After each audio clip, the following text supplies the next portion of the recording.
Hello and welcome everybody to another edition of Disco Elysium. Yeah, I had a quick panic attack a few moments ago because excuse me. Uh, because my microphone wasn't working and I was like, what is this? What is this bullshit? And I was also getting a message from Windows that I need to upgrade to Windows 11 because, yeah, eventually Windows will do that without your permission at some point. I just waiting out the time until I can. I have to do it. And turning off the computer, turning it on again. And then I realized that in my program, for whatever reason, my microphone wasn't selected. And yeah, that's the story of how I almost died of a heart attack. So, we were here in this very, let's be blunt, fucked up part of town where the people have basically nothing. This is not third world, this is fourth world conditions. And we had a quest from Everard where we could screw over these people to build a youth center. But there is also a way how we can go fuck you, Everard. And that is something that I'm going to show you if I... woman still hums her unknown song. She opens her eyes to acknowledge your presence. If I manage it correctly, that is. Have you seen a red-haired woman named Ruby around the coast? Nay, I haven't seen anyone lately. Because she's blind, which you seem to have forgotten. Oh, yeah, I sorry, yeah, it has been 2 weeks because oh yeah, last week, Family Day, it was awesome. Got a nice sunburning, of course, because I'm whiter than sour cream with my very, very, very sensitive skin, and yeah. And I haven't been even on vacation yet, so yay! Oh, because you're blind, right? Okay, but do you know who I'm talking about? This is my little cinder block town. I know what goes on around here. She's being evasive. She knows something. You know something, we are here to help. This is like when that man locked himself in the woodshed. We just need to help her come out. This isn't about the union, you know? You don't have to worry about retaliation. Yeah, let's first address logic. No, Oh. It's not like that, man. With him, we called you. Right now, you just arrived by yourself, like a raven plucking at the window glass. Okay, sometimes it's like when you have answers, you don't know if you are answering your inner monologue or the person that you are talking to, because I thought this answer was directed towards logic, but okay. Enough of this. She better start talking right now. Yeah, authority. Although, that is a difficult question.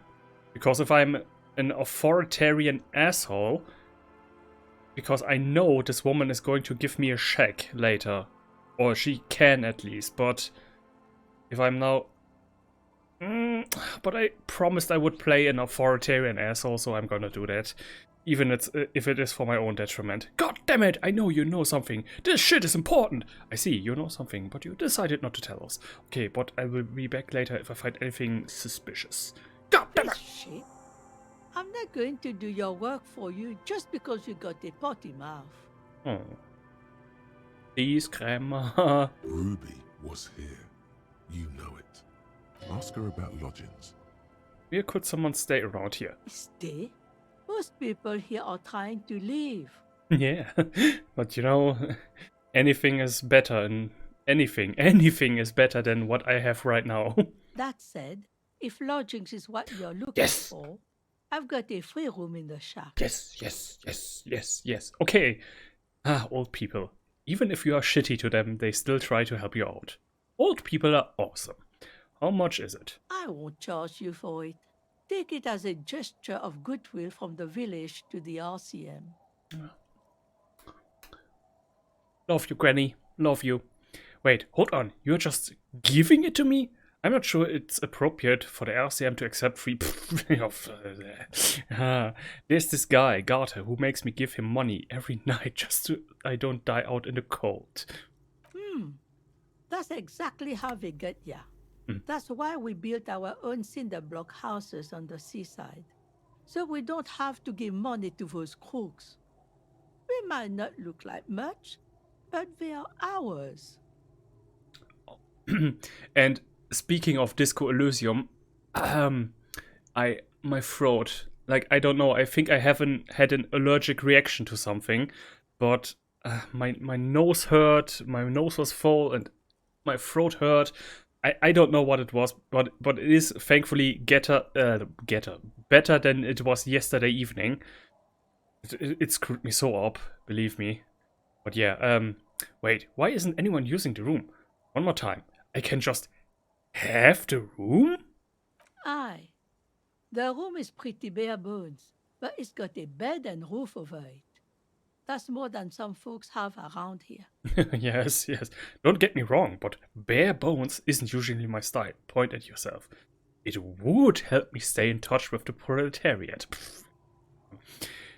This could be the first chapter of my rags to riches moment. No, this is real Revolutionary hospitality. That Garter must be half kipped or something. Unfortunately, that incremental development hasn't elevated this neighborhood yet. I see potential here. And let's be all nationalist here. Go ahead.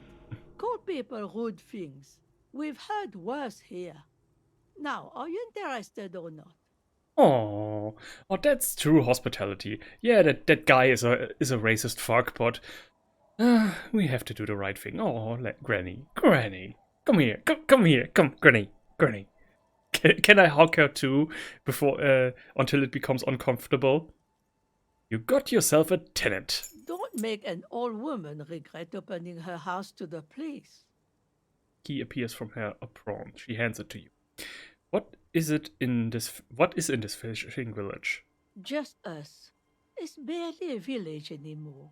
We almost don't exist. This is pretty much a non-place. A gap. A blank spot on the map. Just a cluster of nameless shacks on a nameless street. Yeah, basically like Martinez. Just more. You're more Martinez than Martinez. There's got to be something here. Tell me. Well, come on. Over there, you can find more of the same. Shacks and trees growing wild. That's the Pox. Pox? What's that? An old military hospital and its surroundings. Or it used to be, during the time of the suzerain. After the war, it was turned into a goodwill hospital for shell-shock veterans and folks looking for some quiet in the old sanatorium gardens. Now the area is crisscrossed with nameless streets and makeshift cinder block houses. Shacks as far as the eye can see. Okay, I'm interested. Like, look at this. I have so much morale, but I don't have any cigarettes or any. Okay, what did I do that I have so much morale? I don't remember anymore. But okay, I will accept it. The goodwill ran out. The staff left and the place was shut down. It's long gone by now. Else lives in this village. Well, there's Lillian and her kids. A few new folks live in the house to the east, but they are away right now. And then there's the drunks. Not a pretty sight, but there's little we can do about it. Home is home, even for them. Ooh, what drunks? I'm not really interested. Oh, I'm very interested in drunks. Sooner or later, you'll see for yourself. Don't have to look long to find these guys. Is there a way to make a little money around here? Here? For you? No, officer. The only money we have here is some coins the drunks tried hiding from their women and then forgot about. Alright, here's another topic I'd like to address. She nods, rinsing another piece of cloth.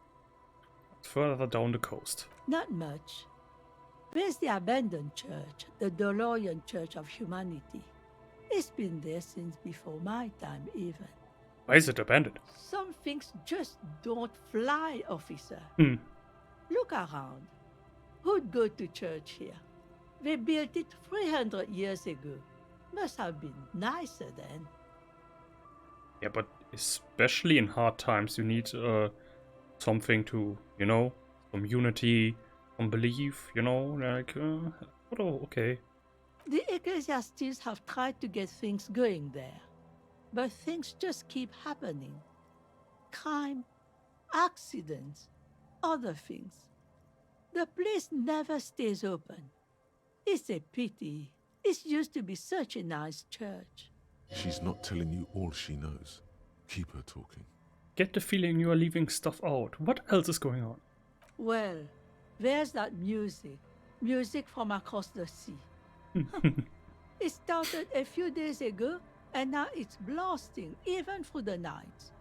And now, suspicious-looking people are sneaking around the church. I don't like that. Perhaps the mysterious music is somehow connected to the case. A Rusalka or a half-demonic Apsara singing. Else is on the coast. Okay, what else is there? Before you get to the church, there's some ruins, an apartment complex, or some kind of electrical plant. Run-down bunch of houses, empty. Which is it then? Apartments or electrical plant? I don't know exactly. A pre-war place. It used to be something. Before the war. I wasn't here then, Was born in Samara. Anything else of note? Of note? The old fish market up on the boardwalk. But it's closed. Who'd want to come to a fish market here? That's it? There's got to be more along the coast. What? You're one of those real estate people with big plans? If you want a development opportunity, you can check out the abandoned building over at Land's End. Used to be a supply depot, we think, sending goods and ammo across the bay. It's jammed shut though. We tried to get in, see if there was anything to sell or scavenge, but it's impossible. Like, I like the accent the people in this world have. I don't know, like, I would have loved to see it making of. Like, also, like, Measurehead, they have a very unique style of English that doesn't actually exist in the real world, but it's pretty cool. Like, try to talk like a mix of Jamaican and Eastern European. Nothing is impossible, surely. Yeah. And now you know everything there is to know about this coast. Tell me about yourself. Who exactly are you here? Me? No one. Just an old washerwoman. Mother called me Isabel, if that's what you're asking. And my married name is Sadie. Now it's your turn, Mr. My name is Raphael Ambrosius Costano. Ah. Your parents must have had big plans for you.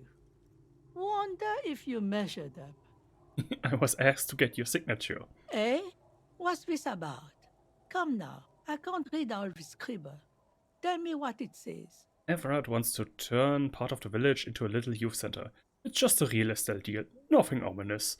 Oh, actually, never mind, I won't bother you with that. Yeah. Let's be honest. Huh. I might be half blind, but it looks like part of the village is gonna be a street. The best part. The part we need to get out of our houses. Have you asked Lillian about this? I won't even consider signing till I know she's on board. Okay, wait, where can I find her? I know where she is. Yes. She is the woman here on the, this, exactly. But first, let's check out the surrounding area, because there's lots and lots of things to to collect. Especially money. Oh yeah, they are so poor. They are so poor that they leave money, construction material. Whoever planned to build this house left in a hurry. That they have money laying around in their garbage. Yeah, so much for being poor. Speed Saint Baptiste Pretide. Ooh. Cinder blocks, cart and makeshift fire pit with magazines for lightning.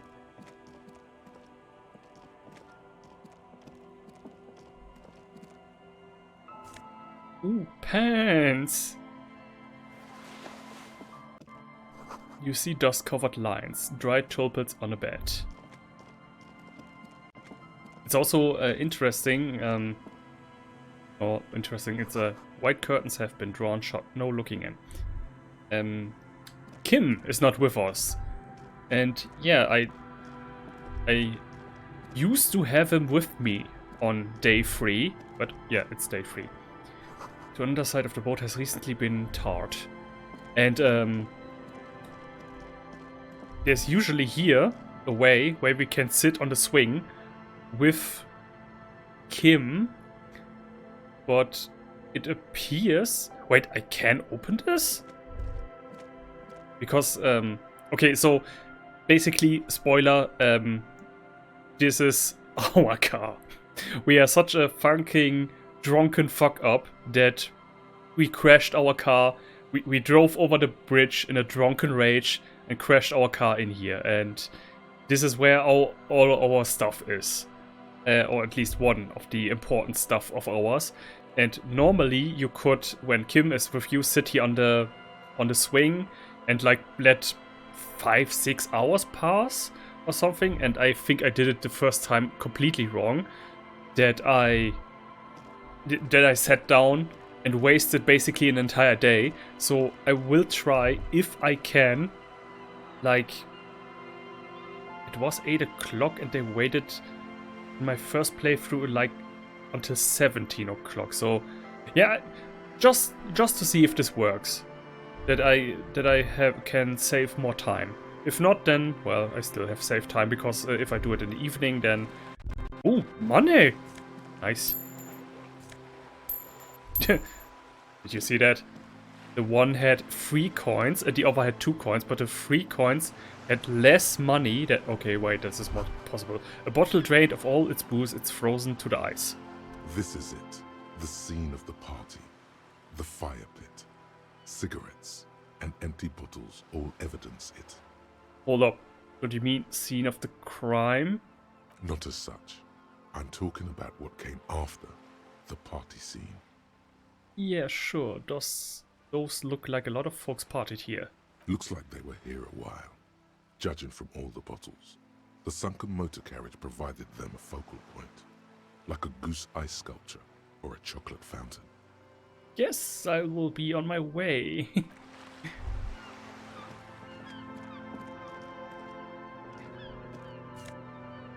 Backed up fuel. Ooh. Ooh, nice. Can I do with that? Nothing. I can sell it. Make more money.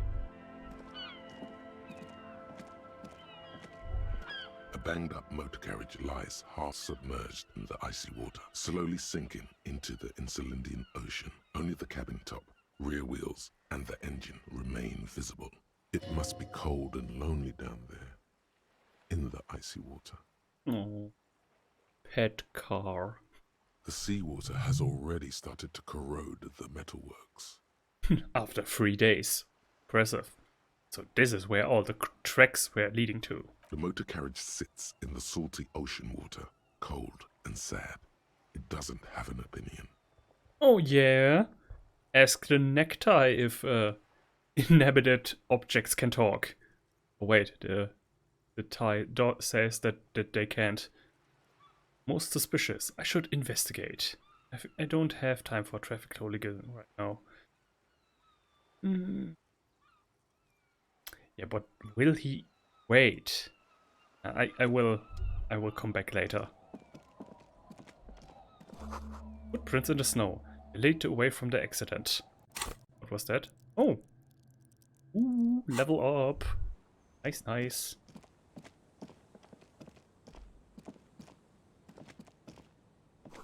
There's a boat tucked away underneath the tarpaulin cover. Okay. Through the broken glass, dusty shelves, and a forgotten chair. And? Ooh, we can go inside. So impressive. Oh, this is not not so much, like, I'm actually inclined to waste this day so that we have Kim with us again. We are missing out on so much dialogue. Cold breeze is enough to make the wall planks creak. Postcard. And a bow tie! Where does the bow tie go? No, it replaces our horrific necktie. No. You stay with us. Horrific necktie. You are a key important character. See a dark red chair in the dim light of the...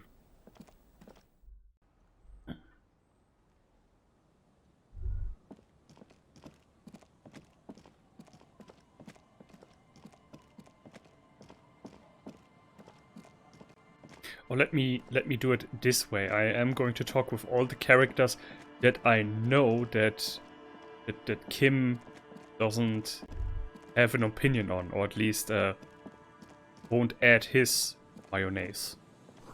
Someone has broken down the fence and the barbed wire.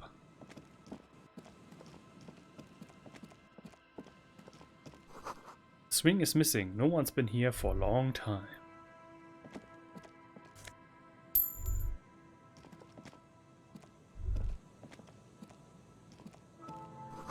Glory, says the graffito to the ghost of Oz.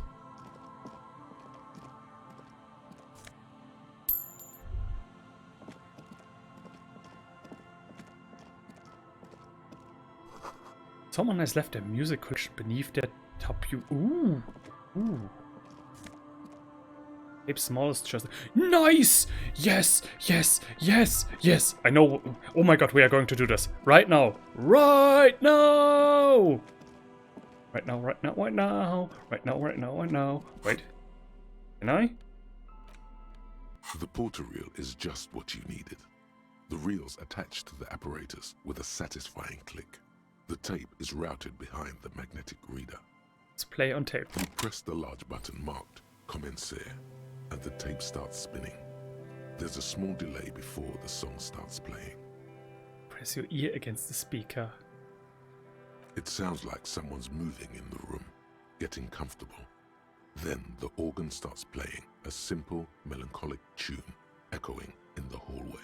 A lone singing voice joins in, telling you about the tiniest church in Cessons, surrounded by even tinier yard. You almost feel the seaside mist on your skin. It's mega sad. Within seconds you know, this is the one, the real shit you've been looking for.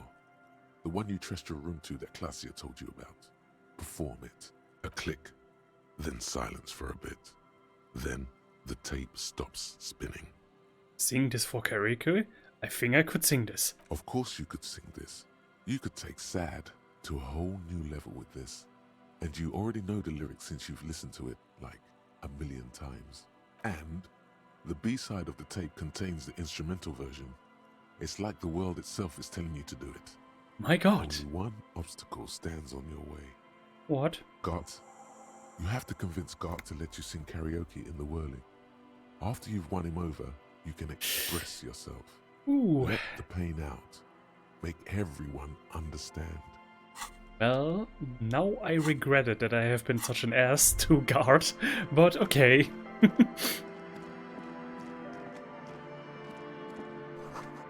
A break box to power the radio plate on above you. Maybe there's something inside? Yay! How do I get up there? Oh, okay. Easy. Na, Garter. I have my own room. And enough money. I could give you money for this room, but I don't want to. Na.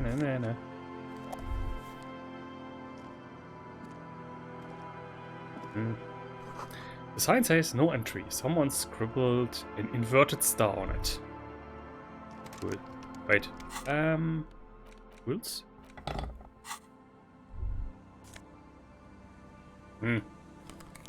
Fine, I guess. Way to get there? Nope. No way to get there. Well then. Let's... Wait, what? Oh, I need to get there to get on the other side. Oh, okay, yeah. Gotcha.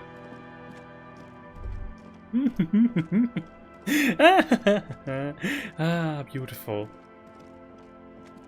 I am going to sing the saddest song in the world, but like, see this tree? There was also a way how you could pick this one up to get another tape, but I don't remember how. Everything's still cool here, officer. Hey, poor Grandpa. Okay, maybe. No need to dress this one up. Oh, Yeah, okay, I don't. You Same see, dialogue. I'm an What ifs? I don't have to exactly do everything the same way I did it the first time. That's the fun of it. Sometimes you miss something, sometimes you don't.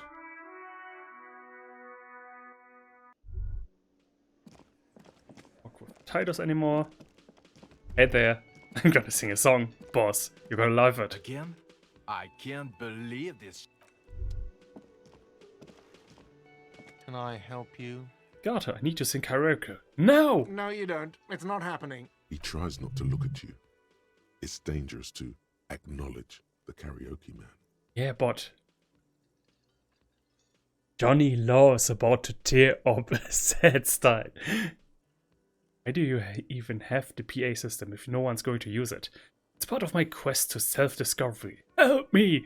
This is my way of apologizing for the trouble I've caused. Please let me say, I'm sorry. But I'm not sorry. Johnny Law is about to tear up a sad style. The whirling doesn't need more sad style. That's one of the styles it can do without right now. It's for no one. It's a prop. I'm not letting anyone use it after the great karaoke catastrophe of 44.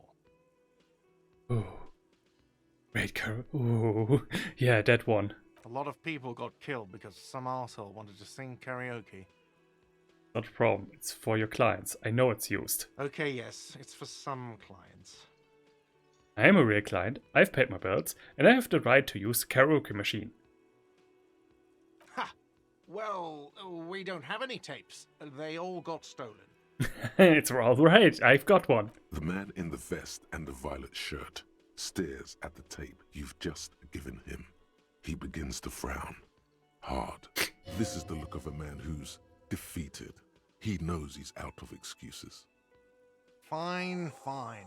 Climb on that stage and do your thing. Just get out of my hair. I'll plug it in for you. Damn this karaoke machine.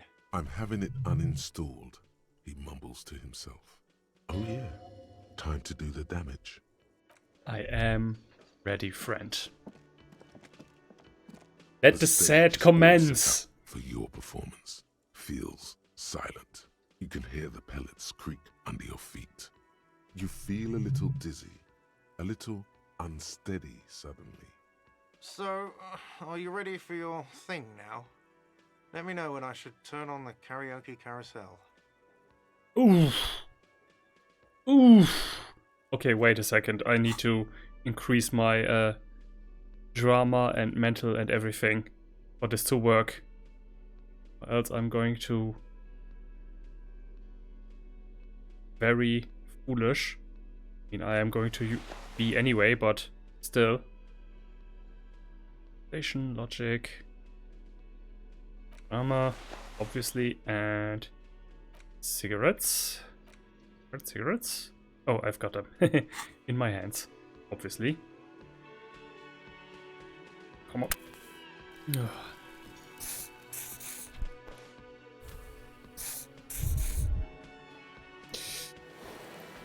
The stage is all set. You feel So, are you ready for your thing now?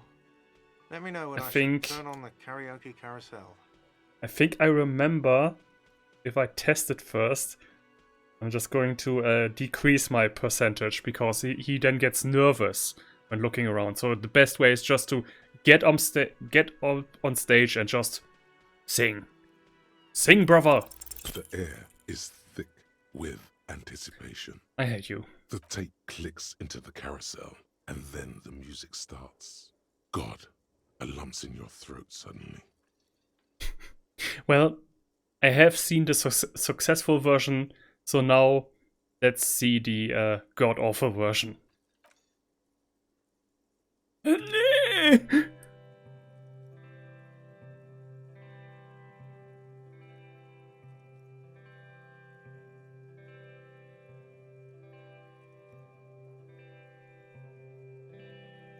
would often go there to the tiny church there, Oh god, this is even the better. smallest church in Sansan.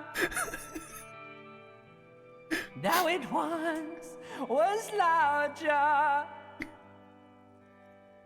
But brave. Brave man. Will may rest there. Down through the mist there, towards the Seven Sisters, towards those pale cliffs there. I would often stay there Just like my life. in the tiny yard there. I have been so glad here, looking forward to the past here. But now you're all alone. None of this matters. And all.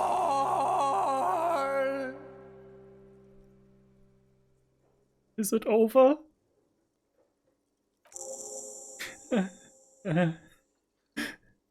I would often go here to the giant. Oh, okay, that was the limbic system.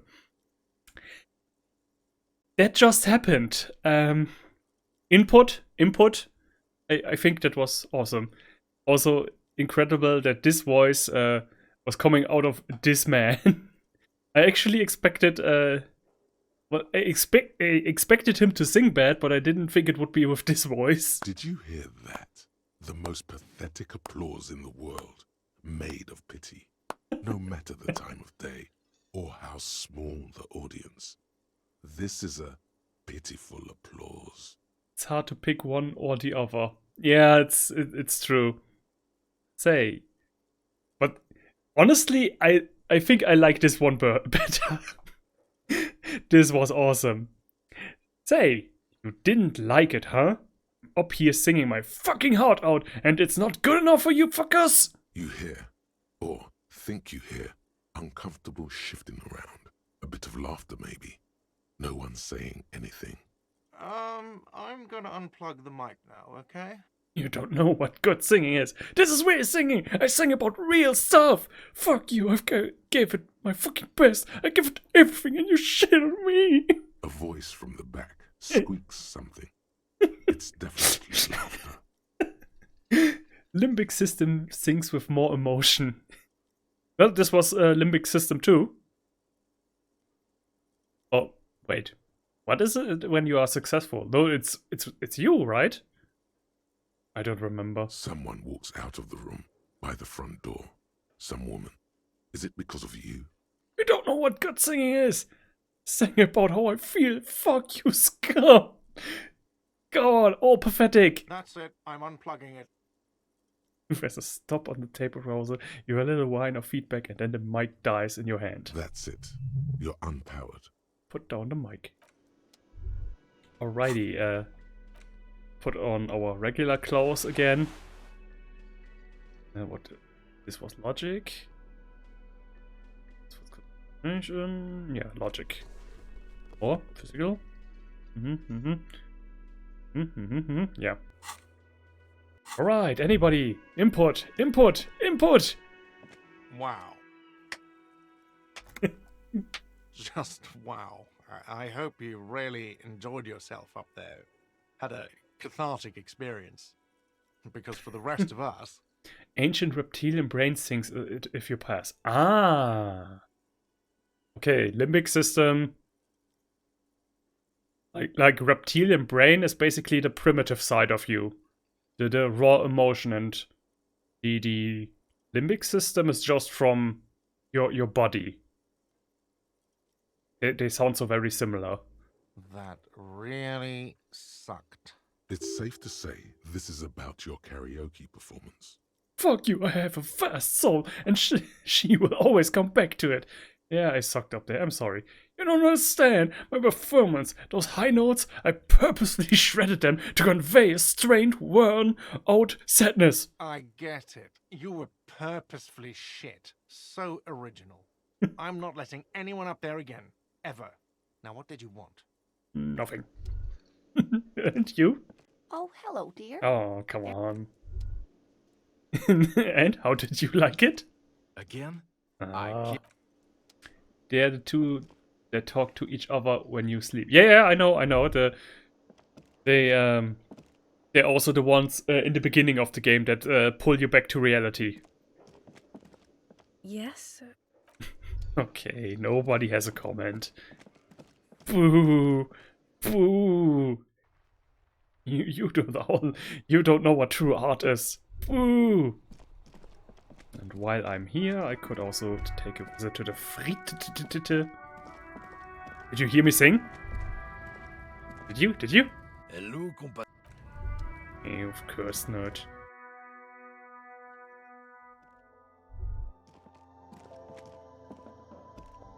A small cabinet on the wall is filled with various... Okay, here. Okay, here. I hope Saint Baptiste. Should be enough. Tim would have had a pretty good one if he was there. Yeah, I think so. That would... Yeah, like, that's something they need to do for the sequel. Another karaoke machine, and then you have Kim with you, and he just turns into the best K-pop star the world has ever seen. That would be so amazing. I'm just getting up here to see if Renee might be up here. Or maybe his night shift starts at some other point. Something like pretty good This is the night watchman's booth. But it's like to The be in the name of the Elysium. door Yeah. Yeah. He sings about or a Kim rap. A Kim rap. Wasn't that the music that he liked on his radio in his car? Or was it punk rock? I don't remember. But regardless, like a song like that, and then a super serious oh, that would be cool. Him rapping. You don't mess with me, cause I am in the RMC.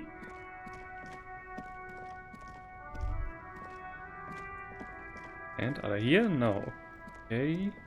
Ah, okay. Wait, let me ask. I think night shift should begin today. Vigilance officer, what can this old carabiner Yes, do sir. for you? There's nothing for you to understand here. It is not her death you are investigating. It sounded like the morning show on a hip-hop station. Oh, okay. Wonderful. Perfect. Kim Kitsuragi's album, You Are Under Arrest. Were the circumstances of her death in any sense unusual? Where was the photo of you taken? Revival Fair of 91 in the Thorberg district. A parade was held to honor Guillaume Le Lion's name day, and the Carabineers marched in the place of honor. Looked happy in that picture. Smiling. This was the happiest day of my life. This is said in such a matter-of-fact tone, leaves no room for doubt. What happened with you, Gaston and Jane Mar? I was 22 when I returned from King Guillaume's Akira operation in the south, and found my sweetheart in the arms of this wretch. I won her back, but while I was dealing with some issues. You were like a dark cloud sucking the joy out of every living thing around you. And you hurt her. Dark cloud. That sounds unpleasantly familiar. I have no idea what you're talking about. I He looks down at his boots, lips moving, but the words are inaudible. Those days and memories are gone. Nods and looks Renee with something resembling compassion. The old soldier says nothing, but when his glance quickly runs over Gaston's face, there's an odd look in his eyes. Cool. Didn't know that was there. Then let's return to the other part of the... Is that an island? Wait. Map. Wait. I still don't have a map. But there was a map in the game, but... I don't know. Maybe later. Shh.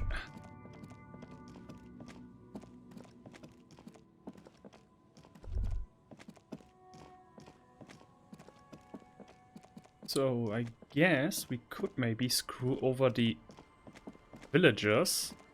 I'm not going to. I'm going to say frick you. Garter? No, Garter was the manager. Who am I talking? Everard, exactly. What are these doing in the fish? Ooh, boats. This boat is floating freely in the water on board. Hey, wait a second. Isn't that... Planks crack beneath your weight.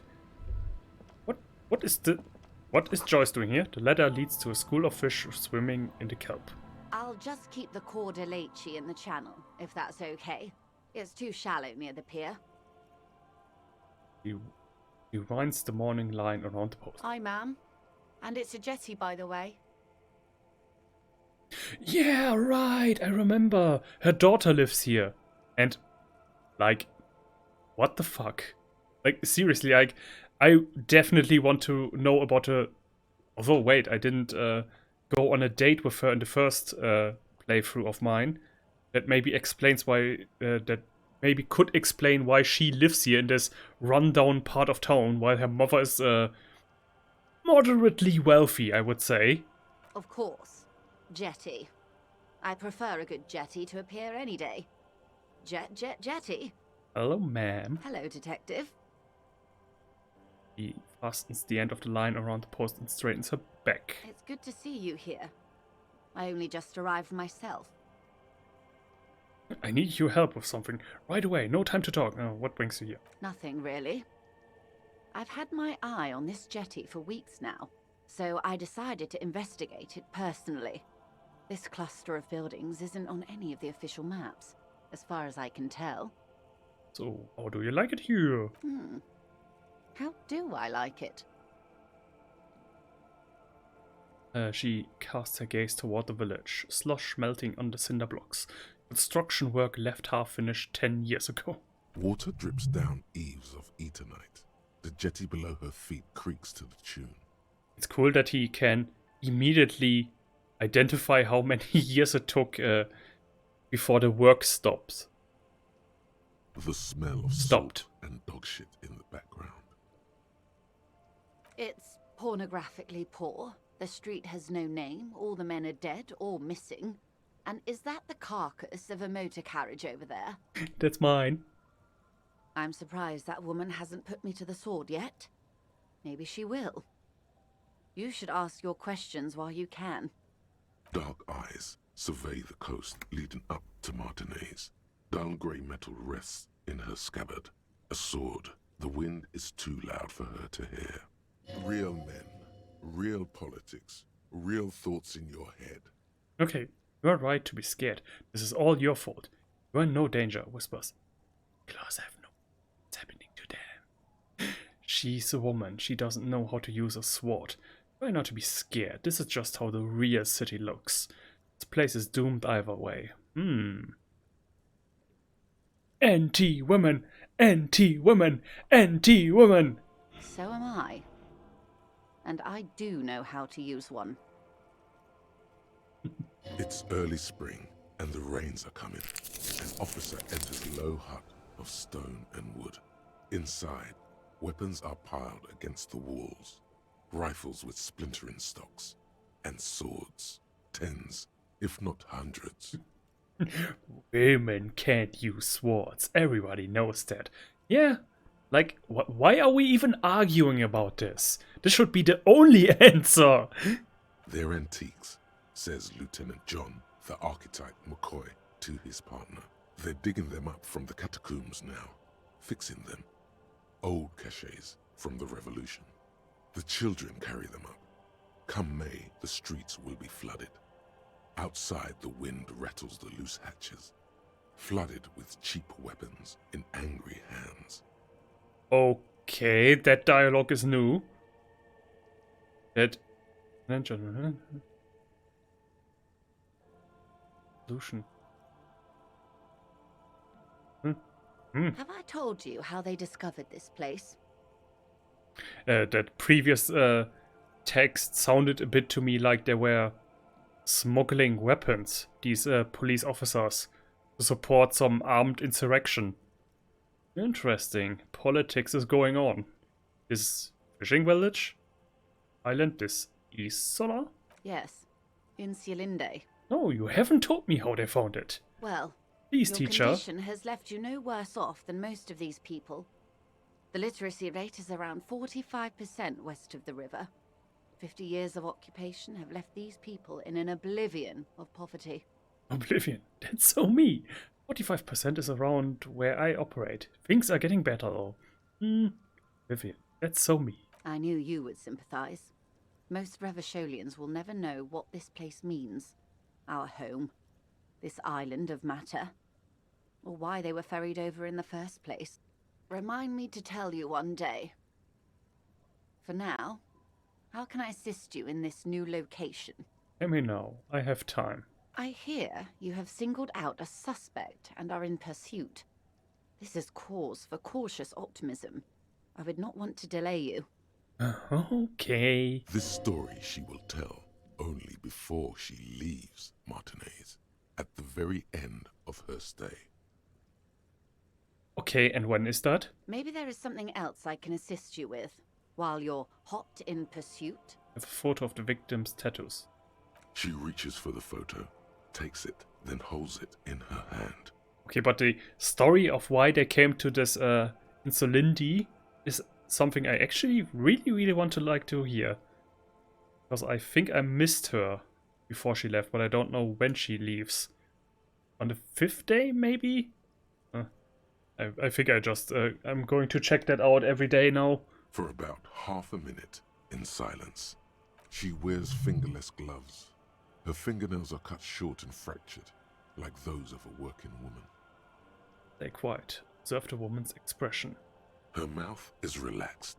The accordion lines near her mouth vanish. The pearls of her eyes move slowly on the photo's surface. She has no excess of emotions for this cadaver. Has she seen dead bodies before? It's likely. Sorry. I was trying to see if I can read the web of interdependencies between these points. The stars. I can't. But that's how you read this story. The points themselves don't have letters, numbers, anything. Their size, location on the body, and distance from each other tells you what they represent. Faces? Like blooms in a pattern? Close. Port cities. This is an Oronese map of the waterways, a sailor's tattoo worn by wayfarers of the Dolorian century. Over 300 years ago, the sailors would mark their bodies to map their travels. What's the use of this map? The sailor's soul would use it to fly back home if they should die abroad. This is a sort of contraption to be reeled back in by. The silver like cord, they would call a it. fishing rod. Where is he now? This one is going nowhere but the morgue. I've spoken to him. For now, the soul is fastened inside his corpse. This one has flown quite far by now. It's fastened in its corpse, and that's where it should remain. That is precisely what the sailors feared when they drew these maps. A fear of drowning within one's own corpse. What travels did the dead man make? Quite a few. Vredefort, the Oranese capital, traditionally stands on the right shoulder. He started somewhere near here, I think. Then he made his way to the Pretto Grande, through what I think must be the Stad's Canal, an artificial channel through the Occident. From the Pretto, he sailed to the Insulindic Ocean, first the Semines Islands, then the Revachol.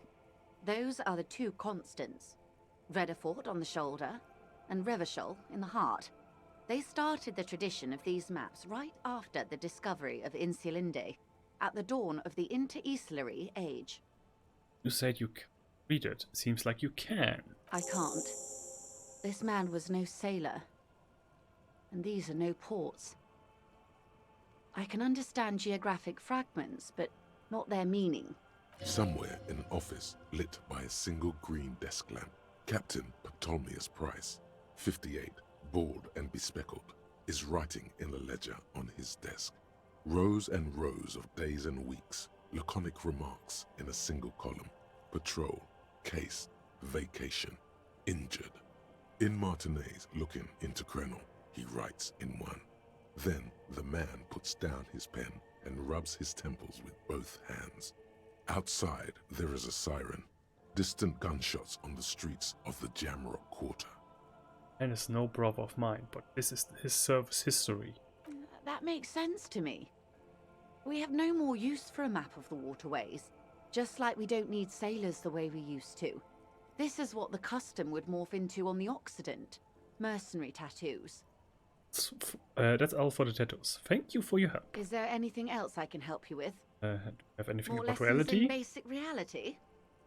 My Now that we are favourite part of alone, the what's day. pale? Are you sure you're Okay, we asked her about that. Yes. Is this the first time you're hearing this? Do you really? Then tell me, what do you think of the pale? You really didn't know. I hope so. Some of that. You have me. Glad to Okay, have been of assistance. okay, Don. Leave me alone. What I find interesting is, here she has a women bun. And like the character models always look different than what the photos look like.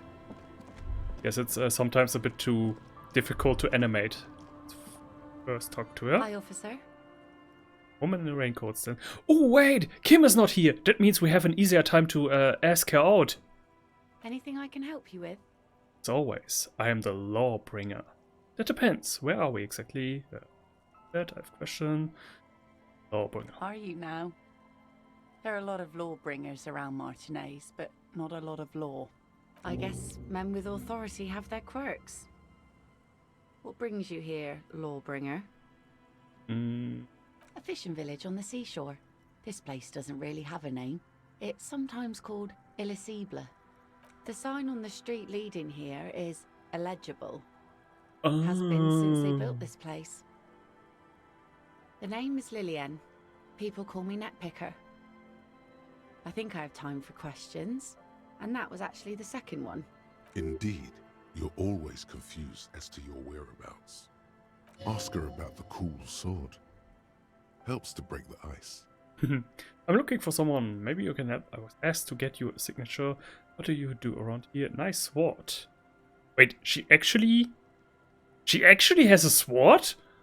Oh, okay, I thought that was just a figure of speech. Because yeah, we hate Joyce because she's a traitor to our community and she supports the evil system that is keeping us poor. Okay, nice sword. Point at Sabre on her hip. Does it come with a story? Unfortunately, the factory sold this one with a 3-year warranty instead of a story. It's to intimidate folks mostly. Okay, time out. I think there was a sword factory. Sounds like a story. Tell me. Hold on, do you know how to use it? Not really. I know some basic moves, and I know it sure as hell beats a knife when you're in a tough spot. But not when you're in a tight spot.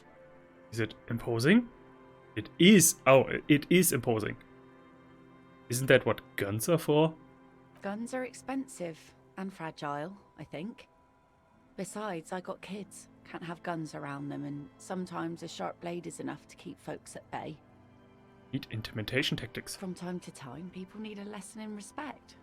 That's just the way it is. Back in the day, I caught the eyes of many men.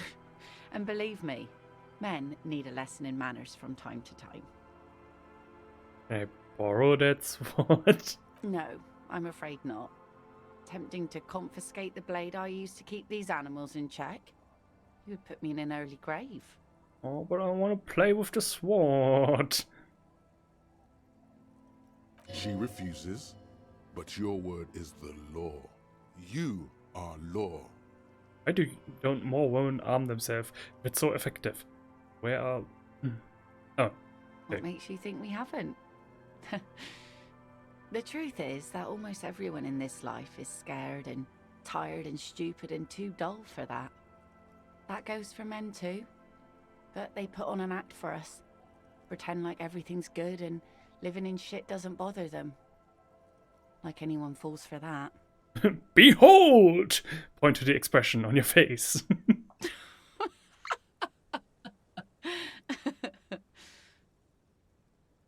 Wait, what? Her eyes meet yours and suddenly she starts to laugh.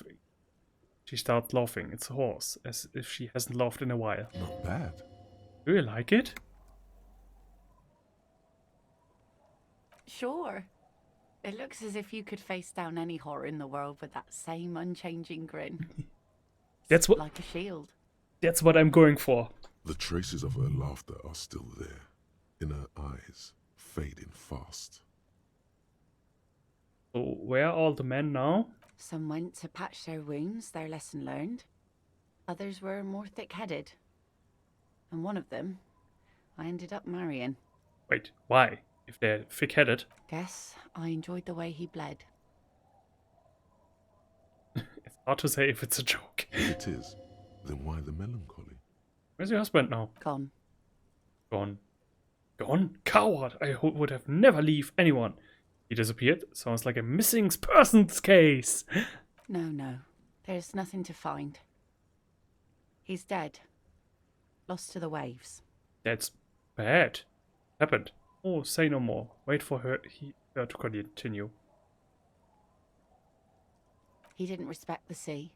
Went out there, drunk like a skunk, and sure enough, one day the boat was found floating empty. The bloated corpse turned up 2 weeks later. Now, before you tell me how sorry you are for my loss, know that it was 4 years ago, and I've moved on. There's only so much mourning you can do for a drunk with sinewy muscles. She really likes those muscles, though.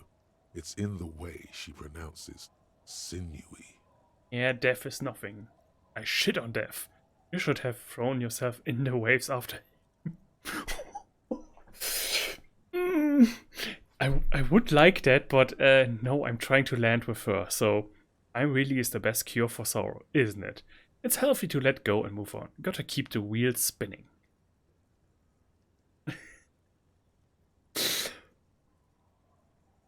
No. Death is nothing. I shit on death. I don't. But us working folk don't have the luxury to be bedsick with melancholy. I buried him, mourned for an appropriate amount of time, and went on. Life didn't really change that much for me and the kids. Glances at the village where the two little kids are playing with what looks like rocks. This is neither a touchy nor a very interesting topic for her. She looks like she's ready to go on a date with another, better, drunk. Ask her. Both of you could need some action. Do it! Hit on the widow! It's the right thing to do! Oh, okay. Wait. What is this? Oh my god, don't know a good spot yet. Explore the coast. Ooh, okay. Okay, got it. Is that your boat? Sure is. The sun, I call her. Coated with a fresh layer of tar just yesterday. It'll take some time for it to dry, assuming the sunny days continue. White check. Okay, I'm looking for someone. Maybe you can help? Let's see. Who are you looking for? Looking for a suspect who might have stayed in this neighborhood. Looking for missing cryptozoologists. Oh yeah, those two. I don't think I know what these are. Care to elaborate? People who look for animals who are hard to find. People who look for animals mainstream scientists deny exist. And they won't tell you about this. Aha! Like snowmen. Snowmen? I've heard about those. Two old guys have been wandering around here, nose in sand, talking nonsense about snowmen and the like. Wait, the like? Right. Not only snowmen, also green men, monkey men burning rhinos. You get the picture. That's the one. Those I am looking for. Don't really know. Further down the peninsula, I guess. I mean, that's where they were heading. Who else are you looking for besides snowmen? Looking for a suspect who might have stayed. Okay. When did this person stay here? Very recently, over the past few days. She might have arrived on Friday. Oh. I've been out on the sea for most of the past week. The weather's been good for fishing, so I usually start at 4 in the morning. Really? Yes, that's the optimal time. Got to make the most of the calm. I've been sleeping like a corpse after. The sea really takes its toll. Now I'm just waiting for the wind to settle to get out there again. Sorry I couldn't help you out. Maybe I can help you find someone else. A working class husband. Yeah, I'm not really looking for that anymore. Not much into the middle class ones either. Could do with some landed gentry, but apparently they don't make those anymore.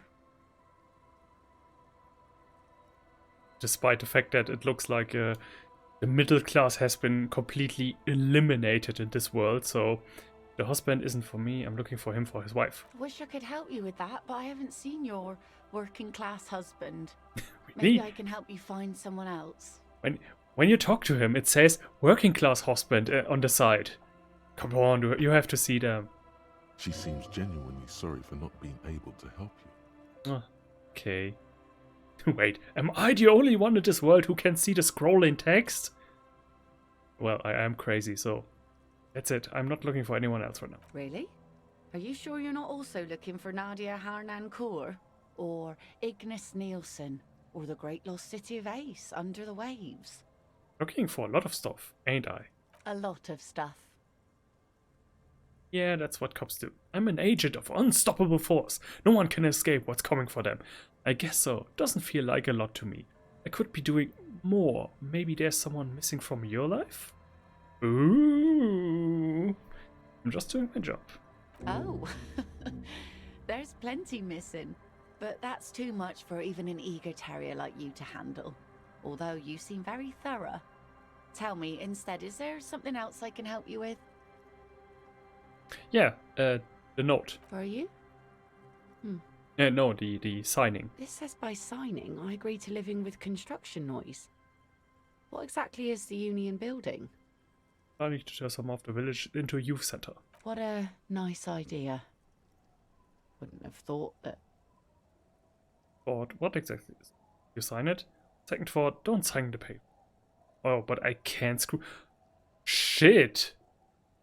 I don't have a paper to fake a signature. That Evrart and the Union have nice plans for anything. I thought they only cared about themselves. Well, I guess Union members have children too. So, will you sign it? Aye. Why not?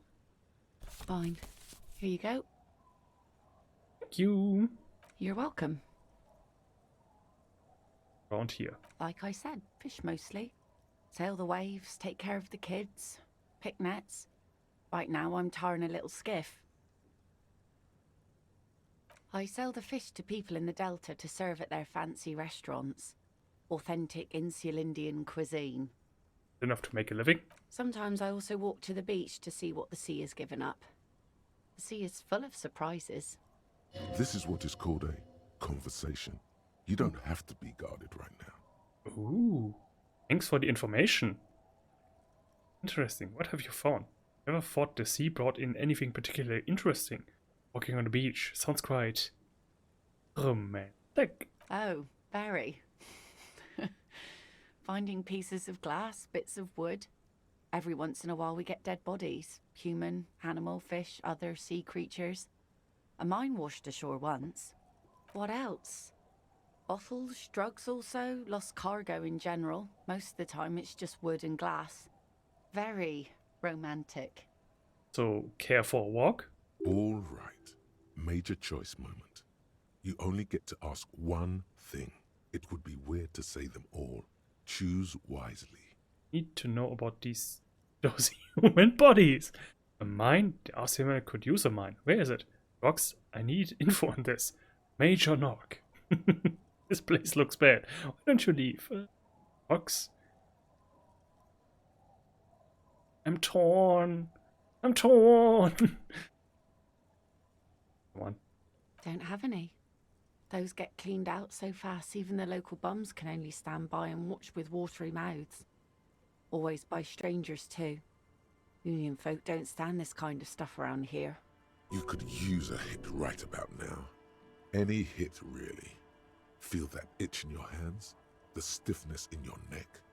That strange restlessness in your bones? Alright. Going to use one of those anti-radiation medicine in a moment. He's right, Bratan. You're descending and you need to climb higher. Soar on the wings of your spirit hawk. Or just do a line. Whatever, right? Not a biggie. Yeah, okay.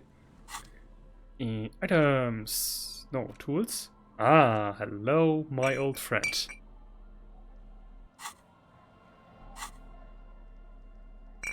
How many loads does this? Oh, 6. Nice.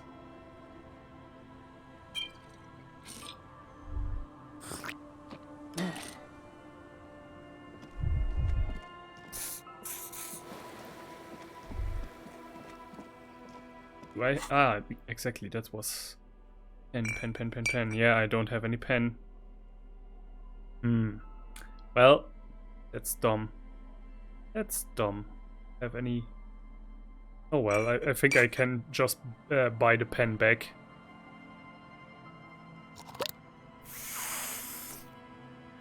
Ooh, here it comes. Look at how much I am having. Ah, come on, let's fuck me up. Woo! That fuck me up. Fuck me up, dude.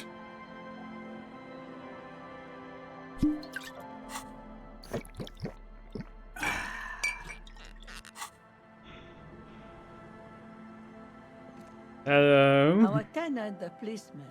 I hope the waves don't keep. Lillian should let her sword make her decisions. The girl just doesn't have the head for it. Either way, I won't sigh. So it was a test? Lillian's not the only one who's too trusting. F against the Union. I've seen it all before. You think they've got our interests at heart? Rich men are always selling poor men promises we never plan to keep. Oh, yeah. I like this character. This is a woman who has seen a lot and doesn't really believe in anything anymore. Then the poor get pushed out of their homes and the rich get a little richer. That's the way it goes. So, no, I don't trust the fat man, and neither should you. She speaks with the authority of a leader. Hers is the final word around here. She is headstrong, but there's a slight hesitation in there. Your name is be able to convince her. Name is ridiculous. Ah. Damn it. Wished I had used my real name. It's really in her best interest to listen to you. You know how the world works. Isabel, you must understand, this place needs that construction project. Perhaps some financial compensation would change your mind? No. Sign it or we'll have the RCM turn this place upside down. We are gonna find something. Yeah, come. 40. What you'll find is poverty and abandon. Not much of a threat you've got there. Damn it, woman, I will eat all your cookies and say they suck. Do you know who takes the cream off these deals? Real estate developers, construction companies, restaurant owners, Claire's accountants in La Delta. Have some integrity. You're an officer of the law, not some fat slug's corrupt little crony. It's true. true. Okay. She's emotional right now. Keep at it. Suggestion. I can try this again. Suggestion? Where are you? Aha. Ha ha ha ha. Wait, do I have a fort finished? Oh, I have one more place. Date of birth generator? Oh.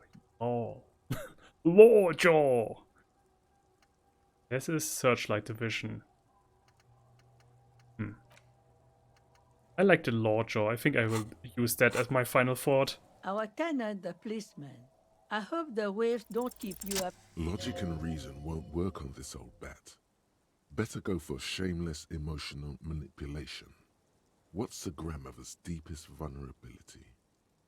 Does this feel like a good thing, though? The grandmother card will do the trick.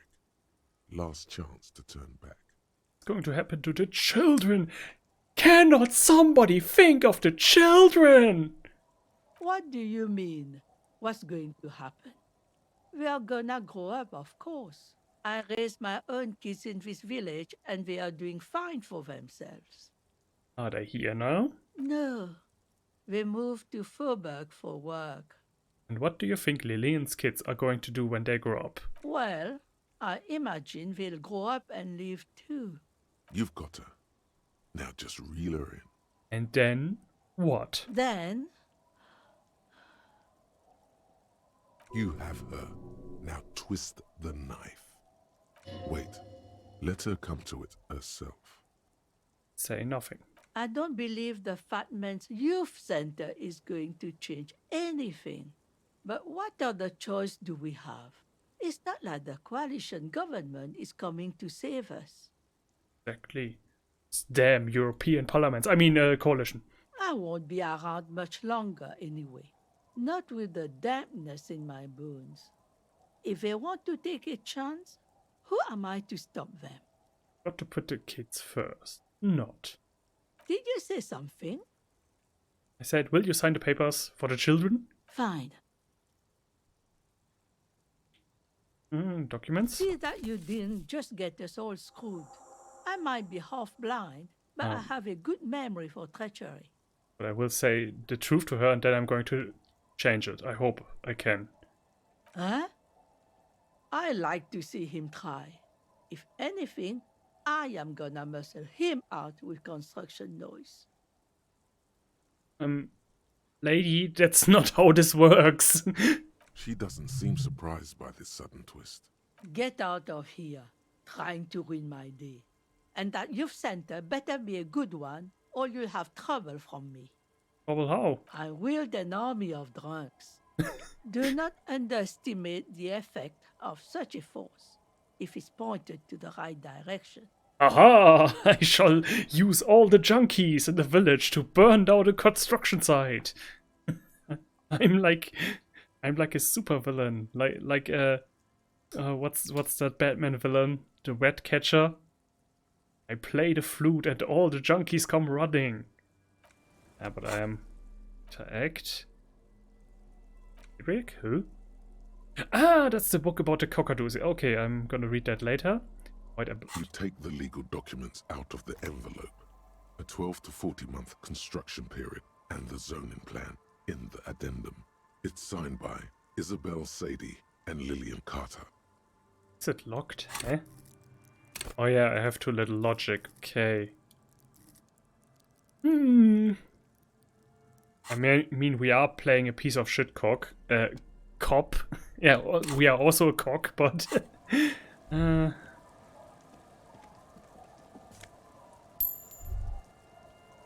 If I have some other skill point later, I am going to... Can't see into the house from this angle. Great, thank you.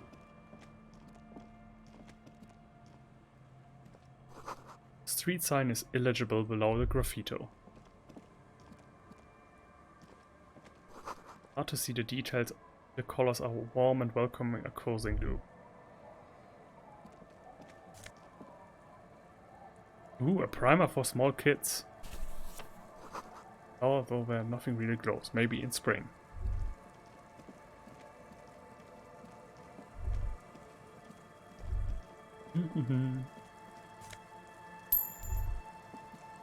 You stop mid-step and put your hand on a garish necktie.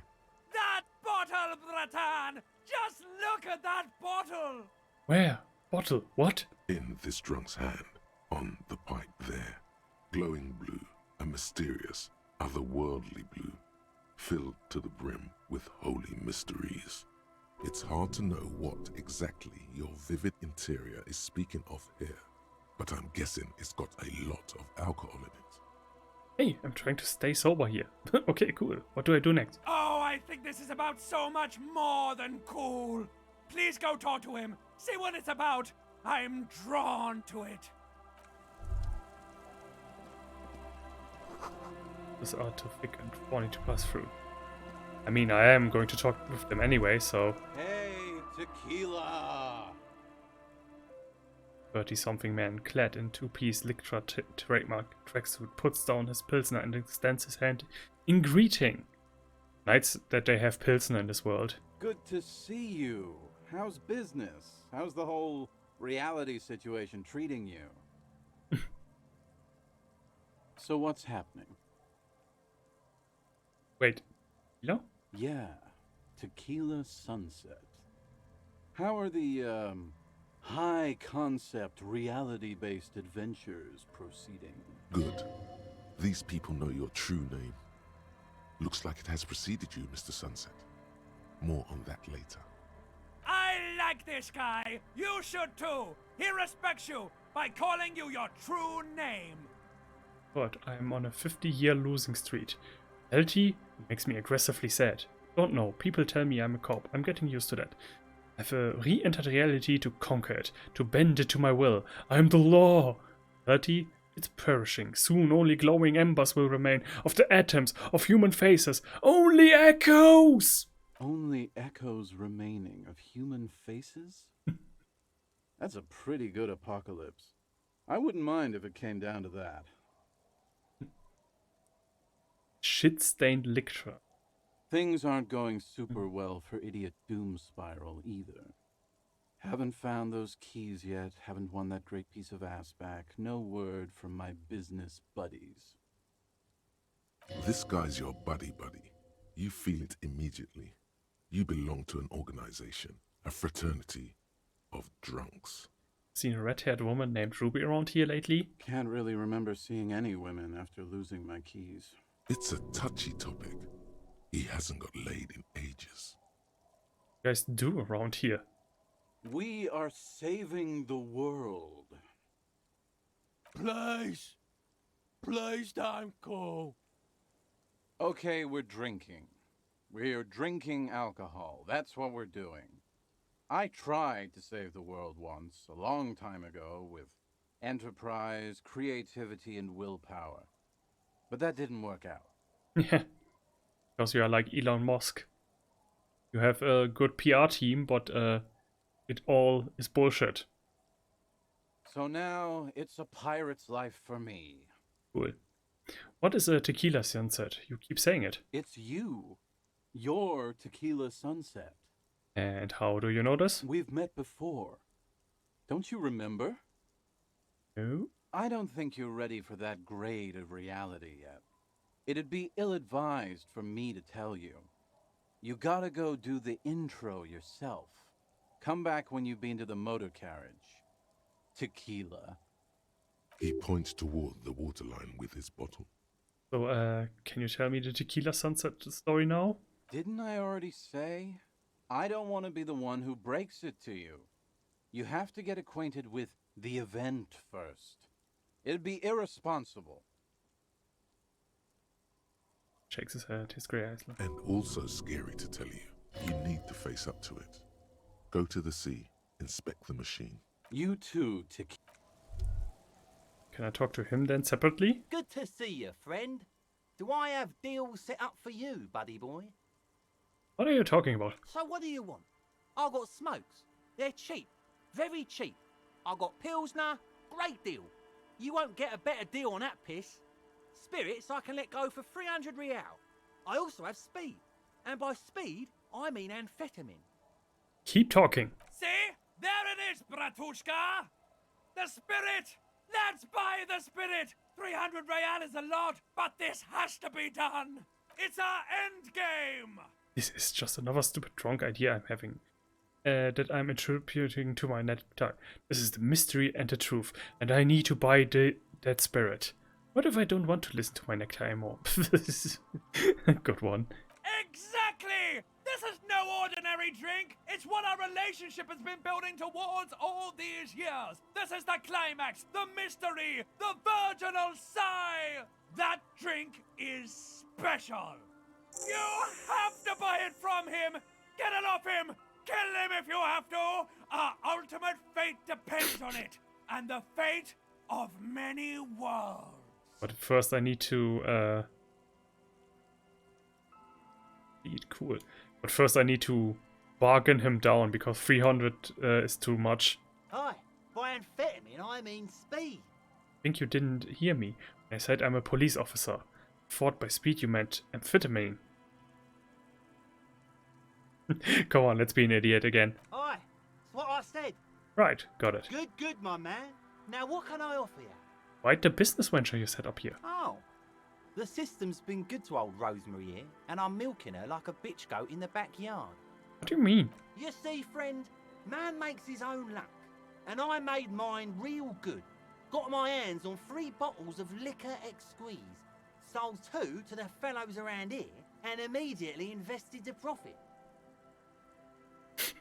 This is how I imagine hardline libertarians to think. Like they can be in shit, living in absolute complete shit conditions, but they still sing the praise of capitalism. Bought cigarettes, bought beer, even bought a bit of speed. And look at me now. I got everyone on my hook. Yay! This is profit generation. This system works, man. Looks like you have on your own hook too. Impressive entrepreneurship. Point to his wise stand. I approve. Got a permit for this little shit show? Permit? Who gives a shit? You want to buy something? Grease the wheels, buddy boy. Why does this bottle of spirit cost 300 real? See, friend, it's real valuable. Worth every real, if you catch my drift. Got it from a bit of a business venture. No one can buy spirits for 300 real. That's crazy. You know what's crazy, actually?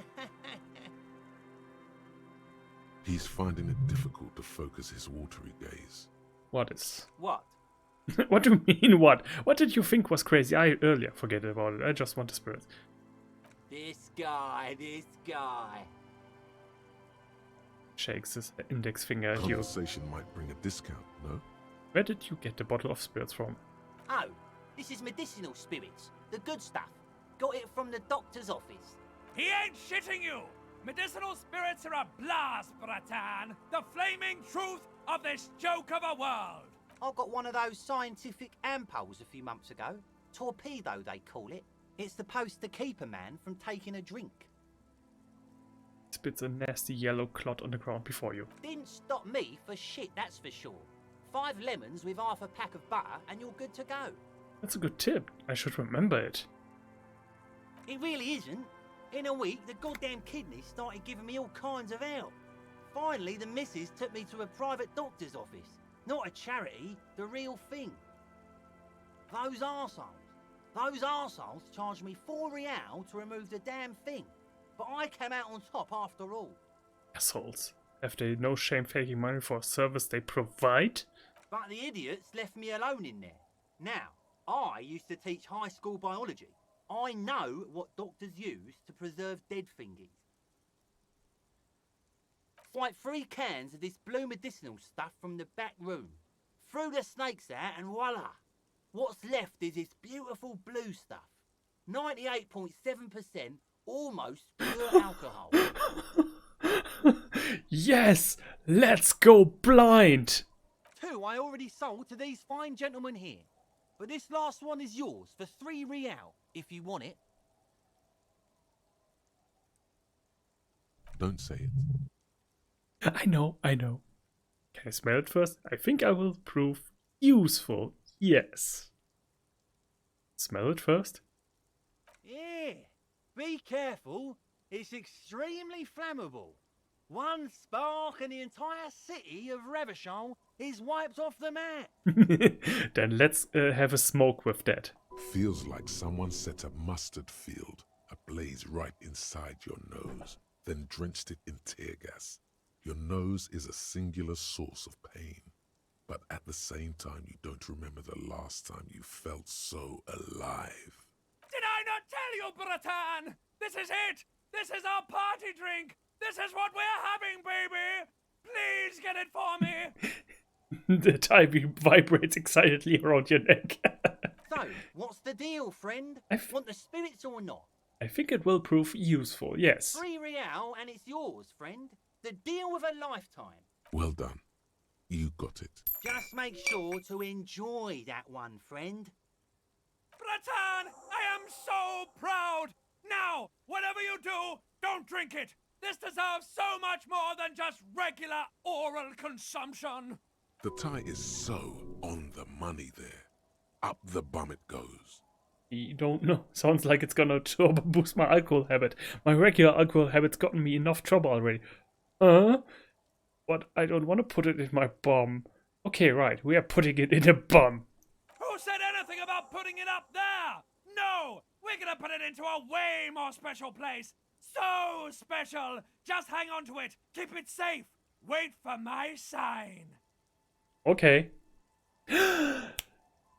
I get it. Okay, I get it. I just got it. Okay. The time will come soon. Have patience, brave one. Okay, I get it. I'm getting a really dark vibe from this. This won't be pretty. But I In the get it. civilized world, it's a custom to tip the shopkeep, friend. But come back anyway. Okay, and what has this guy to say? Rumbles an unshaven man with a rowdy nose.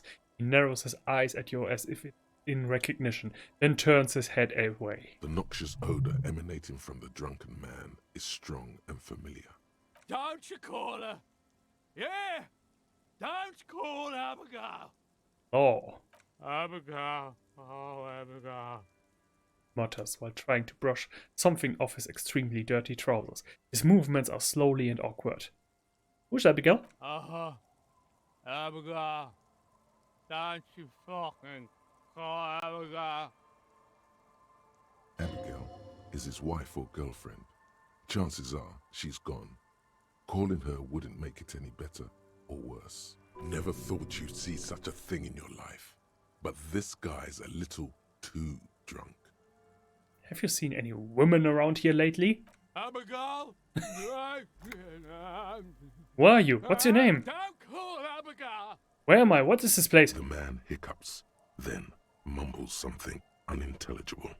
Hey, I'm on an important official investigation. I demand you answer my question. The drunk man starts coughing, a really disgusting, hacking cough. He does not sound well at all. Why shouldn't I call Abigail? He snorts and beckons you to lean in closer. Don't call Abigail. Don't call Abigail. That explains everything. Don't call. Got it. I think I have to be drunk for this. Call. Hey, Don't wake call up! her. There's no waking him from his stupor. His mind is elsewhere. Okay, and got even some experience points for that. That's nice.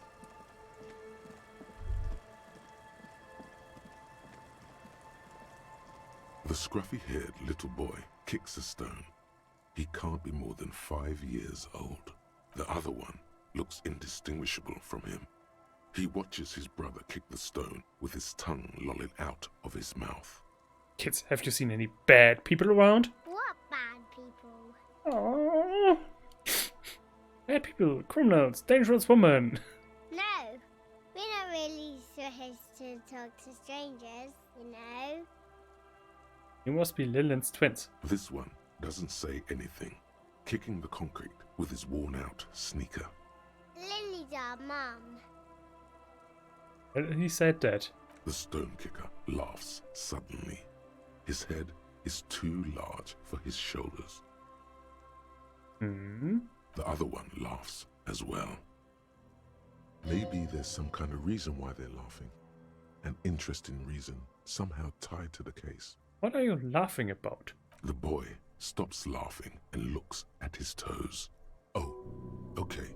So now he's shy. Now he's not talking. Just wobbling around like he's afraid of something. Guys look identical. The stone-kicking one becomes frantic all of a sudden, as if that's something to be scared of.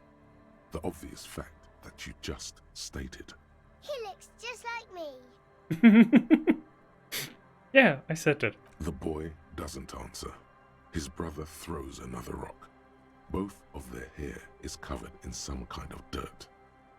The rock kicker was just being shy, but now he's enthusiastic again. Children are stupid. This scruffy-headed kid laughs and still in agreement. You're stupid. Okay, how about the policeman asks you something else now? I'm just gonna leave now. I'm gonna leave and not talk to you anymore. Okay. You're not stupid. You're stupid. Just a second ago, the first one was laughing. Now he's doing something with his lips and his gap tooth. It looks like he's sad because you're going, or who knows, really.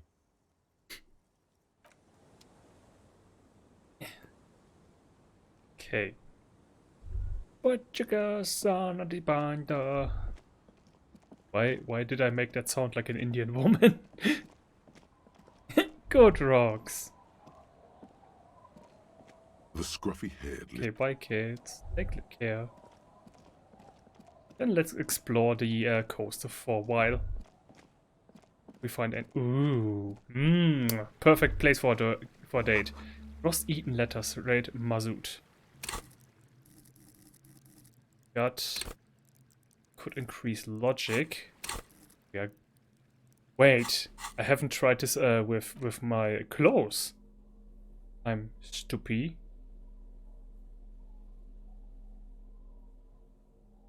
Which one of you gives me logic? Yeah. Logic. Let's have another cigarette first. Said let's have a cigarette first. Look at this envelope again. You take the legal documents out of the envelope. Of course not. Then, like this. So I want to screw over Everard. You take the legal documents Yes! out of the envelope. At 12, there is no loophole. The simple truth is, the current residents are going to lose their street access, and for the next 12 to 40 months, their lives will be dominated by constant construction noise right next door. There are ramifications here. Once the construction starts, it will probably take a few months, a year maybe, for even the most stubborn occupants to get tired of living like this. After that, they'll sell their property for cheap and move out. It's hard to imagine anyone enduring these conditions. The stubborn ones might last for a year, but before 40 months are through, they'll sell their property for pennies and move on. You could always not mail the signatures to Everard's accountant, but then you'll never see your gun again. Damn it, I really need my gun. I don't need my gun, I'm not going to mail it. Damn it, I really need it. No one would judge you. After all, what is a cop without his gun? Is he really even a cop anymore? The youths... Okay, but there was a way. Okay, then let's go to the pawn shop first and sell my pen back. Buy. Selling is when you give something away. Learned that in school.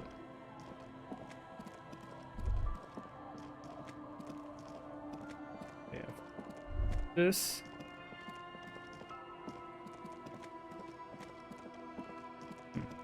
Okay, so the actual real time isn't connected to the car.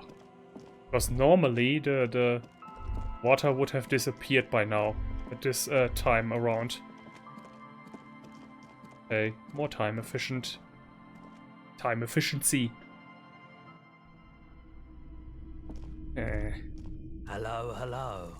Let me know if I can help you with anything. I like my back. Yeah. Yes. Fortunately, I still have it. What I sold it for? $3.30 and it's yours. Yes, you did, but this is how pawn shops make profit. So, do you want it? Yeah. Here you go, officer. Anything? Nope.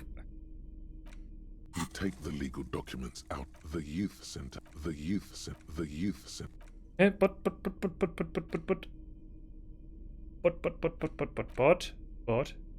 Wait. What did I even buy back? No. Wait a second. But I want my pen. Hello. Traffic. I'm sorry now that I think about you. No, wait. Wait, I can't see my pen anywhere.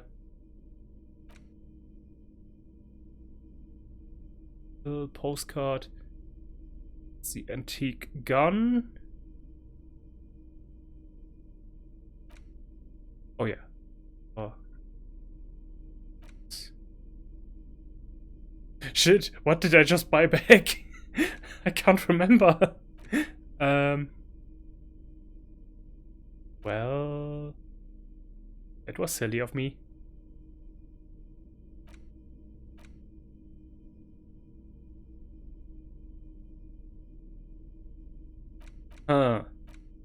Well, crap.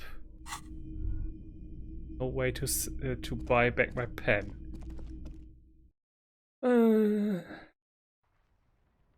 I hate Everard. No, I'm not going to screw over my fellow Revacholian nation man people. Can I just say no to the quest? Take the legal documents out of the envelope. Okay, wait, let me go to the mailbox, see if I can... At least, if I say no, I'm not going to mail this, if that's going to finish the quest. Just with a bit less experience points. The dented yellow mailbox greets you with its graffito. Bullet I knew I holes got to and use this mailbox for RCL something. sticker. Other than kicking, you were right. Okay, I can only... Okay, I'm going to hold on to that envelope, and if I see Everard again, then I'm going to tell him, screw you! I haven't mailed it, and I got my gun back on my own. Or if I got my gun back, then I'm going to put my finger up his butt hole.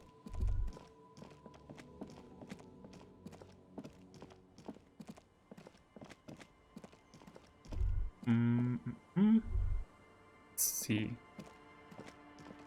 The motor carriage looks very sad. The motor carriage sits in the salty ocean. Okay, let's do this now. A seagull takes off from the half-submerged machine.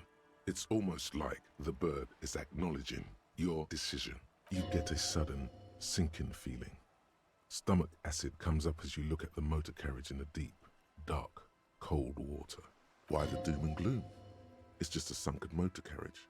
Some motor carriages are bound to end up in the sea. That's true. On your hand over the cold metal. The motor carriage is properly stuck in the ice. Getting it out would require a team of specialists. A single day in the salty seawater would ruin most vehicles, but this one looks worn even in places the salt water hasn't touched it. What is the make of this MC? Can I see the logo? The logo is too deep in the murky water. You can't make it out, but you do see a monkfish float by. How long has it been here? The accident couldn't have happened too long ago. The ice hasn't closed up around the vehicle, so the crash must have happened last Saturday or Sunday. Well. Looks like Jacob Ilva's journey came to an abrupt end here. Your mocking tone finds no response, but the motion of the waves. Yes, rub your chin. Crazy recklessness. Yet another case of the engine displacement triumphing over driver's IQ. The sad sunken vehicle refuses to respond. But you will obey me. Although the sunken motor carriage is probably flattered by you addressing it, it does not supply an answer. Wait for the low tide. then you should be able to access the cabin. Sit on the swing. Okay, so I have no other choice now but to sit on the swing. Let's see how long this takes. As you sit down in the old, rusty playground, the world around you becomes very silent. The hinges creak under your weight, dangerously so.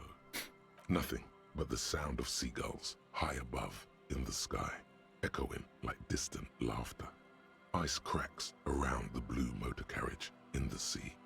Yeah, and now I would have normally have Kim with me and we could talk with him and deepen our friendship, but since I am an absolute racist in this playthrough, this fits actually pretty. I'm a guy without friends.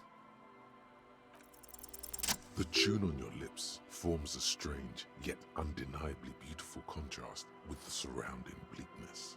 It's sad that no one and nothing but the sunken vehicle is here to witness it, but the unexpected beauty of the tune lifts your spirits nonetheless. The clouds pass in the sky, and the shadow of the swing moves like the hour hand on a timepiece. 30 minutes have passed. Looks like this might take a while. Time to present a good topic for discussion. What? I wonder what all these people in the city behind me are doing.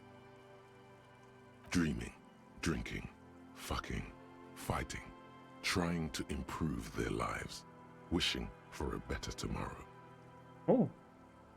Cool, we are talking with the sunken motor carriage. Nice.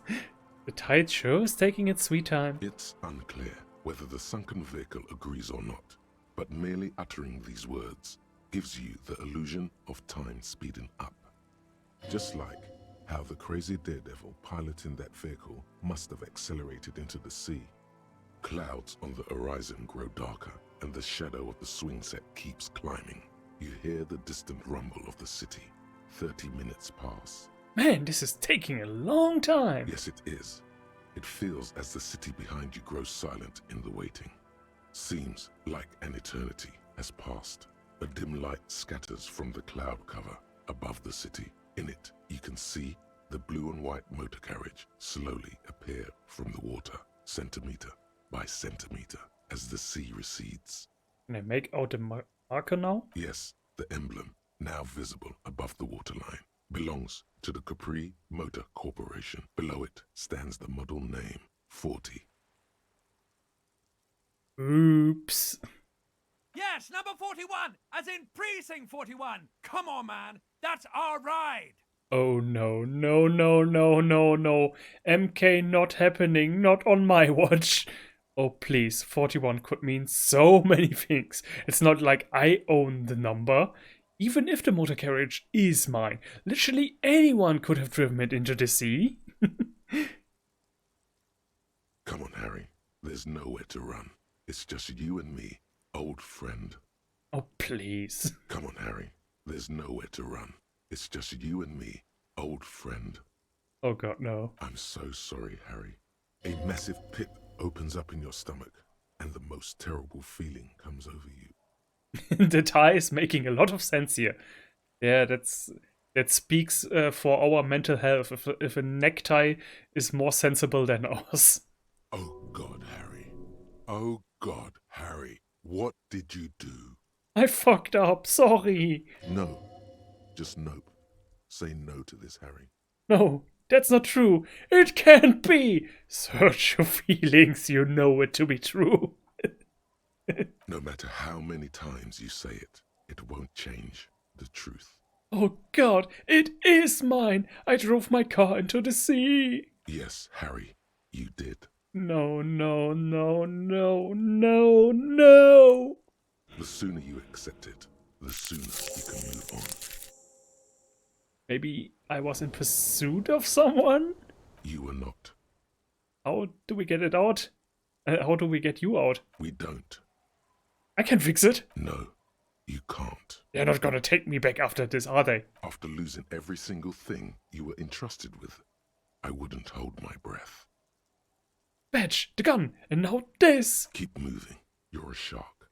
You stop, you die. Well, at least I can see what's in there now. That's positivity. An aggressive-looking seagull lands on the swing set and stares at you with a murderous look. You really need to keep moving. Don't tell me what to do, seagull. Ice just off the coast crackles shifting.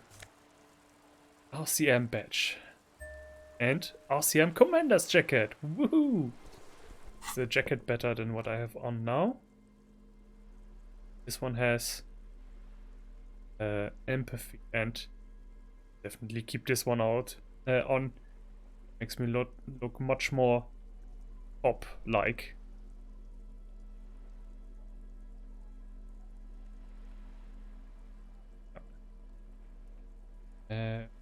Was it?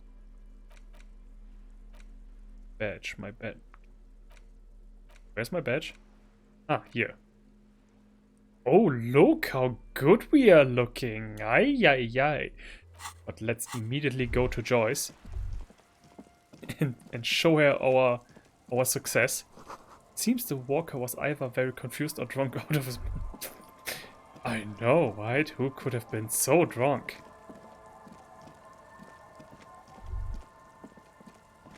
See this, Joyce? See this? I'm not completely incompetent.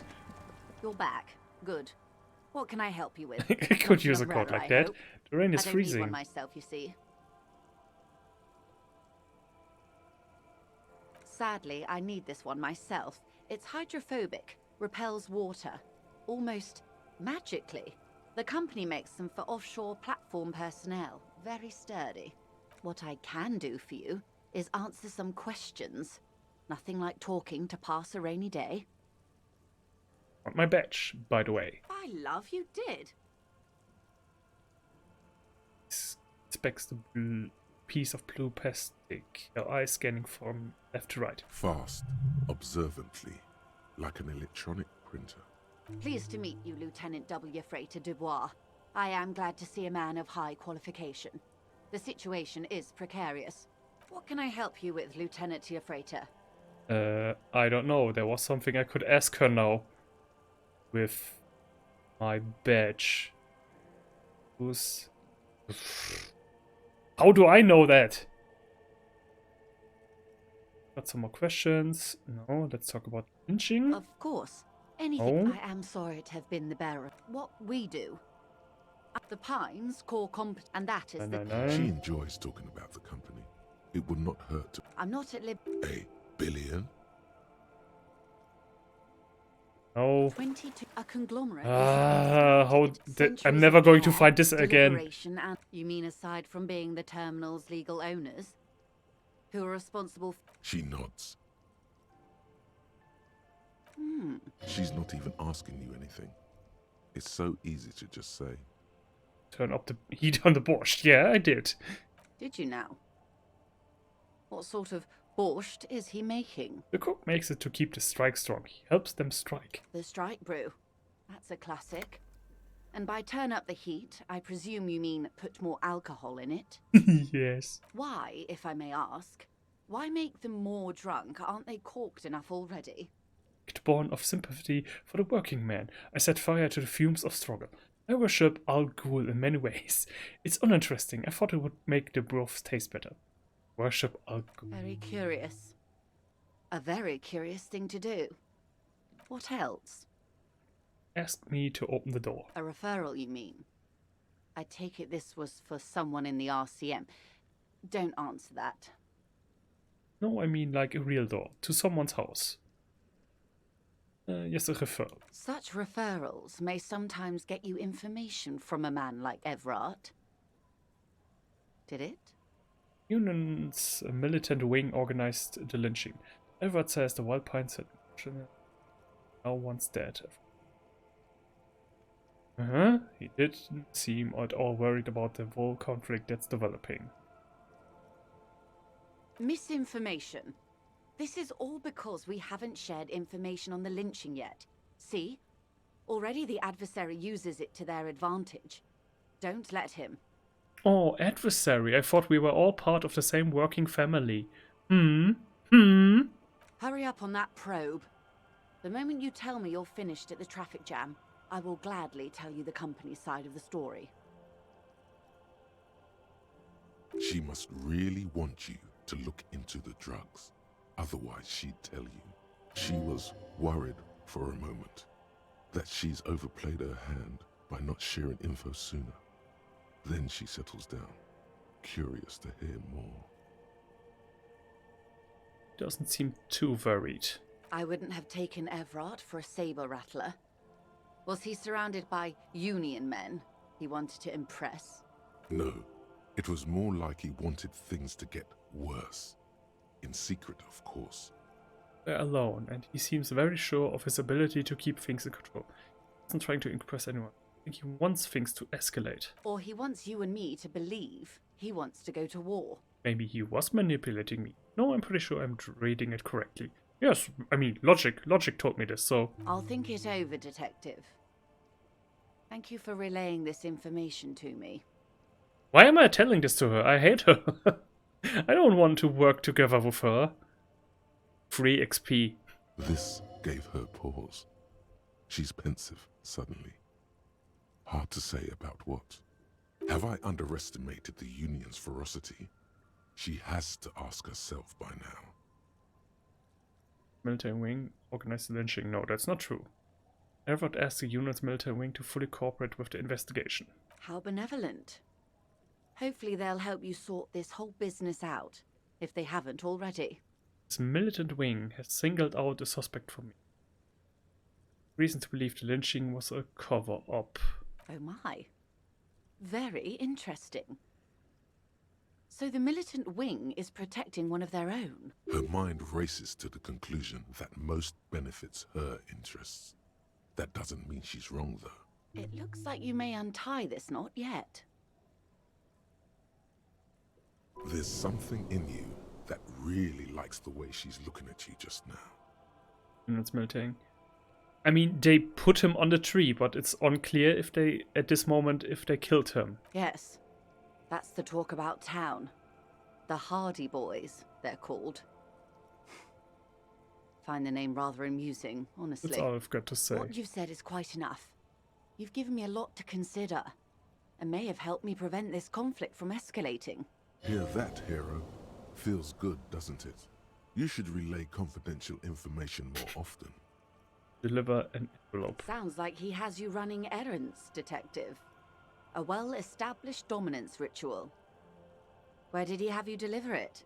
Here. Here? Oh no. What does that bloated hellbat want with my little cinder block town? It's clear the village has already grown dear to her. Strangely so. Why did she come here? Ooh, let's find out, No, don't tell me. I don't want to know what he has in store for this place. Probably a statue. It's a statue, right? I don't know. Can you just can you just order a statue of yourself? Giant statue of him, or better yet, his twin brother. Practically the same thing, but makes him seem less like a psychopath. Wants to build a youth center here for children of martyr days. You are quite fond of his village, aren't you? For something else, not a youth center. Else. First, there won't be a youth center. Whatever he's told you or the residents, there'll be something horrific, perhaps even worse than a statue. So, yes, I do. Like what? A fishery. I've been speaking with Lillian here. She gave me the idea. The infrastructure is all here, and with my connections... Fuck, now you make me like... She's a bitch, you know? She works for a bad system, but when she says she wants to build a fishery here, like... She genuinely wants to make things better. Fuck.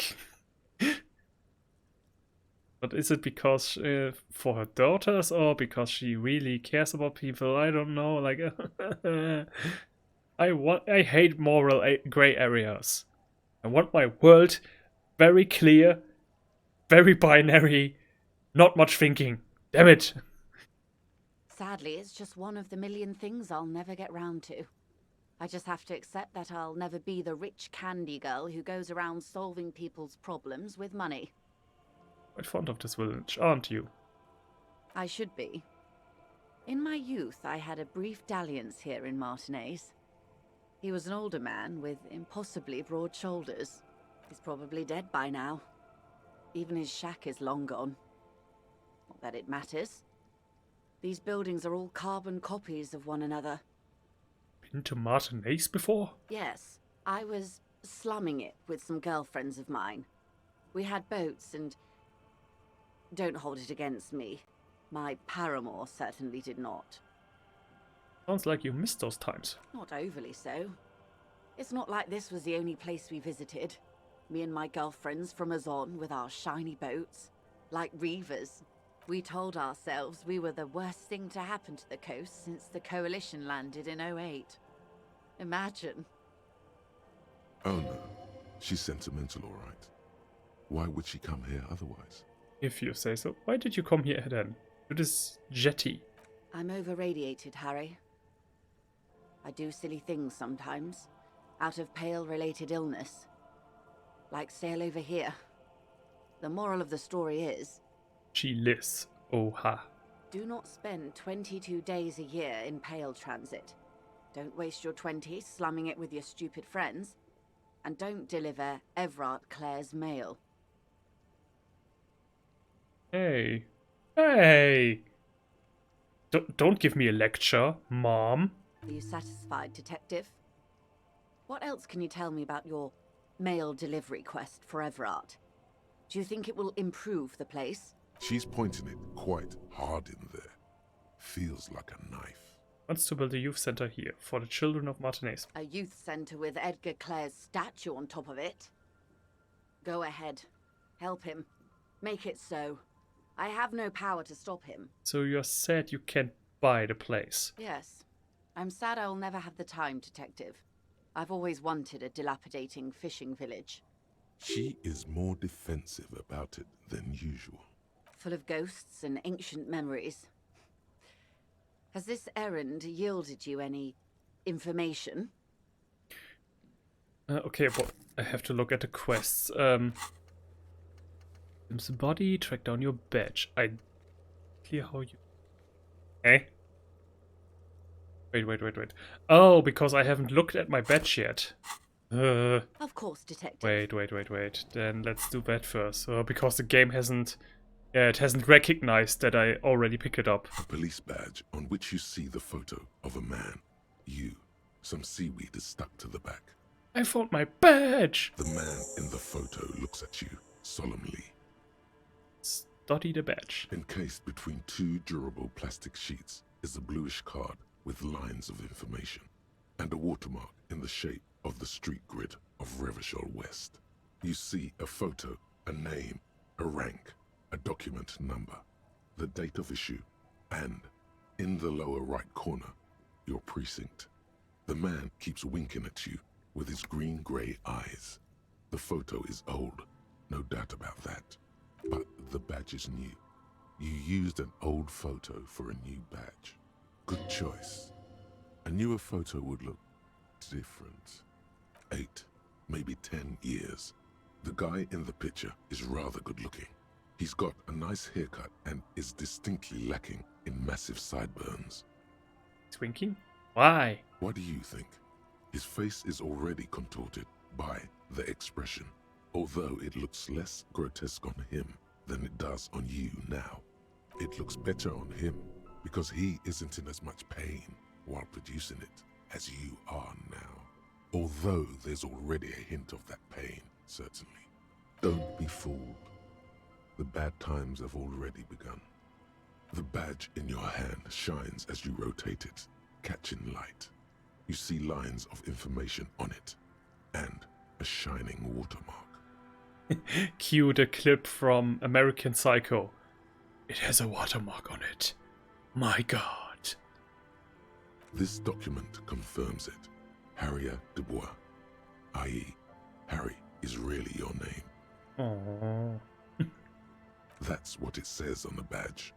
No more information is provided. You should look at the badge when Lieutenant Kitsuragi is around. He could help you make sense of all this. The badge in your hand. Fine. And let's explore the coastline. See if we can... Oh. Sorry, that was an accident. Inside you hear the cozy sound of some kind of heater sputtering. Cool.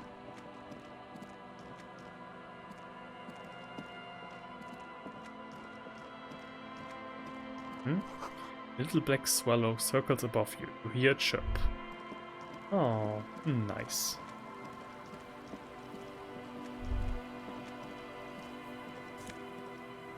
Hey. Let's go down and then up slowly. The beams are splintered. The bridge didn't collapse on its own. Artillery broke it.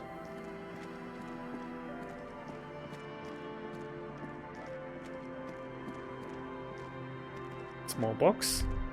Money. Why do people leave all this money around? No boat in the boathouse today. Section of coast hasn't been used in decades. Ooh, somebody has hid his magnesium here. Was hoping for drugs, but hey, can't have everything. The boathouse is shoddily constructed. A strong breeze might blow it over. And I huff, and I puff, and I blow your boathouse over.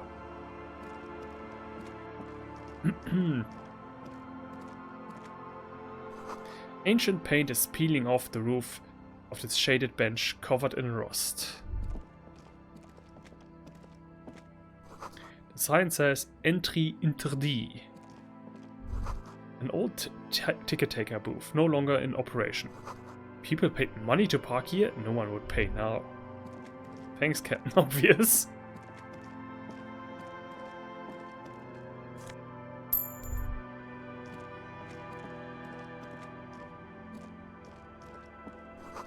The door is not only barred shut, it is inaccessible. Peepoo peepoo. A door, a building, a hiding place. Could the instigator be inside? Let me think. No. A scattering of bullet holes is spread across the cracked wall, reaching from one corner to the other. More bullet holes. Something has definitely happened here. The density and spread of these bullet holes is surprising. This takes a lot of bullets. Fully automatic rifle fire. Whoa. Yeah, okay, I won't make it, but hey, let's try anyway. Unable to piece together the big picture just now. There's a hole in their hypothesis. I'm dumb. The scattering of bullet holes looks like one giant smiling mouth, smiling its deadly smile, laughing at you and the world and the living. Yeah, okay, I know what this is. This is where the communists, the revolutionaries, were rounded up and killed by, I think it was either the loyalists or the moral intern. Although I don't like the idea that they basically say, yeah, the United Nations is rounding up and killing genocidally revolutionaries. Like, what the fuck? But then again, this is not supposed to be an exact copy of our world, so would this be the boy class you told you about? Oh, nice. Yeah, that's correct. You throw her. A metal and plastic contraption bobs up and down amidst the trembling reeds. At first, it just looks like trash, but if you look closer, this must be the boy Clausia mentioned. Pick up the boy. You lift the boy out of the water without much effort. It's not tied to anything. The cords dangling from the bottom appear to have been cut. Examining the plastic ball. The number 11 has been written on the yellow plastic. It hasn't been in the water for very long, but it's already discolored and slimy with silt. A latch holds it close, but only just barely. The brittle metal of the latch has cracked. Primitive construction, but it does the job. Shake the boy. There's something in there, splashing around. Sniff the boy. It smells like you would expect it to smell. A concentrated version of the coast. Salt, industrial slop and decay. The water this side of the peninsula is cleaner, actually. Smells a little salty. Open it. A shot glass's worth of seawater pours out, some algae, and nothing else. Another identity misplaced. There must be some cosmic conspiracy afoot. Stare into the empty boy. The boy continues to be mostly empty. Must have been Classier's enemies, which means she's in danger! Maybe Classier took them himself? There's a cosmic conspiracy, identities being lost and stolen left and right! Don't try to guess who took the documents. You don't have enough information. Oh, that's logic. Pff. No answers appear to you in the dirty seawater at the bottom of the buoy. Just the heavy smell of brine and silt and disappearance.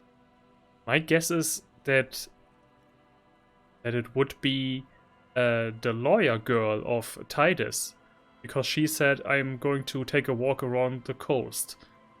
But I don't see a reason for her to take her ID. Maybe so that she isn't accused of any crime, or that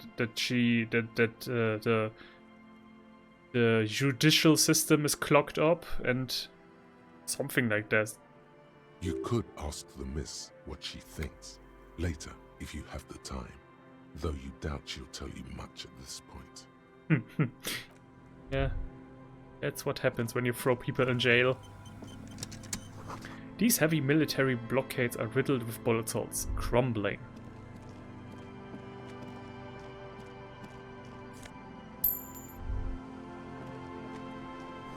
These soggy logs smell of ignition fluid, still they won't light up. Tiny cages carefully constructed. And where you might be, I know it, but any newcomers might not. Hello, I'm Gary. How do you do, officer? Gary the crypto-fascist. It reads so on my name tag. Love this game. Love this. We found another friend. I'm just waiting for my friend Morel to finish up with his insect traps so we can return to civilization. Not a lover of the great outdoors? I like nature, just not this bloody coast. It's mostly drunks and degenerates that come here. Degenerates? I've been trained to identify the slightest hint of degeneracy by the preeminent authority on it. Drunks and degenerates, that's my crew. Sadly, I think I might be a drunk or a degenerate, maybe even both. Nobody's perfect. I'm sure you've been tempted to drink. You know how this goes. Oh, I didn't mean it in any scientific way.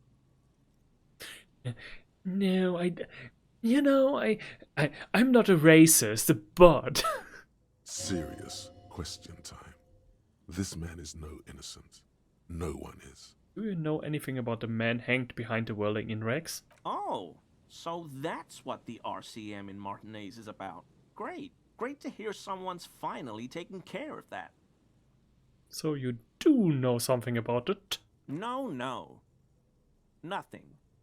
He was some kind of mercenary. But everyone here knows that. I'm just glad to hear you're looking into it. That's all. He's not feeling very comfy in his clothes, is he? Strange. Is this your mug? My mug? Why would you think that? I am going to find out! I'm going to make it my life's purpose. His eyes widen at the sight of the mug. He's seen it before, all right. Can see you recognize it. It's in your eyes. I may have had a similar looking mug in the past. That's all. Just admit it, man. You put the mug in the trash container behind the whirling. It seems suspicious. Did I mention the mug was found at the scene of the lynching? Alright, I believe you. No. Let's make him more scared. Okay. I admit it. I threw the mug away in the trash container behind the hostel. I know I shouldn't have, and I am very sorry, officer. You're not going to fine me, are you? I am. Rip out a fine for 20 years. I am. Rip out a fine for 100. Oof, 250. Maximum. Nice. Oh, God. 250? How am I gonna pay that? Okay. I'll work harder. I'll pay it off. I promise. This is a considerable expense to him. 1 month's wage, most likely. Yay! Woohoo! Make everybody's life miserable. Woo! The system works.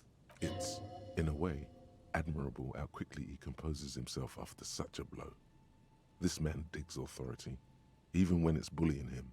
And I'll never do it again. I don't know what got into me, really.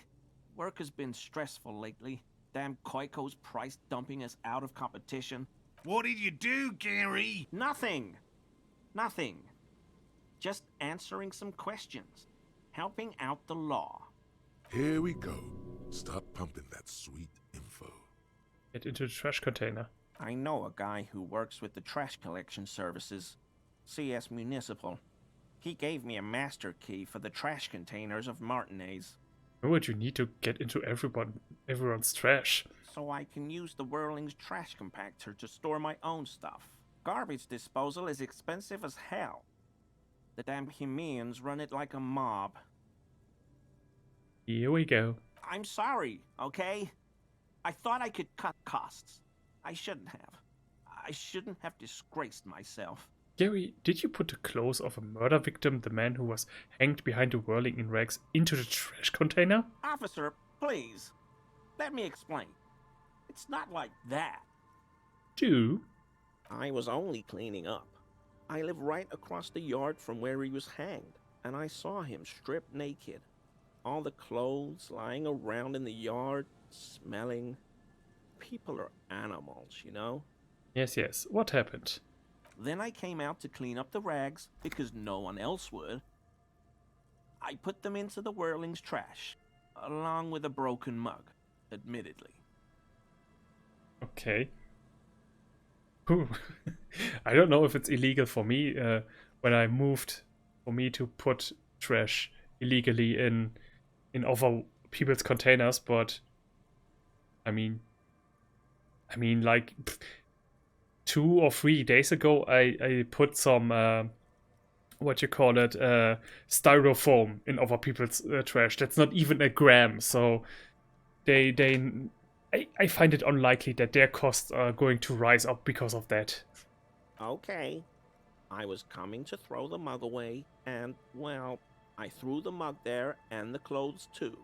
As he shifts uncomfortably, a series of clicks, like the clinking of glass beads against one another as they roll across a hardwood floor. You've heard this sound before, but where? What's that strange sound? Anything else? What sound? Clicking, I just heard, when you moved. Really?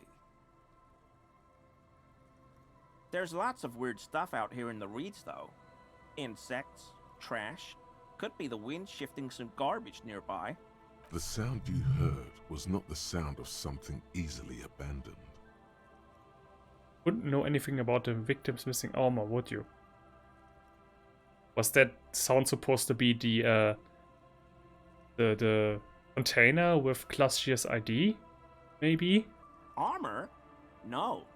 I mean, yes. Of course. I know he was wearing armor, but I don't know anything about it. There's something going on here. You should observe him more closely after this topic is concluded. Let's move on. I hope I could help your investigation, in my small way. He's visibly relieved it's over. Don't be so relieved yet, Gary. This bad cop may have been in your apartment, admiring your mug collection. Perhaps a little intimidation? Are you a cryptozoologist too? I didn't say anything about that, but... No. I help Morel with research sometimes, and I've learned some things along the way. But I don't usually go in for picnics like this on my own. What does he do then? This feels like a good opportunity to dominate him. What do you do then, if not cryptozoology? Oh, this and that. Sounds intriguing. Shady. Officer, I would never. I just didn't want to bore you with unnecessary detail. I work as a special courier. You know, urgent deliveries, overnight deliveries, deliveries to out-of-the-way locations. Deliver things. What kind of things? Oh, I don't know the contents, officer. Part of my job is discretion. Okay, so whatever you got, give it to me. Because I'm going to need it and use it. He's trying too hard to seem untroubled by your question. The rigidity in his posture gives him away. Do you deliver drugs? No. That's far too dangerous. Besides, dealing drugs isn't for people like me and you, officer. Yes. Do you deliver guns? No, nothing like that. I leave that to companies with hundreds of years of tradition in arms manufacturing. No need for an amateur like me cutting in. Do you deliver letters to secret mistresses of corporate and government officials? What do I look like? A pansy? Besides, that kind of cavorting goes against the community values that would strengthen our city. You're a simple cop asking a simple question. He can't beat around the bush much longer. Come on, you've already behaved suspiciously. The trash container business. Stop evading the question. Okay, fine. You got me. I'm a special topping pie delivery courier. You heard me. I deliver topping pies. It's temporary. I'm looking for another job. Not many jobs for good men out there these days. Said you deliver special topping pies. What makes these topping pies special? They're wheat-free and vegan and huge. Ooh. Okay, I'm going to arrest you now, because anybody who is in any way related to vegan stuff needs to be punished. Like in my local bakery down here, there are some, what was it, vegan bread or something like that. Or no, what? Vegan meat pies, something in that direction. And I don't buy them, even when they're freaking cheap. Because you know why? Out of protest. He's thinking of a way to gain some advantage from his embarrassing situation. That's basically it. I'm a pie delivery man. How about we change the subject? I'm satisfied. Are you satisfied? Because I am. New meat or whatever is never gonna get anywhere with me. Yeah, I tried it once, tofu, on in my Chinese noodles, and it was so awful. I can't even describe the taste of tofu. It's like some cheese or some eggs you have in soup, but like worse. or you know, like it doesn't taste like actual food. The gluten-free people are quite difficult to deal with as well. Yeah, I don't. It's like, yeah, it's okay. You live more healthy than the rest of us, but you know, you are not Jesus. So, Gary, you live nearby in an apartment in Martinez. Point in its direction. Sure do, officer. His eyes narrow slightly. He's wondering where this is going. Have you found your door open lately? In my home. Yes. When I was going to... How did you know? Tofu is okay. There's a dish where it's fried, then you dip in a warm sauce. Tolerable. Okay, yeah, what I had was soft, like some eggs, basically. But I'm definitely going to stay away from that in any form in the future. Or maybe if I just have to try like a small amount, maybe. But I'm not going to order an entire dish with tofu and that. I'm not going to make that risk again. Like, that taste, it was in my mouth after 2 days still. Mr. Everett, Claire thought it necessary to unlock your apartment. Mr. Clare unlocked my apartment? No, I did, per his request. So you work for Everard Clare? Officer, please tell him we're good. No, tell him I'll make it up to him. What have I done? He'll send the muscle after me. Looks around, whispering. Haha. Yeah. He makes sure no one hears you talk. Like, also, what am I doing? I'm treating my fellow fascists like garbage. But then again, fascists are a bunch of hypocrites, so this fits. As he lowers his tone, he hunches his back. Really, I don't even know what it was about. I just opened the door. Yeah, I don't know what it was, but he doesn't like you. Try not to shit yourself, Gary. It's just an open door. Yeah, I would like to know what it was about.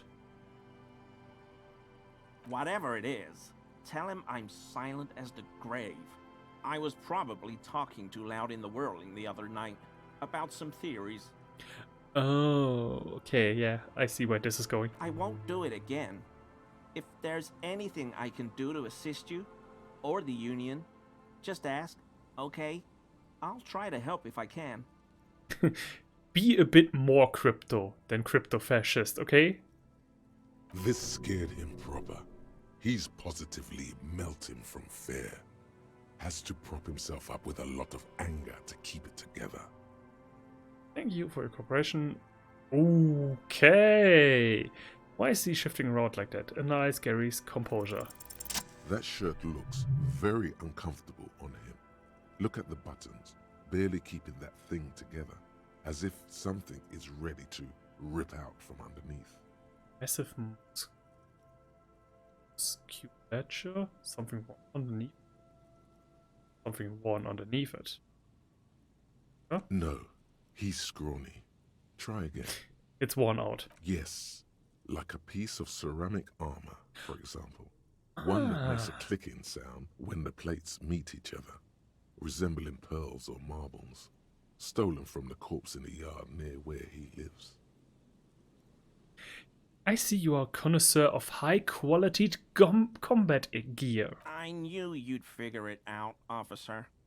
I'm sorry I didn't tell you at once. I was... Unbuttons the shirt. I was ashamed of what I did. And I didn't want you to know. See gleaming white ceramic shine underneath.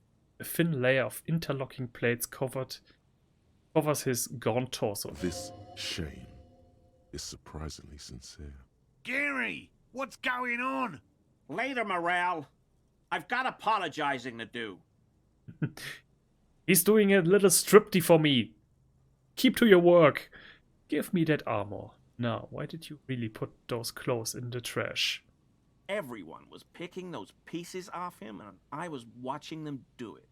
And they'd scattered his clothes all over the yard. Everything was smelling. Its feet. So I went there to take out the trash and started cleaning up. All those rags on the ground, him swinging up there, and I had a lapse of honor, sir. I thought, he's a foreigner. They all say he wasn't from here. Only the cuirass was left. So I stripped it off him. It was early in the morning. No one saw me. I took it with me. It was a mistake. Had I known it'd give you guys trouble, I wouldn't have... Fuck. Why did you lie to me, Gary? Because I was weak. I should have told you the moment I saw you. But... How does it go? Weakness disgusts me. The hell, Gary? You in trouble? I'll explain later. Doesn't muster up the strength to tell. Give me the armor, now. He sighs again, hangs his head, and unbuttons his shirt fully. A cuirass that matches the dead man's boots comes into view. Soon it is in your hands, smelling of his sweat. But so light to hold, like a bag of cotton. Do you know who killed the hangman? I always thought it was the Union, but I sure as hell won't go around saying that anymore. You have my word. I don't know, and I won't be running my mouth on this subject anymore. Well, Gary, when you walked out the door this morning, you didn't think this day would turn this shitty, didn't you? Are we done here, Gary? Yes, absolutely. I will never do anything like this again. I won't mess with Mr. Clare either. You have my word. Yes, nice. So, Let's unlock this one. And bringing of the law jaw. I think this is what do we have here? The precarious world. 4 hours. It says a minus of rhetoric. Of birth generator. And this one wasn't all that good. Wasteland of reality. Searchlight division. If it at least could give me a hint of what it's doing. No? Jaw. Precarious world.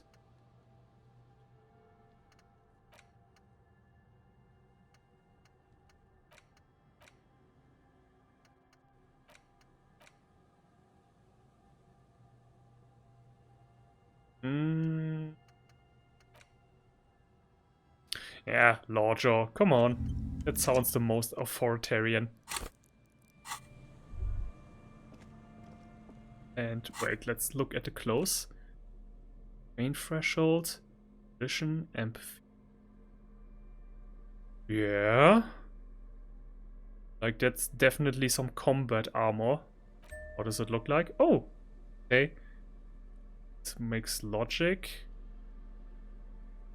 I think I can use that. Let's see how this... I'm looking like some fucking stormtrooper. Alrighty. Here we go. The police is here, ma'am. Don't be worried. Out, little guys. Not out of this jam. I'm worried because you are here. Morel, the cryptozoologist. So we found the husband of the nice old lady in a wheelchair. There's a cylinder on the ground in which the man is arranging some netting. It looks like some kind of trap. He notices you. Who's there? Oh, the police. Hello, officer. Hello. His self-conscious enthusiasm renders his movements ungainly. He looks like your understanding of a scientist. You must be Morel, the cryptozoologist. To what do I owe the pleasure? Nina sent me. She's been really worried about you and is waiting for you to get back. Man to man, you shouldn't leave your vermin unattended in a cafeteria surrounded by communists! The cryptozoologist's companion says nothing, but nods approvingly in your direction. We have an understanding. Yeah, so that's what this is. Lena sent you. Can't say I blame her. We've been here for days. That darn water lock is broken, and we can't go under the 881. Yeah, that was me. I broke the water lock with my motor carriage, but it's fixed now. You can go back. You broke the water lock with a motor carriage? There was a billboard in the canal. Not a vehicle. It said Samaran Butter. No, see, I jumped over the canal in my motor carriage, tearing through the Samaran Butter sign, which fell into the canal, blocking the gates. I used the pawn shop as a launch ramp. Why? Because I needed to drive into the ocean. Because I'm insane. I was an experiment to gauge the Cobra's 40s aerial performance. I'm something of a gentleman scientist.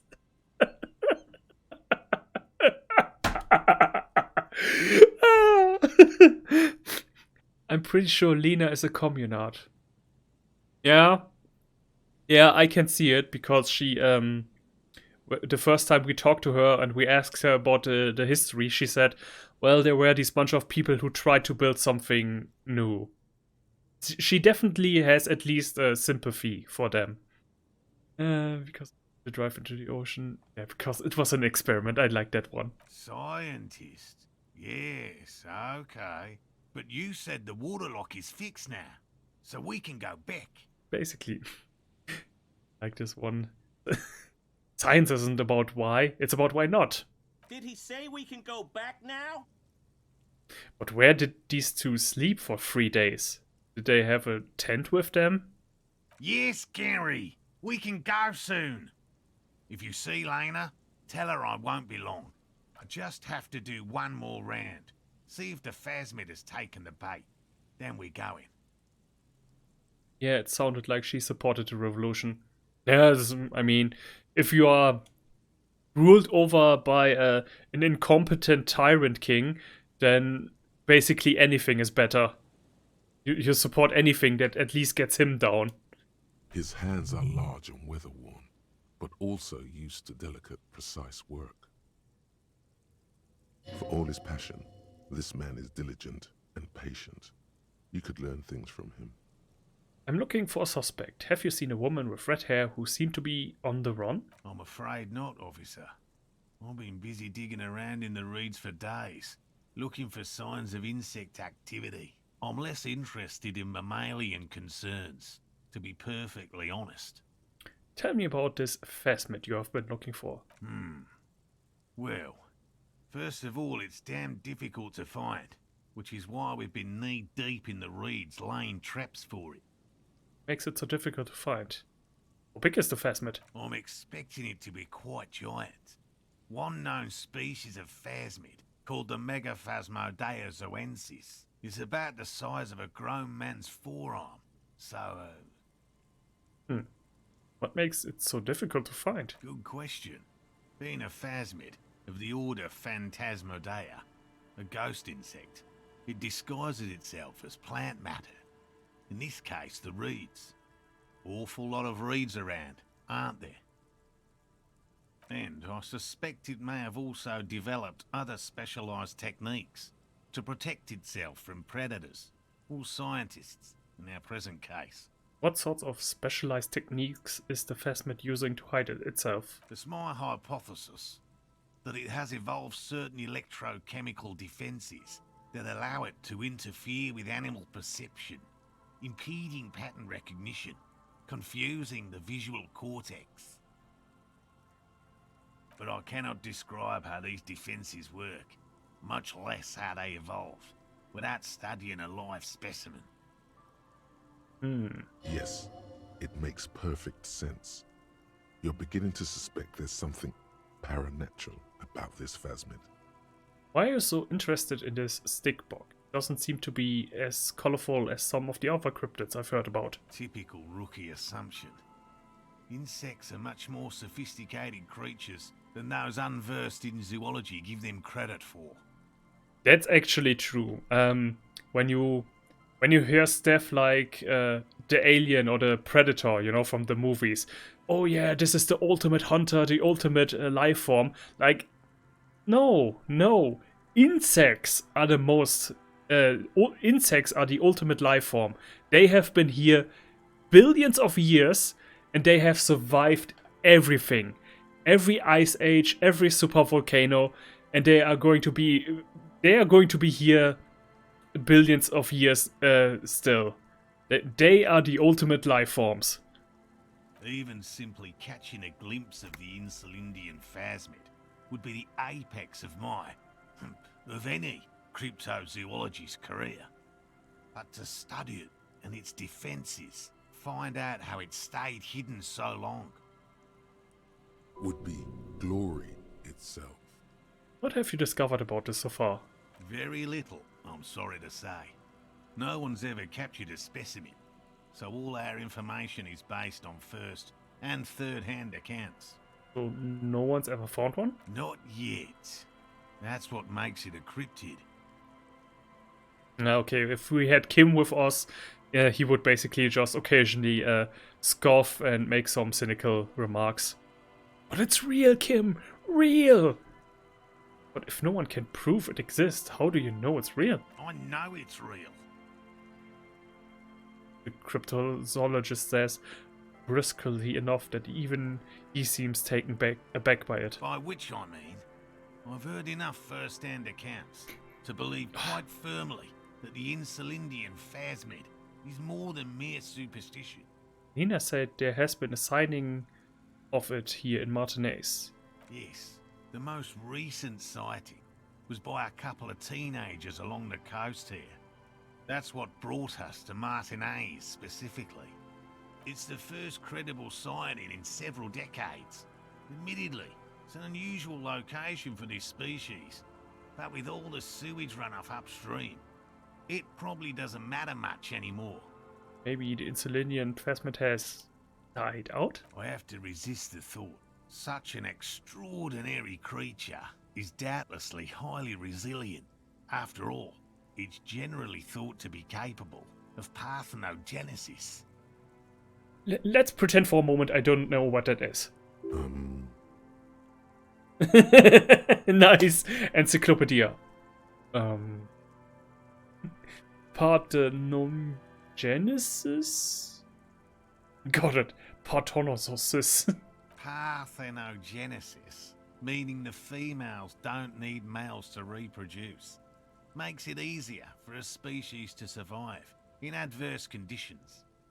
That's pretty clever. Females reproducing without males? A travesty! A crime against passion! And common sense! This arouses no special feelings in me. Nature does not concern herself with ethical propositions. As a scientist, my interest is strictly dispassionate. There's nothing dispassionate about the way he talks about the insect. Tell me more about these traps. Well, they may not look impressive, but Lena designed them quite cleverly, so I'm sure they'll do the trick. Lena designed the traps? Yes. More than some, he admires this about her. How do the traps work? Simple. Attracted by the locusts, the phasmid crawls down the funnel and, having eaten its fill, can't get back out. At least, that's the intention. The net isn't a perfect solution, but we didn't want to use anything that might damage the specimen's delicate exoskeleton. What are you using as bait? Locusts. Nearly all known phasmids are herbivores, of course. But we've hypothesized that the Insulindian phasmid might occasionally prey on other insects. Inside the traps, a number of locusts crawl and tumble over one another in a tiny, chittering swarm. What will you do if these traps don't work? They'll work, I assure you. The predatory hypothesis, using locusts as bait, accounts for the failure of previous efforts by other teams, which use plants. We have given this some thought. The traps do seem to be deftly and thoughtfully constructed. It's clear the cryptozoologist's wife knows what she's doing. Let me ask you about something else. Yes. What? It's time to return to your women moral. How did you become a cryptozoologist? I've just always liked animals and puzzles. Searching for cryptids is a bit of both. He seems reluctant to talk about himself, but he'll open up, if you prod a little. So you're living your childhood dream out here? Why not just be a zoologist? Real animals are puzzling too. Have you ever discovered a cryptid? So you're living your childhood dream? It's not child's play. Just because I have to traipse through the mud every so often. You ever discovered any? No. Very few cryptids are ever discovered, and not for a lack of trying. To stay hidden is a cryptid's primary quality. It's even in the name, cryptid. So how many cryptids have been found? Of the list of cryptids kept by the Cryptozoological Society of Chemnee, which is 4,082 items long, about 2,000 have been confirmed as hoaxes. 2 are categorized as confirmed discoveries. The rest are in differing stages of discovery, refutation, and data collection. Only 2 have proved to be real? Yes. The Chateau Quan forest pygmy, who turned out to be an extinct species of primate, and a cave salamander from Yugograd, who is, honestly, quite unremarkable. It's in a zoo somewhere. We cryptozoologists are brutally honest with ourselves, more so even than the public. With cryptids, most cryptids are hoaxes or they are never found. That does not mean we should stop searching. Out of 4,000 is not even 1%. Then the Insulindian phasmid will be the 3rd. I don't even know what to say. That's a small number of discoveries. I approve. Indeed. Just if not... our expedition is successful, every paper in the world will report on it. From Revachol to Dushantu. It will be a zoological miracle. Why not just... Thanks for explaining that. Now about something else. Why not? No, but I'm not a disbeliever. I believe! It's time to return. And let's talk about specific cryptids. All right. What cryptids precisely? I usually discuss these things with specialists.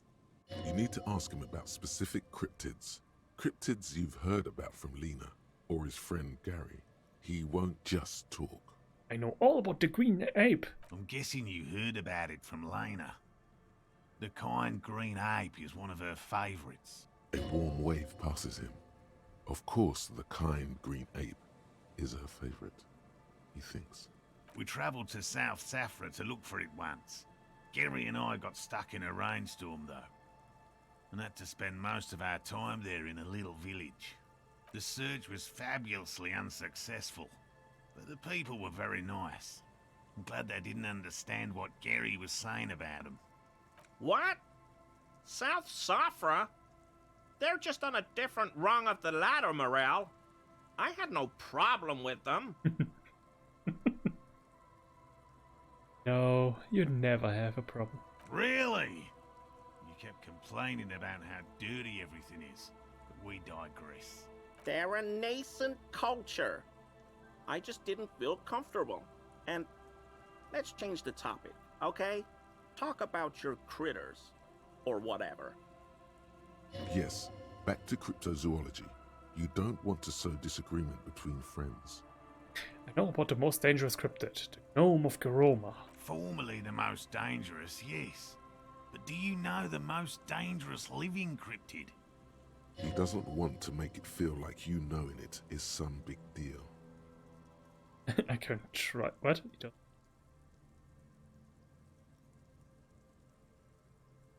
No. I can try to guess. Believe me, you won't guess it. You either know or you don't. Breaks his head and says, "Is it the most sensible thing in the world?" The most dangerous cryptid is a carnivorous ruminant, known colloquially as the dread moose. Get out of here! No, but we're not get out of anywhere. The dread moose is a widely reported cryptid from Arda. It subsists entirely on flesh, and has even been known to dig up fresh graves in search of sustenance. Hold on, does it also attack people? Human remains have been found deep in the forest, torn apart, then trampled into the mulch by large hooves. Infer from that what you will. Okay, what does the dread moose look like? Just like an ordinary Arden moose. Then how can you tell if it's the ordinary or the dread kind? You can't. That's what makes it so dreadful and hard to identify. I'm not completely sure about this dread moose. I'm 100% behind the dread moose. I utterly believe it exists. You're right to.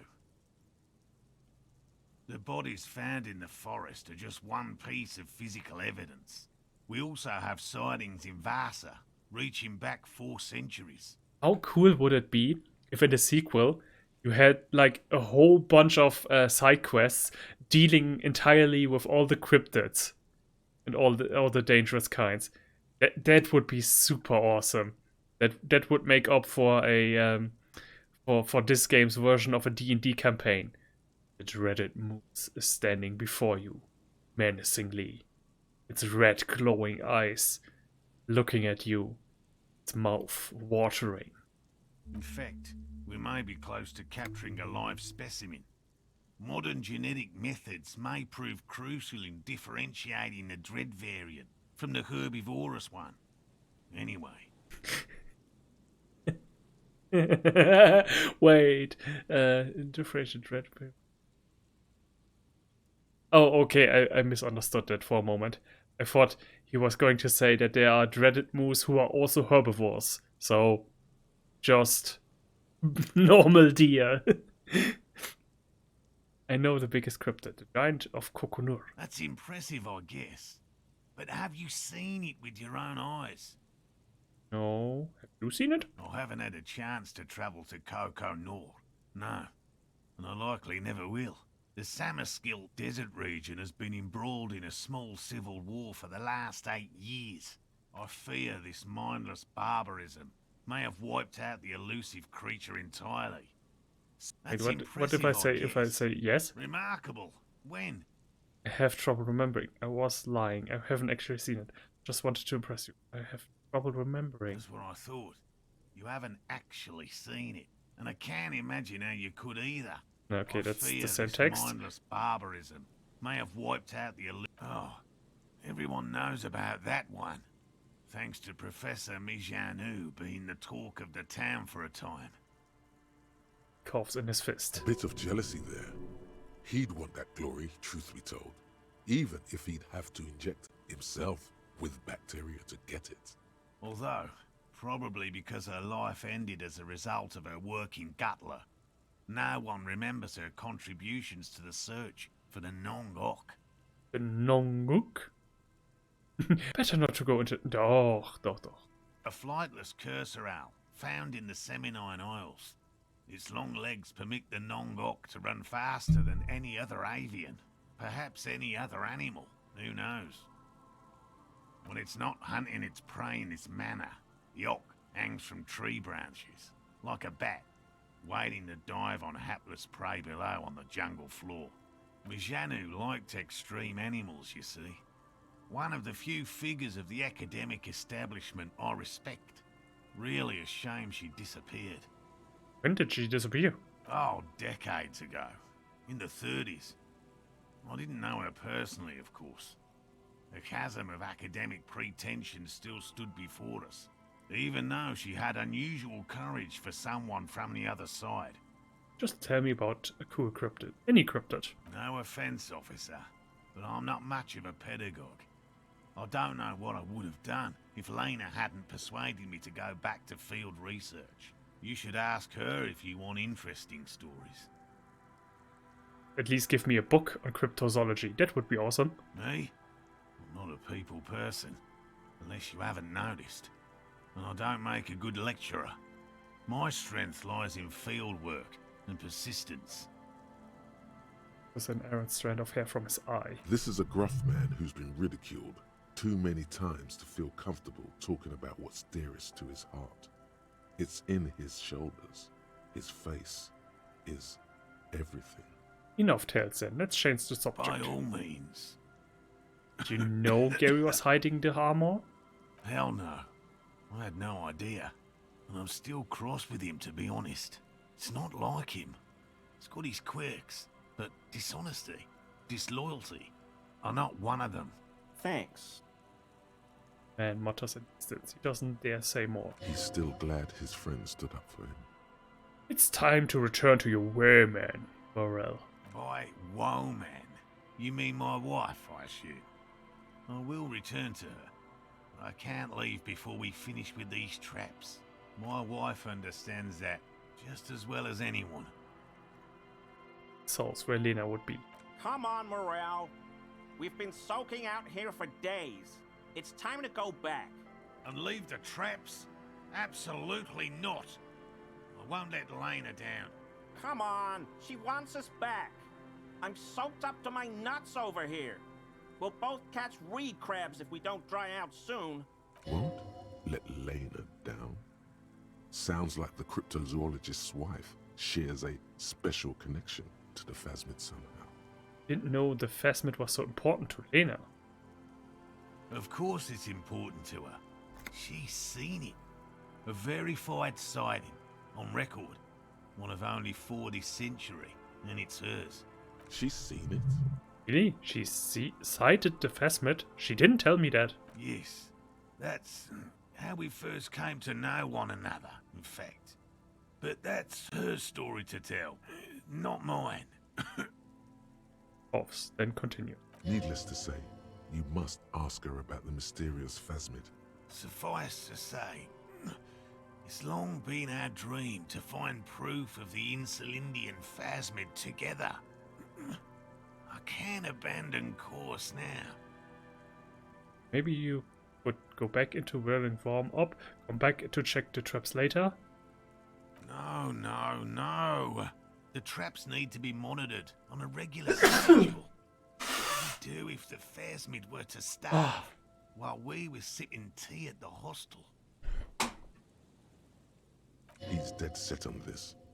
I could go for some trap setting. What if I check the traps for you?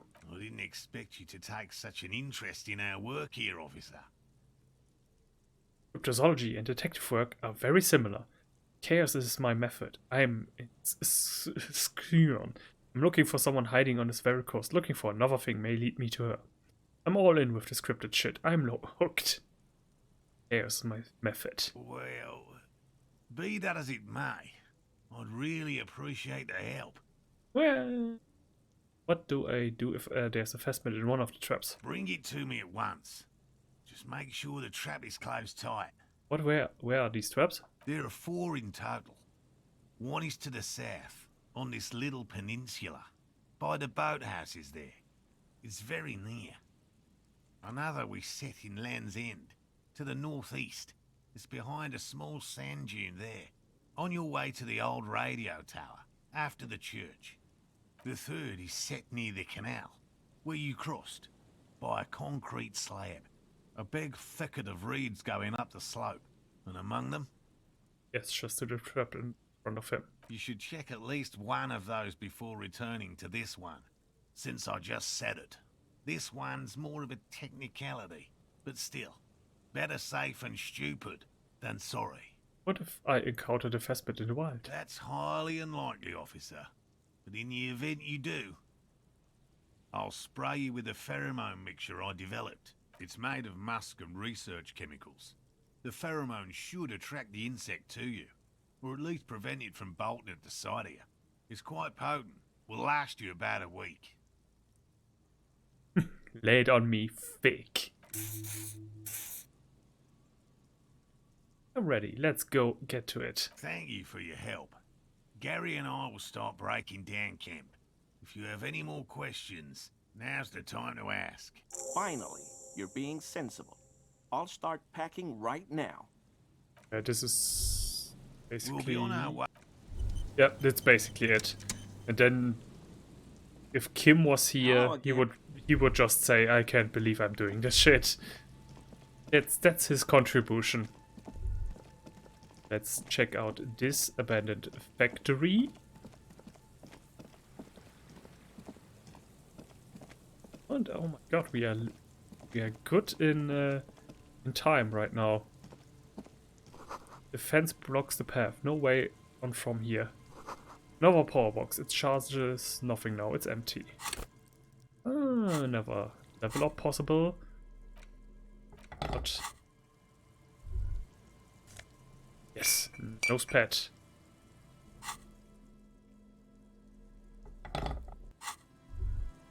And the box, and the money, and marshals.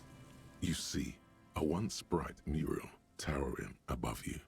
The signage has peeled off over the years, but you can still make out Feld Electrical R&D, a slogan used to intertwine with the loops a long time ago. Now, only a shadow of peeled letters remains. It says, "Tomorrow is just a whisper away." Tomorrow. Just a whisper. The wind whispers and whispers. Yeah. But as it stands now, it's not here right now. Tomorrow, that is.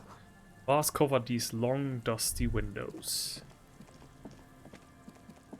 There's something to go into, but just not yet. What is that? What? Boss hum. The electricity flows through the wires with audible power.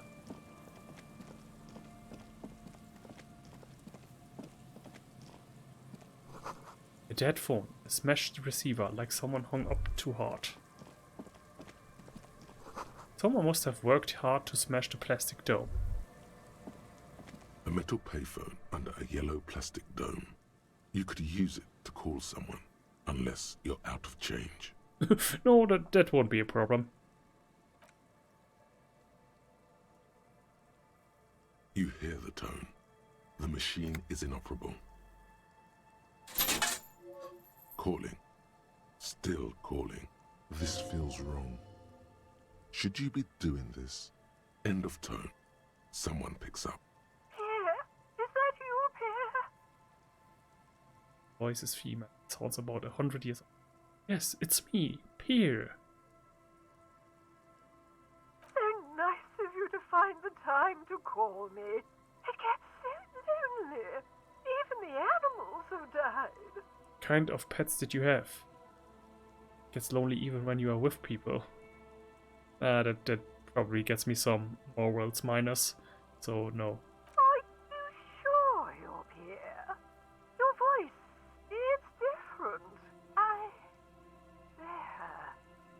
Chrysanthemum. Her voice is drowned in white noise. Sounds like waves washing a beach, growing in volume until the call suddenly disconnects. Calling. Still calling. Again? Seriously? Yes, we're doing this. Someone with a masculine voice picks up. Hello, Gerard speaking. Gerard, what a douche name. Change it. Change your name. What are you, like 5? Once shouts something in the background, and when Gerard speaks again, his voice is hushed. Thanks for calling, asshole.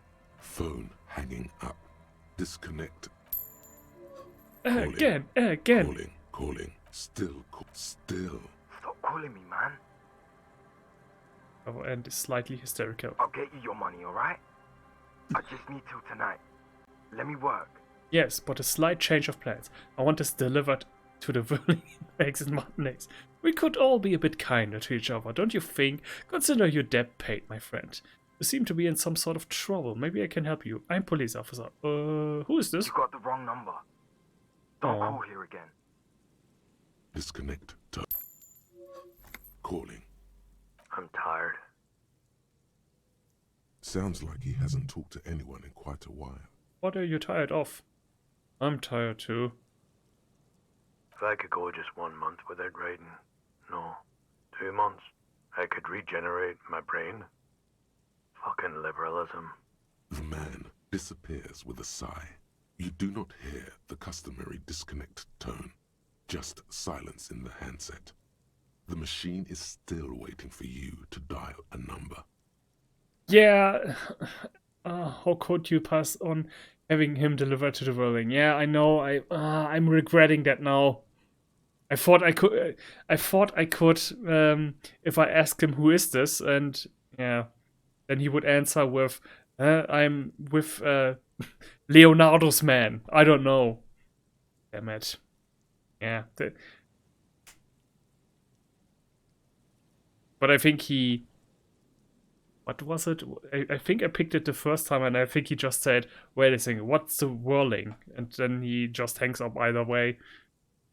But yeah, it sucks. When was the... no, the autosave was a bit too long ago. Seems like it did not have time to swallow the coin. This sometimes happens. Lucky you. The call went too fast for the payphone to register. You can still make a new one without paying. Dial a random number with your eyes closed. You close your eyes and put your index finger on the rotary dial. Oh, then bummer. pull down Yeah. the number.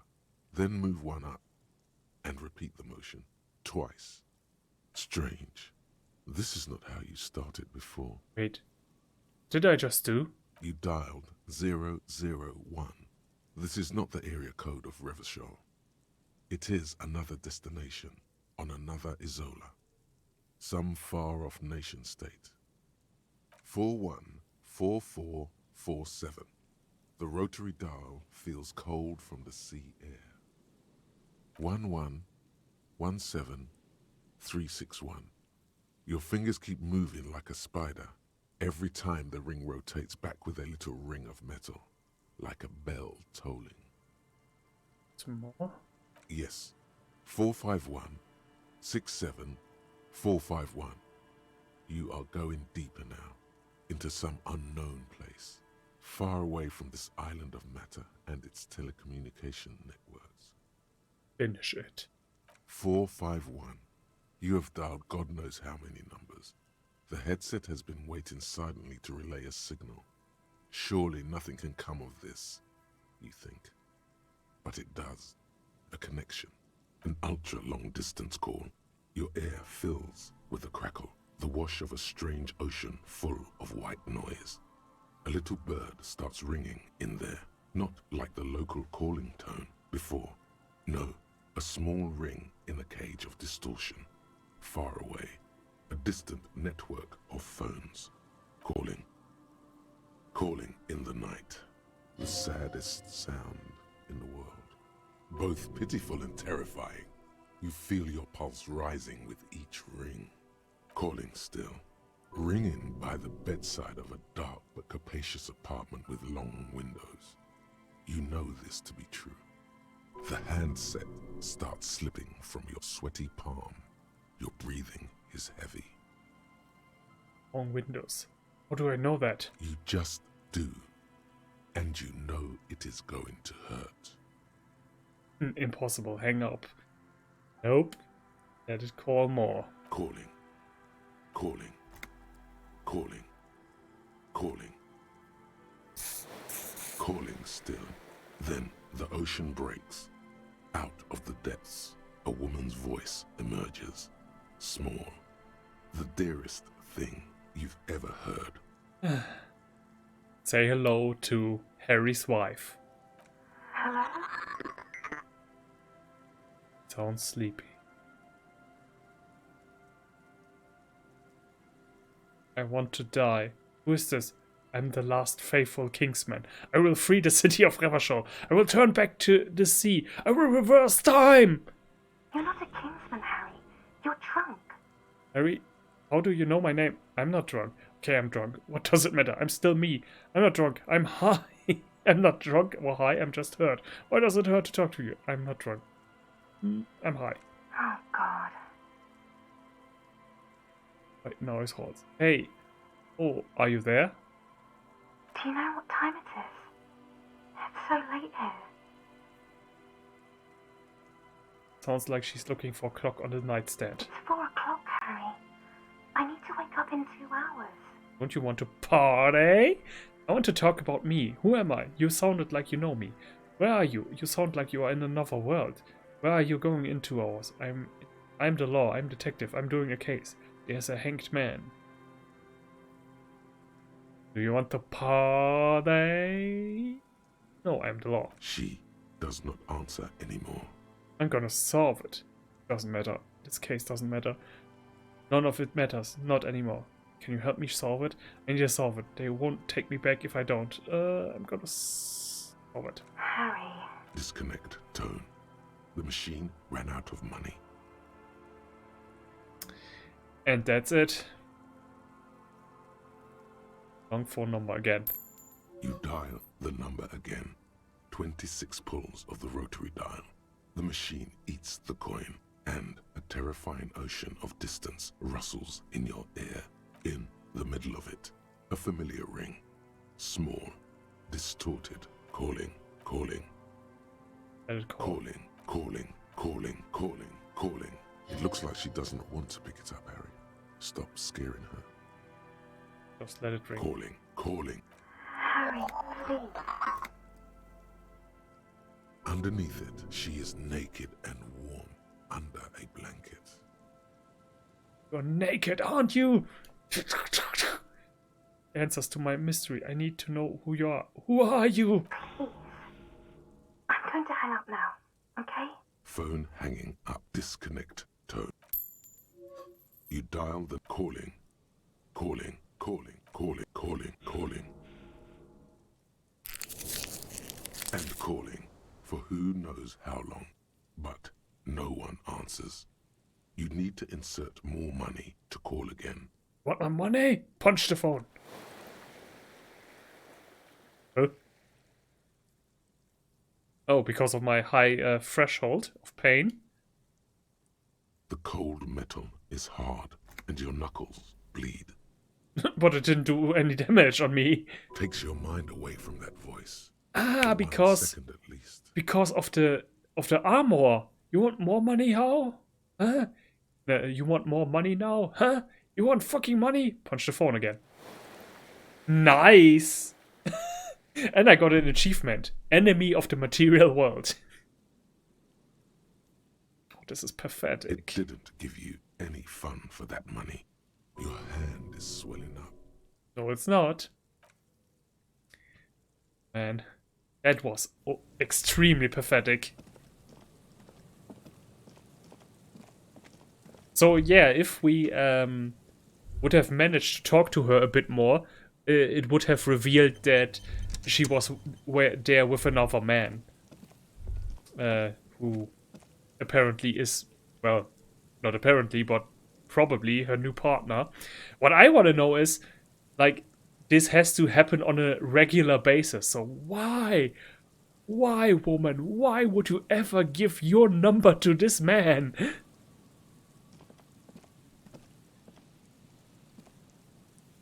Someone has left an unidentifiable article of clothing on this railing. It smells really bad. Touch. The cloth, if you can still call it that, makes a soft crunching sound as you thrust your finger into it. Take a closer look. It's streaked with dried seagull shit and tangled with pieces of seaweed. A dangling arm suggests that there might be a jacket beneath the crust of filth.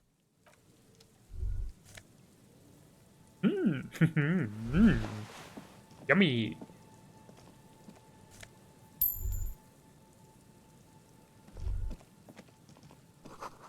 Vagrants have recently painted the tar bread. Water drips from it. Mega Binos prescription glances. But it gives me minus perception. Okay.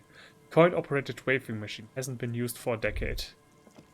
There's another box to open.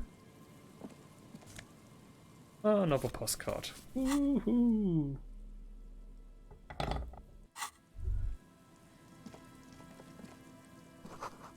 Makeshift roof. Vagrants have tried to make the boardwalk habitable.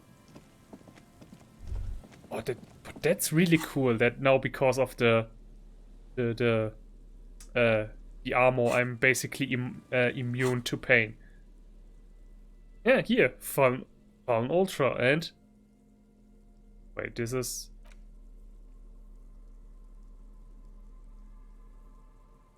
this. Weren't these the armor of the armor set? I think it was, but yeah, I don't. I'm invincible now. The big wine canister is open and empty. The smell. It's awful and familiar. Hold on. That is awful. It doesn't help. You can still smell it.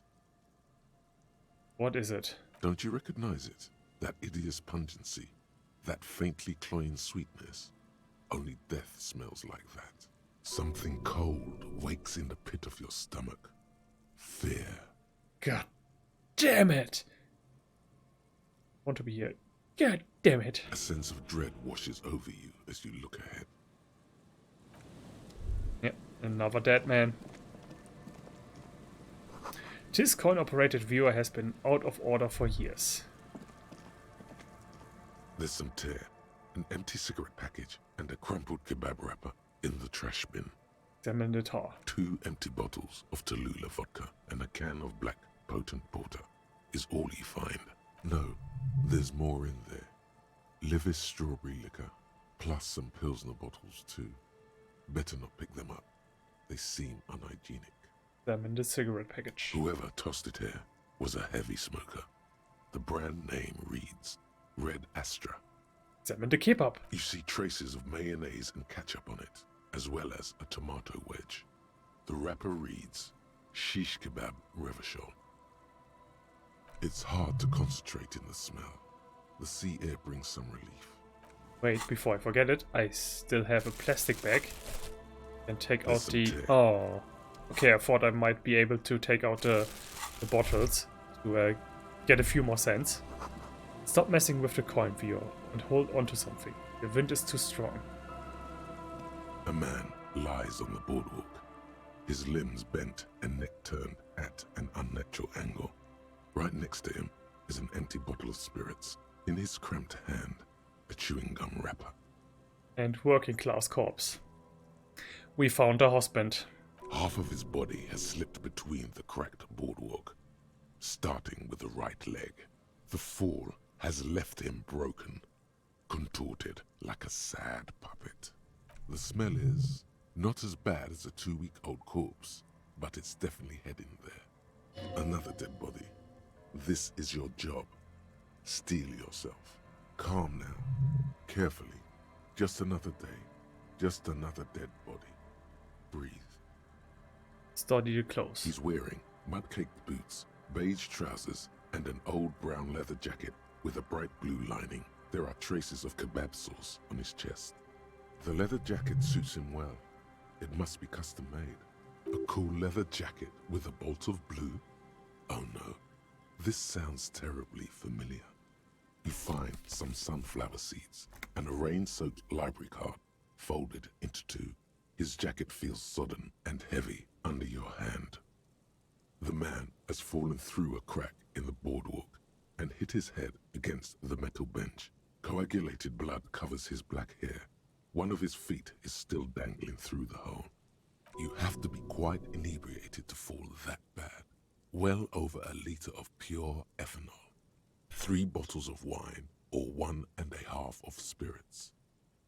In his face. His expression is dull, like the sea behind him. Drops of water shining on his moustache. His eyes, empty and wide, look frightening in their frozen gaze. He was confused when he died. Confused and alone, most likely. Overcome with the awful surprise of it all. Who wouldn't be? He was just about to head home. The first step back home proved to be his last. What are your surroundings? There's some dried blood on the metal bench, right where the corpse's head rests. The floorboards are rotten and slippery wet around the hole. An empty bottle lies nearby. A chewing gum wrapper is clutched in his fist. A dried chunk of blood covers the hair at the back of his head. An open wound. It's sticky and cold to your touch. This is where he came out of himself, drop by drop, when he was unconscious. It took 3, maybe 4 minutes. Step on the floorboard. They screech under your feet ominously.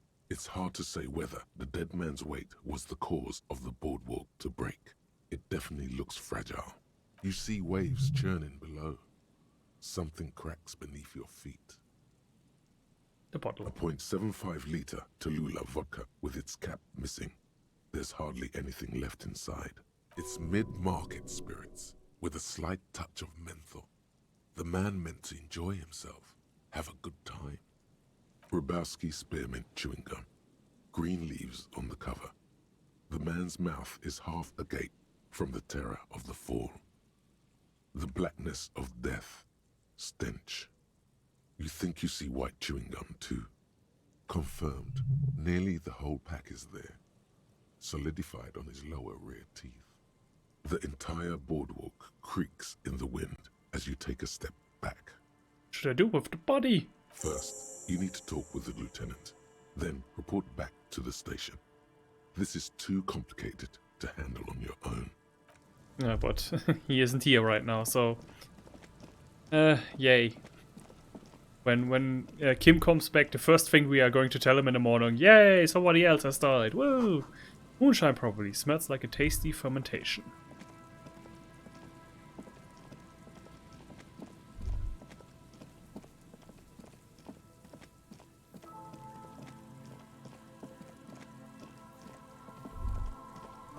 Blood drips from your knuckles to the sand. Drip, drip, drip.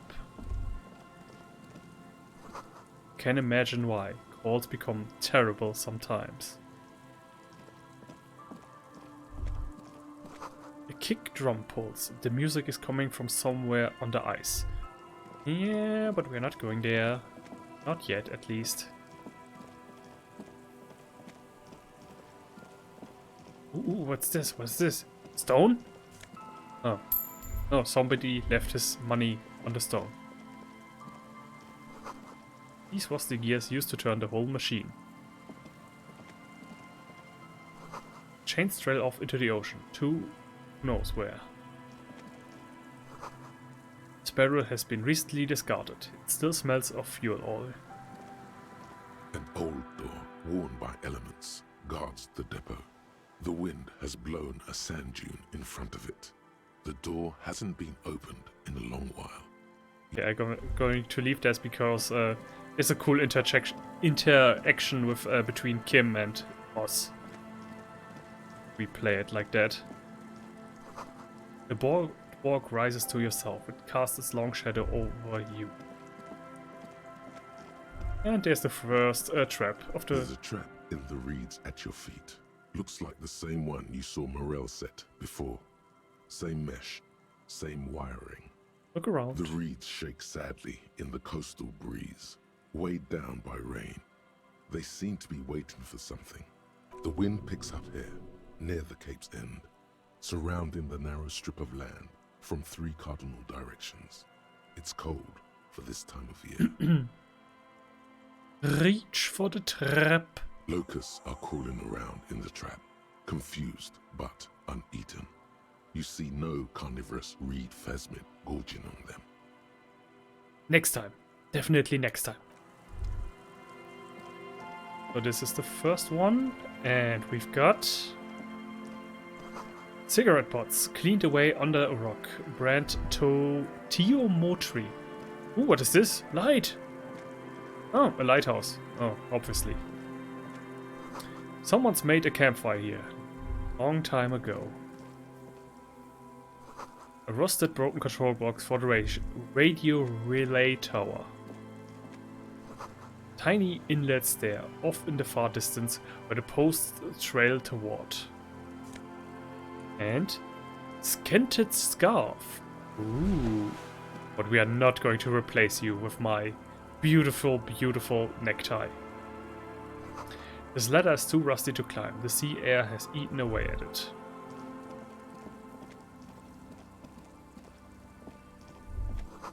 You take a metal note. Timotori seems important somehow. A mental, not a metal note.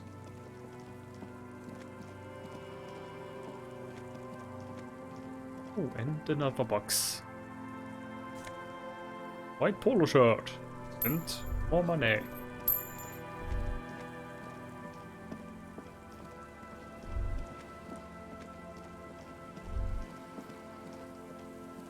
It's here? Nope.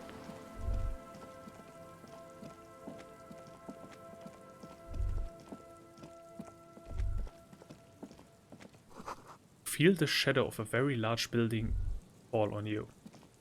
Where this might come from. Sign reads Saint Brune 1147. Dusty pews in the shadows. Many seem to be missing. An altar shrouded in dark or something like that. It's too dark to tell.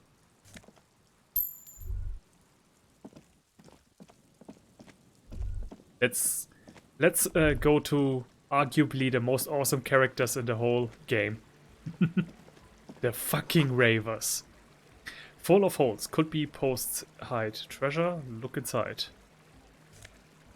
Ooh, nice. And alcohol, yes.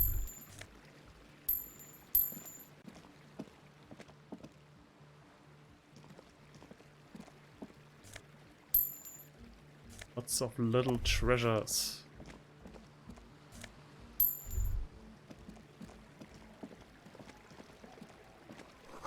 A school of fish huddle around the fence post, then scatter into the dark. Before you a drawbridge. It can only be lowered from the other side. Okay, then let's do that. Let's go all the way around. Wait, why can't I? Ah, because we need to go that way. First, let's check out if there's something here. But no. Only more unappealing yellow plants. It must have taken a lot of patience to do this. Painted with pastels, someone is trying to bring cheer into the world. This is my jam! More tribalistic markings. This post is covered in little humanoids. Hole screwed into the ice keeps the tent erect. Trash from some unending party. First get this bridge down. A pane of Eternite has been planted into the snow. 2 poles are holding it up, barely holding it up. It could fall over any minute. A stronger gust of wind might be enough. Looks like a makeshift bridge, currently drawn up. The pane falls into the icy snow with a soft thunk. And now we have a shortcut. This is someone's home, away from home, just like yours. A shaggy-looking girl in her late teens or early 20s kneels on the ice with an electronic contraption in her hand. Hearing you approach, she looks up. Oh, hello there. It's cold out here, but she's not wearing a hat. She must be freezing. Everyone knows drugs make you invulnerable to cold. You bet this one likes to party. Dear child, it's freezing. Where's your hat? Huh? Maybe she didn't hear you. A little louder. I said you should have a hat on. So should you. You don't have to do anything. To think of it, I should. Where would I get one around here? I don't have to do anything. I'm the law. You have to do what the law says. Real cool. I was just, because of my thought. Because this was very fitting. She looks down at the device, mumbling under her breath. Way to abuse that power, man, she says, thinking you can't hear her. She bats away your questions like flies. She's not intimidated by mere police officers. And the law says you have to wear a hat in this weather. So keep that in mind while I ask some more questions. I don't think there's a law about power abusing. Woo! What kind of law says that?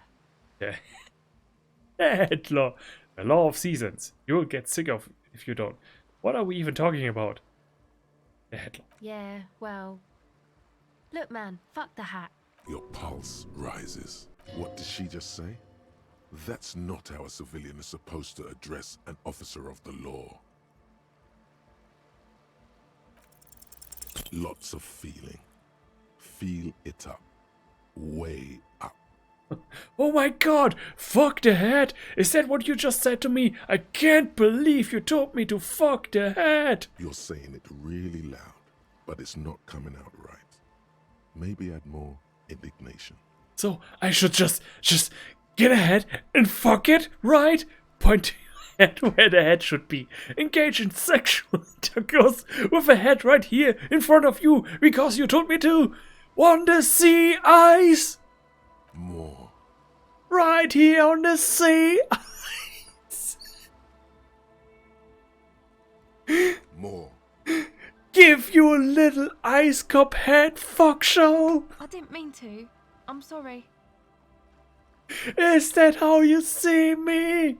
Kuno taught you well.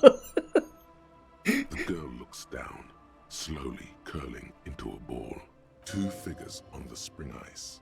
One, a young woman, tries her best to ignore the other. A middle-aged man with spectacular sideburns, who's screaming at her with all his might. Across the bay, 2 figures watch the scene unfold through coin-operated binoculars. My God, one says in a concerned voice. Let me see, says the other.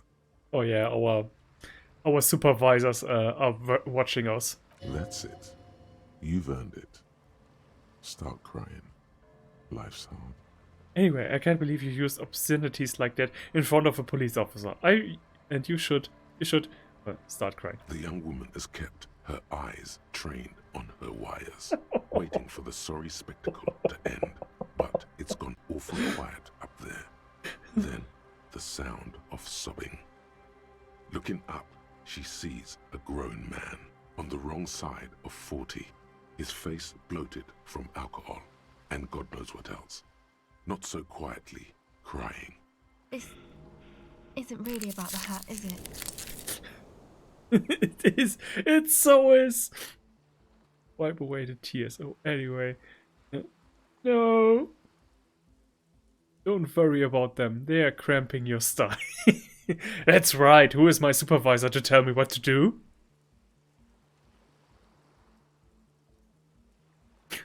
No. You know, You're not the only one with issues. I self-medicate. Shit. Life's a horror, you know? Crying helps, though. Get it out your system. And then maybe we can talk. Okay? I'll be here. So, like, seriously, what's eating you, man? There is a hint of pity in her eyes. Her hair is dyed blonde, with dark roots showing, and she wears thick black eyeliner. Most men wouldn't call her pretty. There is a manliness to her, a coarseness. Can we talk for a minute? Have you seen her? Can we talk for a minute? Yeah, I think this right here is a good moment to get some free therapy. I was wondering when you would come around. What's up? I guess there's something that's been making my life hell. What is it? I think it's the plight of the working class. Everyone's just mooching off the entrepreneurial. Yeah, okay, whatever. I think it's all these foreign people taking our jobs.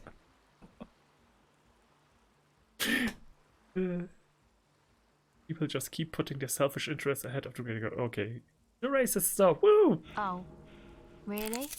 Yeah, I can tell this was once a proud nation. Now all this internationalist bullshit has brought Revershall to his knees. So the thing that's got you crying in front of strangers is national pride? That's those foreign ideas messing with your head. You don't even realize you are literally on your knees right now. You, oh, women, literally on their knees. No, that's probably not it, is it? Yeah, pretty sure. Now I had some questions about something else entirely. Oh yeah, he dropped that very quick. No, here come. It's the foreigners. Man, that's because my equipment's on the ground. I'm pretty sure I've got issues with our young woman kneeling in the snow with this cosmopolitan racket going on in the background. Not towards the tent. Or, I'm just gonna put this out there. Are you sure you're not having chick issues with some chick? Perhaps. No. No. A fascist having problem with women? No. Now that you mention it, I found these letters I'd thrown in the trash. They might have something to do with it. I'm positive now. I had some questions about for you before all this started. Yeah. You mention it. Yeah, perhaps. Okay. Why'd you think that? First, they had just the faintest scent of chewing gum on them. I could still smell it under the shit. They were written in a woman's hand, and oh boy, did reading them make me not feel good. There you have it then, chick trouble. Not political after all. Who was she? No idea, haven't seen her, definitely haven't called her. I don't remember a single thing about her. Really? You seem pretty upset about this chica. Are you sure you don't remember anything about her? Eyes? Hair colour? I remember her scent, and that's all. Wow, man. That's some pretty strange shit. Are you sure the letters were for you? Yeah, I'm sure. Why would I have reacted so strongly otherwise?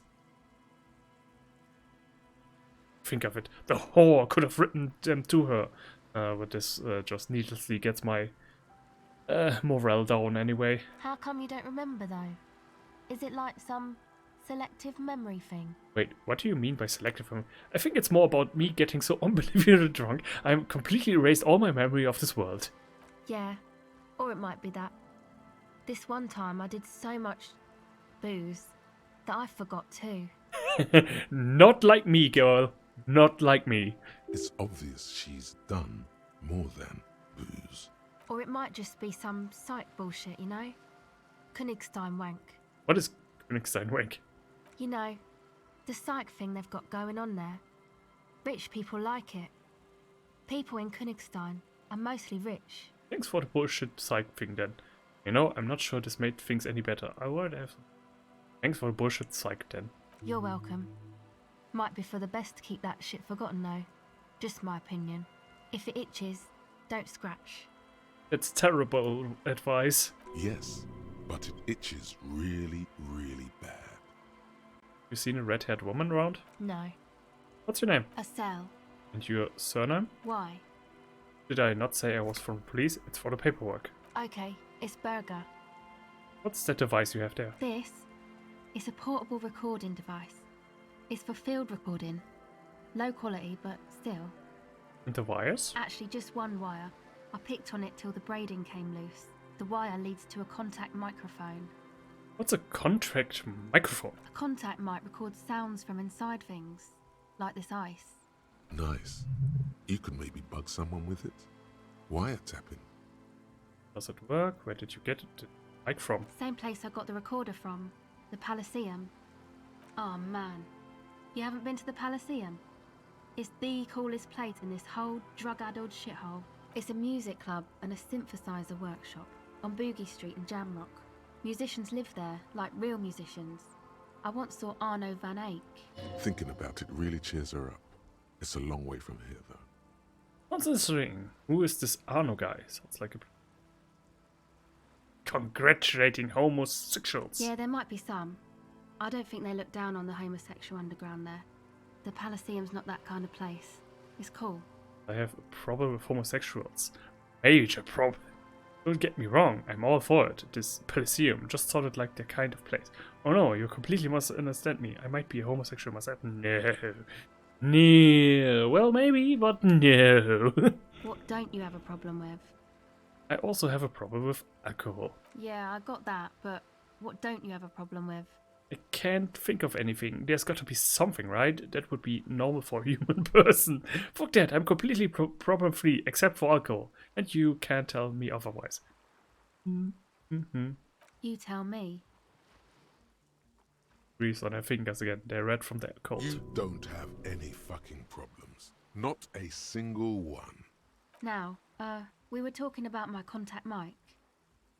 Picks up the device and inspects it, avoiding your eyes. Yes, but before we return to the contract mic, tell me more about this Arno guy you mentioned. Oh yeah. Guess you wouldn't know Van Eyck. Or really be a Elysium going kind of person. I get down. On second thought, let's go back to the contact mic. I get down. I don't know I'm what cool. that I'm with it. I grind. I don't know what that means either. It means I'm hip beyond my years. Nor do I, but I have concrete evidence that I rock, in the form of a wrecked tape player and a completely trashed hostel room. That's cool. Don't fall for her woman tricks. Shit, you're right. She got me. She got into my head. Time has deserted me. Sucks, man. Oh, fuck no. Was there something else? About the contact mic, perhaps? How does that thing work? The mic? I don't exactly know. Somehow it doesn't pick up vibrations from the air. The book said it only picks up structure-borne sound, if you like technobabble. Okay. What are you doing here now? Cool. Recording, I guess. What is it you're recording exactly? I think I'm recording cracks in the ice. But there's no way to tell. Not without headphones. I think I just recorded your footsteps too. Not sure how that will sound. Wait, what happened to the headphones? My boyfriend sold them. What for? I don't know, man. Things.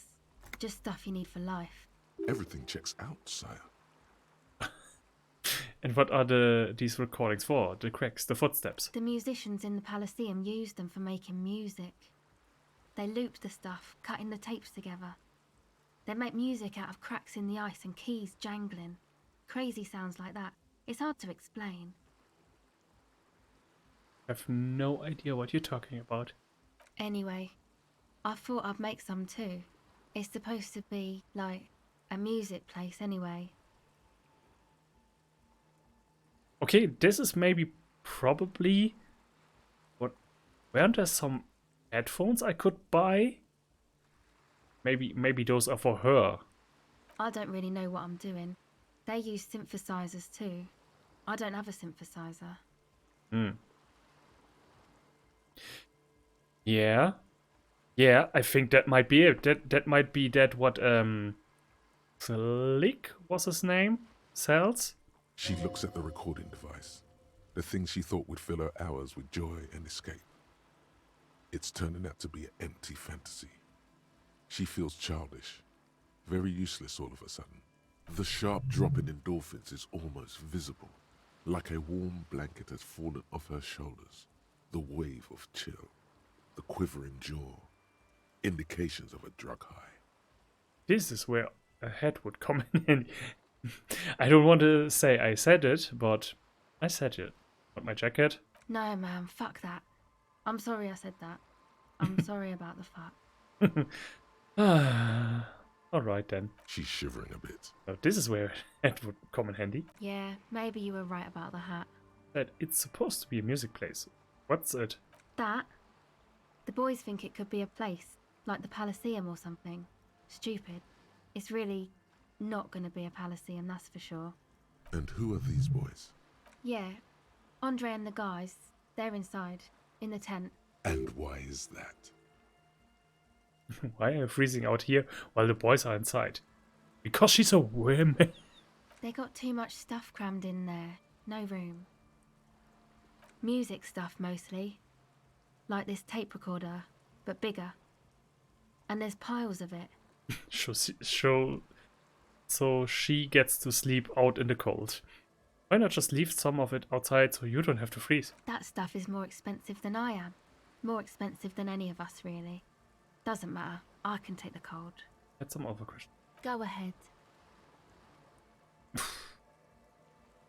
Tell me more about this music place. It's supposed to become like a club for Nordic dance music, like that new style of synthesizer stuff they play at the Palaceum. Except that, yeah.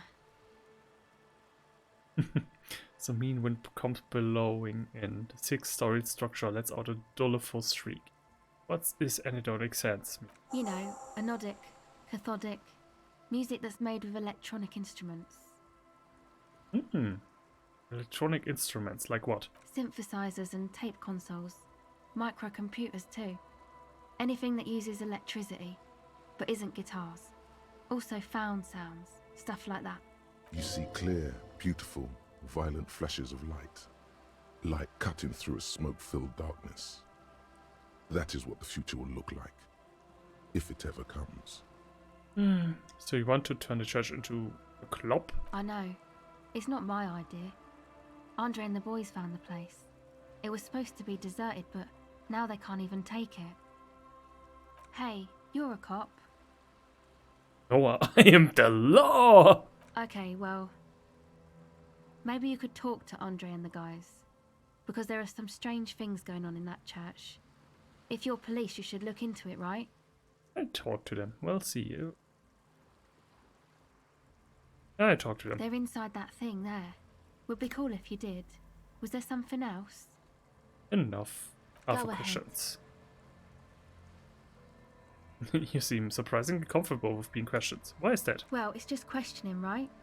You're just questioning me. It's what cops do. Have you been questioned before? Once or twice, yeah. I'm sorry I haven't had the Revachol experience they get east of the river. Rich people. Rich people are east of the river. Who are these rich people? Sound wonderful. I'd like to be one too. Sneer. But they're really rich. There must be very special people to be so rich. It's these rich people are from around here. Strange, the existence of rich people does not stir any emotions in me. Huh. I have no opinions on this. Aren't they? I thought they were as Vachalair as any of us. Just way richer. Oh no, they're foreign bodies, agents of international capital. You only need to look close enough. Maybe you're right. Most of them do speak 3 languages. Aha! We've got you figured out. What trouble you've gotten into with the police? The usual. I had a shitty run as a teenager. What's the usual? You know, drinking, getting into fights. The ugly stuff that happens when you move out your parents' place at 13. In Forberg. Is this a rhetorical question? No, I literally can't remember even the most basic terms sometimes. Okay. It's a huge ghetto just south of Jamrock. I know what Jamrock is, but let's say I didn't. Come on, man, we're in it. This is North Jamrock. Martinez, sort of. The technicalities. Oh my god. So wait. This is not the ghetto of Jamrock. The actual ghetto is even worse. Holy Like everything, and not cracked up to 11, but to 200. Why did you need to move out at such tender age? My dad was a drunk. Plus, I guess I just wanted to drink too, you know. Get my party on. I don't get that. I'm a major party animal myself. Major. Drinking, partying, and disco music are bad for you. You should take me as a warning example. Alright. Well, this is basically going to fail. Probably. Or, we can immediately try again. The device is cold to the touch. Okay. Wait. What gets my empathy on? Empathy. Put yourself in the place of me.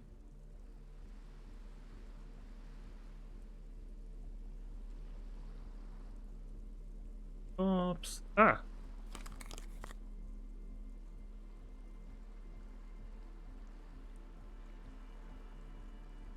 Empathy is also... Wait. Quick save. Empathy was also part of the... physique things? No, wait. It's of the... yeah, physique. So... Ah, okay. Bring it on, buddy.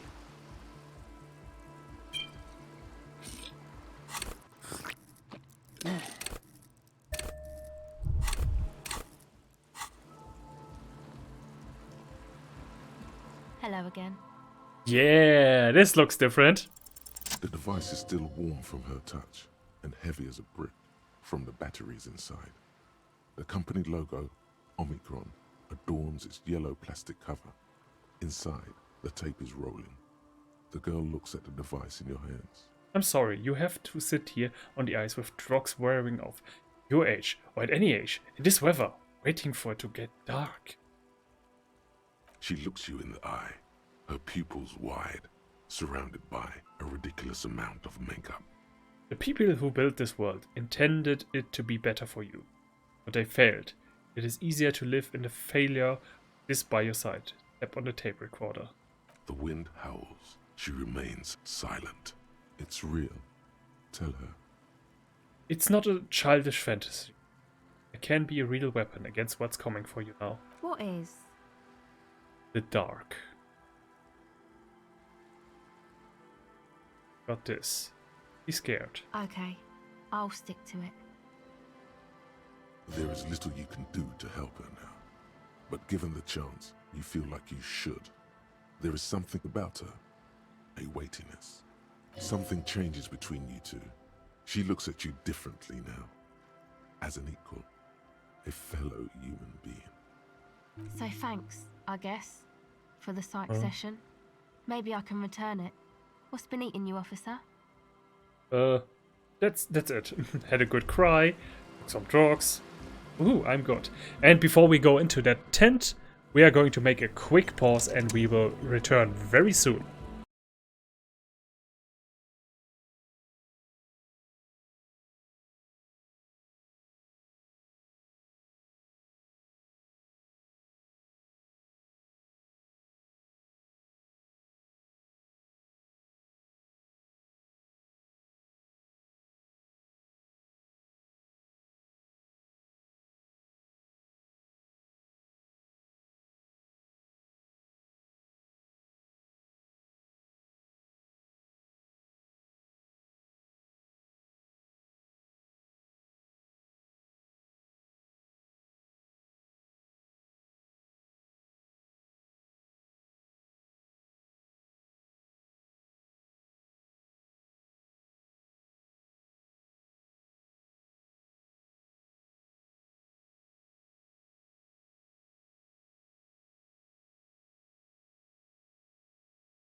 Oh yeah, goodbye.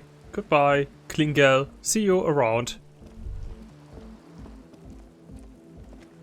The tent is just tarpaulin fabric covering a pile of stuff. The flap is open. Inside, 3 young men are listening to some new form of music. It's like nothing you've ever heard.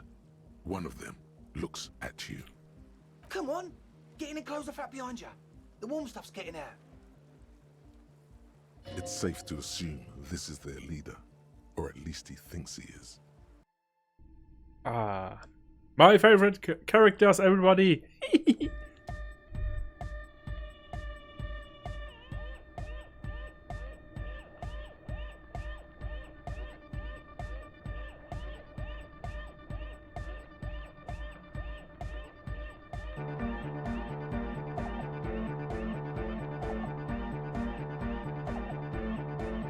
I want this to play in a disco, unironically.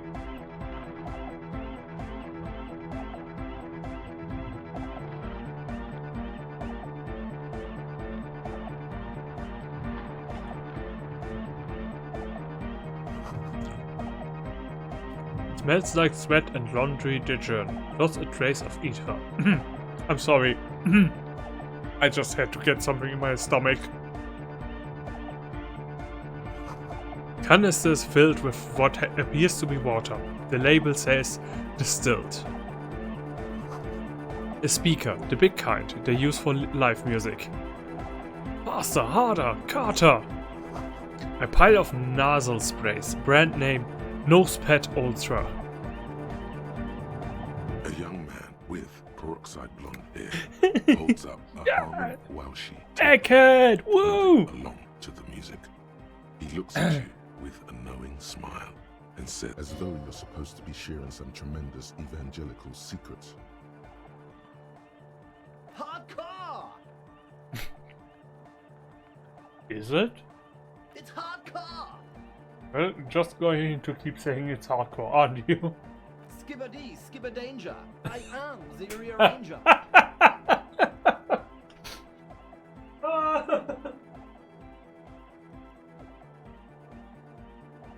Your cop training did not prepare you for this. What to do? Could there have been a right way out of this garden of forking paths, you think? The young man with the tape recorder. This is hardcore. Hardcore! What is it? I mean, really? Yeah! Yeah! You say random things all day long, but the track still doesn't sound all that hard to me. Lucky ski material. Damn it. Back to the heavyweight jam. Hardcore! Hardcore! Hardcore to the mega. Alright! Tonight. Damn it. Bringer of the law, Lawjaw. Okay, so we now know why you have Lawjaw, why you say the law in a weird manner, and why your jaw does that thing. You had polio as a child. You hadn't gotten vaccinated. It must have been right after the revolution. Not a lot of vaccine going around then. So you got infantile paralysis due to polio, and this jaw thing is a complication from that. Admittedly, it's not very funny, but you overcame it.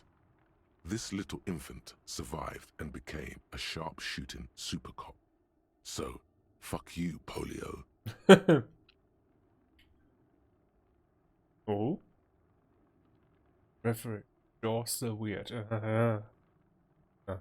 But hey, luckily it's one of my skills that I decided to keep low anyway, so that's good. What? Succeed all hand-eye coordination passives? Whoa! Okay. That's not bad at all. We're close. True, hard, full, car. Is it? Hardcore. Don't know what to say to that. Skibber-dee, skibber-danger. Your cop training did not prepare you for this. We're close. Okay, wait, let's first the other talk before I do this. And now I accidentally do that. No. I thought I might accidentally do this correctly now. Go speak to Andre. I'm just annoyed. I suck at socialising, man. If you go speak to Andre, I'll have time to tune in, get a reading on your side. Maybe you should just stand there, watch him rattle his toolbox, get to know his side. The contents of the young man's toolbox are organized in a neat yet eclectic manner. He is constantly checking out the various tools and parts and rearranging them slightly. It's a bit hypnotizing if you look at it long enough. I have all kinds of screws. I have a whole lot of stuff. I'd have a whole lot more stuff if I had a place where I could keep that stuff. They'll come in handy for fixing the church exterior. Talk to Andre. No point in standing here. The signs are really out of tune. You see a youngish man bleaching the tips of his hair with a toothbrush. He puts the toothbrush down and extends his hand in greeting. Hello, I'm Andre. It's a pleasure to meet you. This is my posse, Noid. The young man with earrings looks at you suspiciously. An egghead. Egg! Og!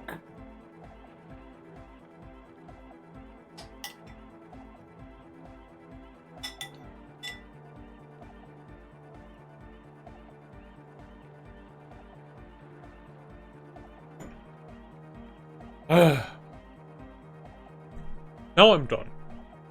Together with a Settle Burger, who's out there right now, doing some seriously progressive sonic experimentation, we like to think of ourselves as music venue organisers. Wait, how many music venues have you organized? We have many in the pipeline, officer. You see, we've been all over Jamrock North, prospecting for real estate to establish a new venue in. Honestly, for talent. Yeah, thank you, Egghead. And while there is no shortage of raw, unfettered talent spinning tapes in Jamrock, we've had rotten luck with the real estate part. Place is a shithole. I apologise for my friend Noid's potty mouth. I realise this is not how you speak to a police officer. He has authority issues. Best thing is he looks like the most punkish, fuck the law kind of guy of all the three of them. There's no need. The place is pretty bad. Next time, watch yourself. Was there something you want? Next time, watch yourself. I will, lawman. Which brings me to the problem of occupied ecclesiastical property. I bet you've noticed the derelict hive of narcomania on the coast. An attempt to pander to your perceived conservative sensibilities. No person his age would ever use a word like narcomania with a straight face. Don't fall for it. Enough histrionics. What are you talking about? I'm talking about the church, and I'm not exaggerating. Even a place of spiritual refuge can become a magnet for all sorts of dopeheads and burnouts if left unattended. Dopeheads! Burnouts! Well, I'm sad to say, that's exactly what happened. Sad because we were just about to put Martinez on the map with one of the maddest dance clubs in Jamrock. Nah, strike that. In Revachol. Strike that! The world! And sadder yet, because the dopeheads and burnouts hold up in there are the worst kind.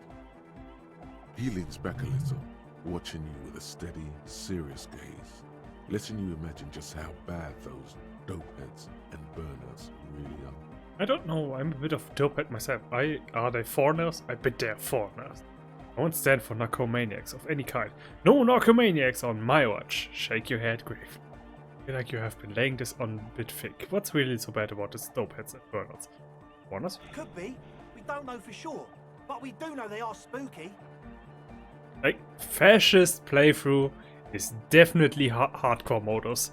You're doing so much damage to yourself for no reason at all than just to say, haha, I did the fascist playthrough.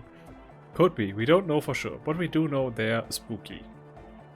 What exactly do you mean by spooky? I was hoping you would be the judge of that, officer. All I can say is, their spookiness is the kind that keeps us from restoring this church into a community centre and a place of spiritual refuge. I mean, yeah, yeah, I mean, yeah. The disco can be a spiritual refuge for some, I guess. Also, they don't eat or clean the building. Shit's gonna collapse. Oh. People just wanna spin tapes without them spooking it up. Place has bad signs. No one can dance like that. I also like his picture, especially, like... My head, it's exploding, dude. It's so full of life. Thank you, Egghead.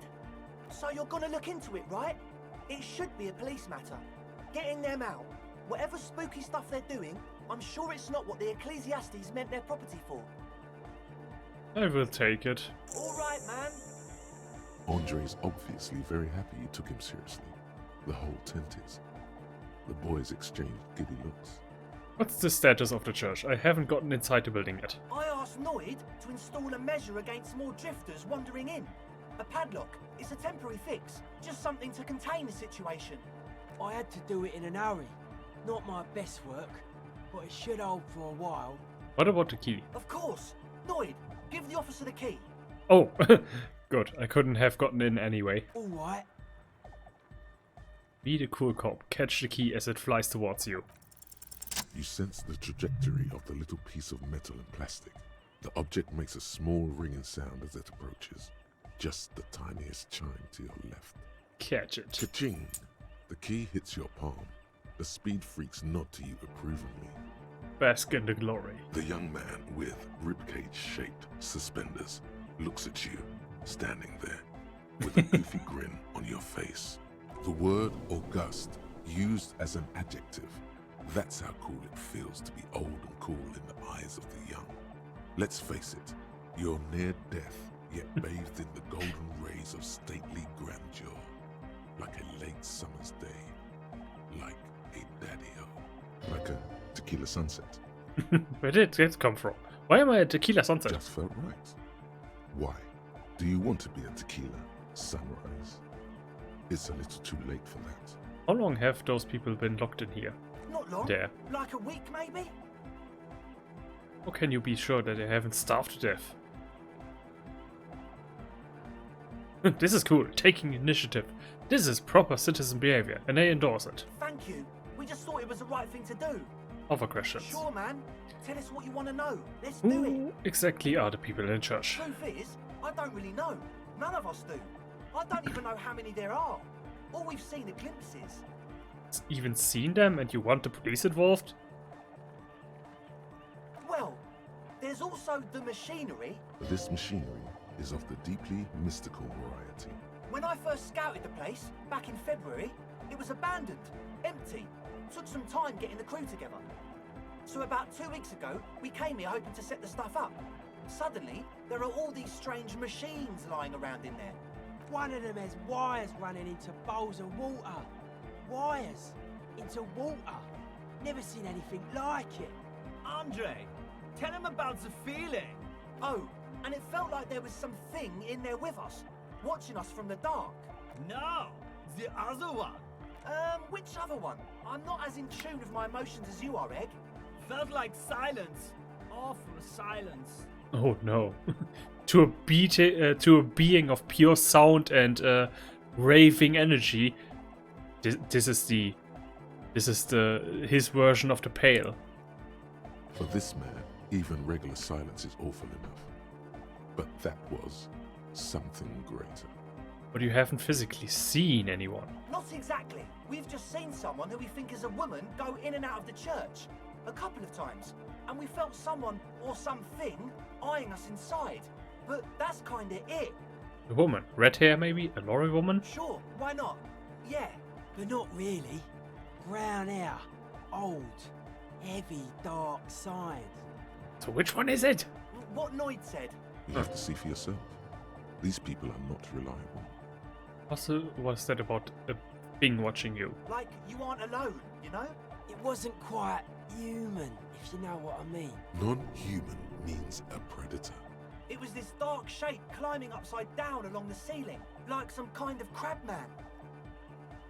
Yeah, you know, the way it was climbing up and around the ceiling, like a crab.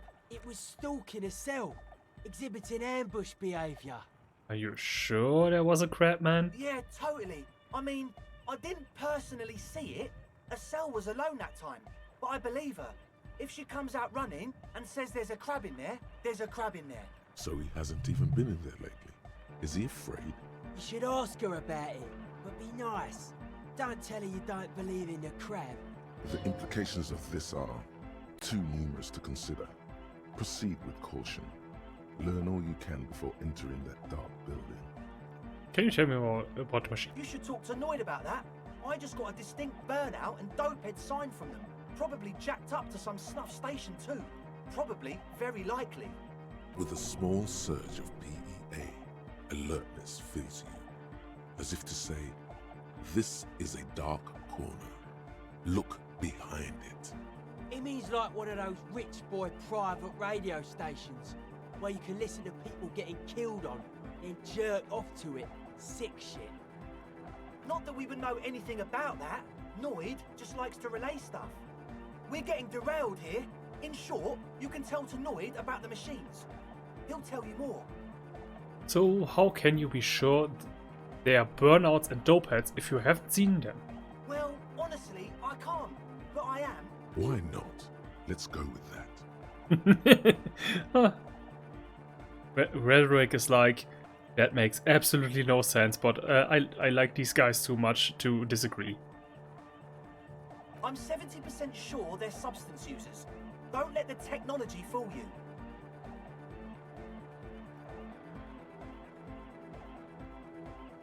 Technology, okay. Alright, let's talk about something else. Sure. What?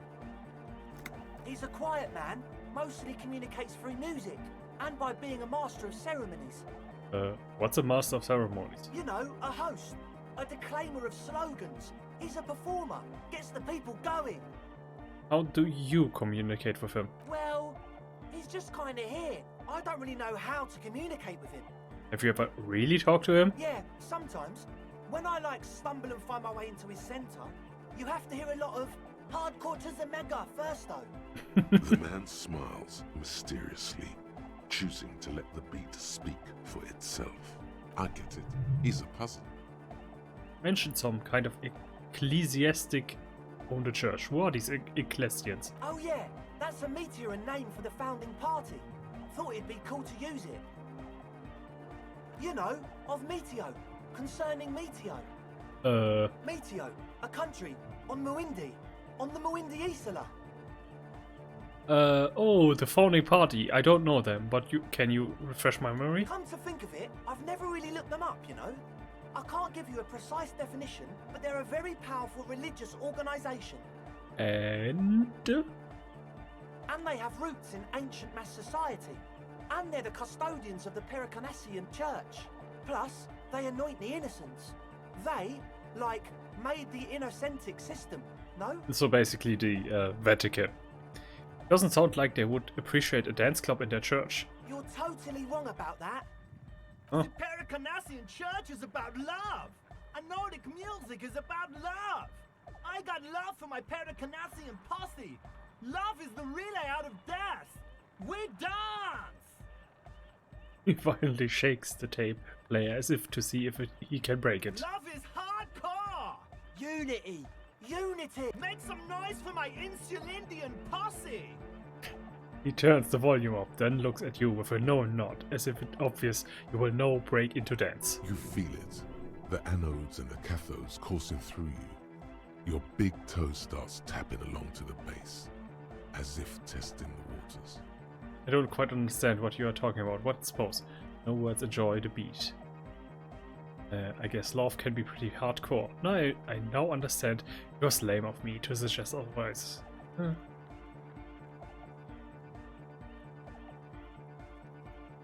Enjoy the music. Feels good. Your posse's like your people, man.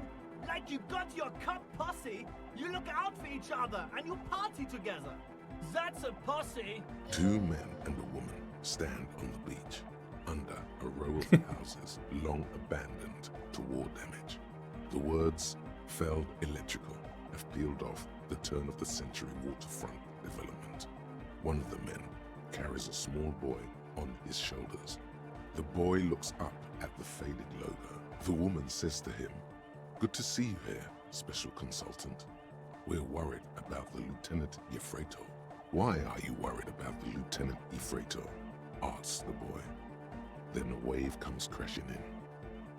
Sounds like you're just saying random things. Law of Prosy. Make noise! Are we? Are we? Yes, we are. You hear a wave crashing outside, not far. It's a big one. The rumble dissipates into the baseline. Yeah! Quickly.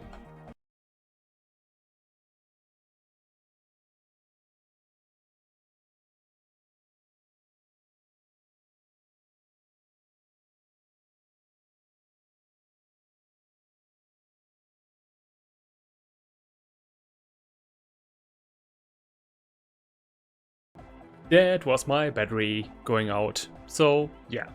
Back we are. Oh yeah! He's coming around. You're getting it. Yeah! Yakokata! The place to be! Why is it choosing my controller? I'm playing with my mouse. He seems ecstatic that you share his vision of pericarnassianism. Do it for the masses. Do it for the crew. I didn't want to say it, but it was pretty lame of you to imply otherwise. Anyway, you got more questions? Why controller? No! No! No controller, no! I'm playing here with the mouse. Mouse is the way to be.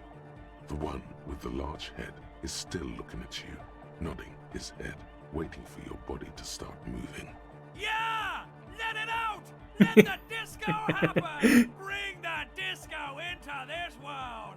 Get this church shit on and then dance there, motherfucker! You feel like you could go for a little disco when, or if, they get this club going. You've got it in you. I wanted to ask you about this tent full of equipment. Yes. What? So you brought your own water. Yeah. Good to have, bitch to carry. When I first scattered the place, I did some reconnaissance. I'm not sure the church even has running water. And it's distilled too. Oh. He doesn't know what to say. It's the one they sell at the fuel station. Hate to tell you, but it reeks of sweat in here. It does, doesn't it? Told you we have a smell problem. Wait, I also smell ether. Why? Ether? I don't smell ether. Ether. Oh. Do you, Noid? No. It's mixed with a particular chemical scent, like laundry detergent. He sniffs the air, then shrugs. A shrug is good enough for us. Why say it when you can shrug it? The what now? The bottles of nasal spray in the corner. You know, I could go for some nose pad now. You have a lot of it lying around. Oh, the old Ultra. I have a major sinus infection, stuffy nose. We all do. Shit's all blasted up. Winter. Can't even breathe. You sound fine to me. Yes, that's all Nosafed's doing. Without the Noser, I'd be drowning in shit right now. Nosafed is the shit. Good. Now on to the next thing. Can I have some? I have some nose problems too. Sure. Here you go, officer. The Noser. Blast away. He nods enthusiastically, no doubt a little relieved. Maybe everything isn't quite as you have been told. Take a moment to analyze. Yeah, I'm not going to make that. Okay, so the Speed Freaks want to start a club for dance music. That much checks out. Youths like music. You feel as though you might have liked music more when you were young, too. But you digress. What's the gist of it? The gist of it is, they want to turn the church into a club, but a suspicious element has overtaken the building. It's very important to understand what the gist of things is. Always consult the gist before making up your mind. This is going well. Plus, and it has to be considered, you can't invent the future of dance music in this smelly old tent. Imagine if you had the church. That settles it. Analysis complete. Their story checks out. It still feels as if this didn't quite go as it should have. But as always, We'll be right here, waiting patiently. We are going to find it out later. We're close, says the young man. True, hard, full car. Did? Hard car. Skibberdy. Your cop train. Hey, wait. We're close. This time for real. Hard car. Hard car to the internally coherent. I was wondering if you knew who killed the mercenary, but now. All car. All right. Please tell me, what exactly are you doing? He furrows his brow as his very large head traces the sublime invisible movement of the music in the very real air of the stuffy tent. Hardcore! He lets out an agonized roar over the feebleish, obviously not too hardcore beat below. So hardcore! Is it though? Ha! We got him, folks. I was just thinking that a moment ago. One mind, one spirit. There's no other world. There's no other. Shit, I almost had it. Almost. True, hard, Nothing, say nothing, say nothing. All car, all right, yeah. He furrows his... Hardcore. Is it though? It is. What is it? I mean, really? Tilts his head to the opposite side like an old. Feels like you should reply with the very pinnacle of idiocy here, so that things get totally transcendent. But you haven't gotten there yet, so you don't know what to say. I don't know what to say exactly. Under the radar, over the top. Vikla, true. Hardcore, internally coherent. Good morning, yeah. 1, 2, 3. Yakokata, the place to be. I am beginning to think this really doesn't have anything to do with the case. It's the message, so listen and you will see. No illusion. The spirit is what you feel. How much is the fish? Vikla, true. Hardcore to the internally coherent. All car, all right. Gotta get the people going. Why? I'm the party boy. It's my job. What is a party boy? I think I'm also a party boy. 2 on a track. Watch your back. I have no idea if this is just guesswork or if there is actually some kind of logic in this. True. Hardcore, internally. One that I don't actually see. I'm a little worried. It isn't. The question is, what is the question? Answer the question. That would have been good if I had asked the question, but I didn't. No, it's just idiotic. But there was a question? Damn it! Big close. True. Hardcore, internally coherent. All car. Gotta get the people. Yeah, Rick. Big close. True. It's hardcore. Skip it. Your cop training. Big close. True. Hardcore, internally coherent. Good morning, yeah. 1, 2, 3. Yakokata. Yakokata is a. Damn it. Thank goodness I have so much time to waste. Internally. He furrows. Hardcore. Is it though? What is it? I mean, really? The question! What is the question? No, but seriously, I'm a bit worried it isn't. Frowns, then starts bobbing his head back and forth once more. Don't be alarmed. Everything is okay. He isn't actually worried. Everything is still super hardcore. What he probably means is, it could be even more so. You said you were worried. What do you think it went wrong with? Are you a tough reader? Why are the lungs on your belt? Why are there lungs on your belt buckle? What? Lungs are for love! Why would lungs be for love? When Dolores Day was anointed innocence, her lungs started glowing so Ah. body. For the world loved her, and she loved it back. Yeah! Ah, yes, he is a moralist. It's like Kim Katsuragi. Two people you would never think have something in common, but they do. But we will find out about what innocence, or, you know, that special religion is in their world. I think so. That doesn't sound like a thing that would happen. Thank you for the story. Rhymes that keep their secrets will unfold behind the clouds. You said you were worried. What do you think is wrong with the music? There's nothing wrong with it. Sometimes I just feel like anodic music is in its infancy, you know? For example, take this Arno van Eyck jam I've been pumping for the last month, and will continue pumping for the rest of 51. Isn't something holding it back from being hyper? He thinks for a moment, then his expression clears. It's like it's only ultra. Ultra. Ultra is not hyper. I think it's super hardcore, but you're right. It's not hyper hardcore. It's super hardcore. Only ultra hardcore. It is, isn't it? I knew it. But how could it become harder core? I know the answer in my heart, but cannot think it in my head. This is not hyper. How could anything be? Hardcore. Nice, dude. Sounds suspiciously like a question. I thought the question was, what is the question? No! This is the answer! Try to think of anything could make it harder core. What? Guys, there's something happening in his head. Think even harder. Oh yeah! He's doing it! My imagination fails me. I know! So does mine! He laughs and shakes his head. But there's something else that hasn't failed you. Wait, I just remembered something. I am the police! Uh-huh.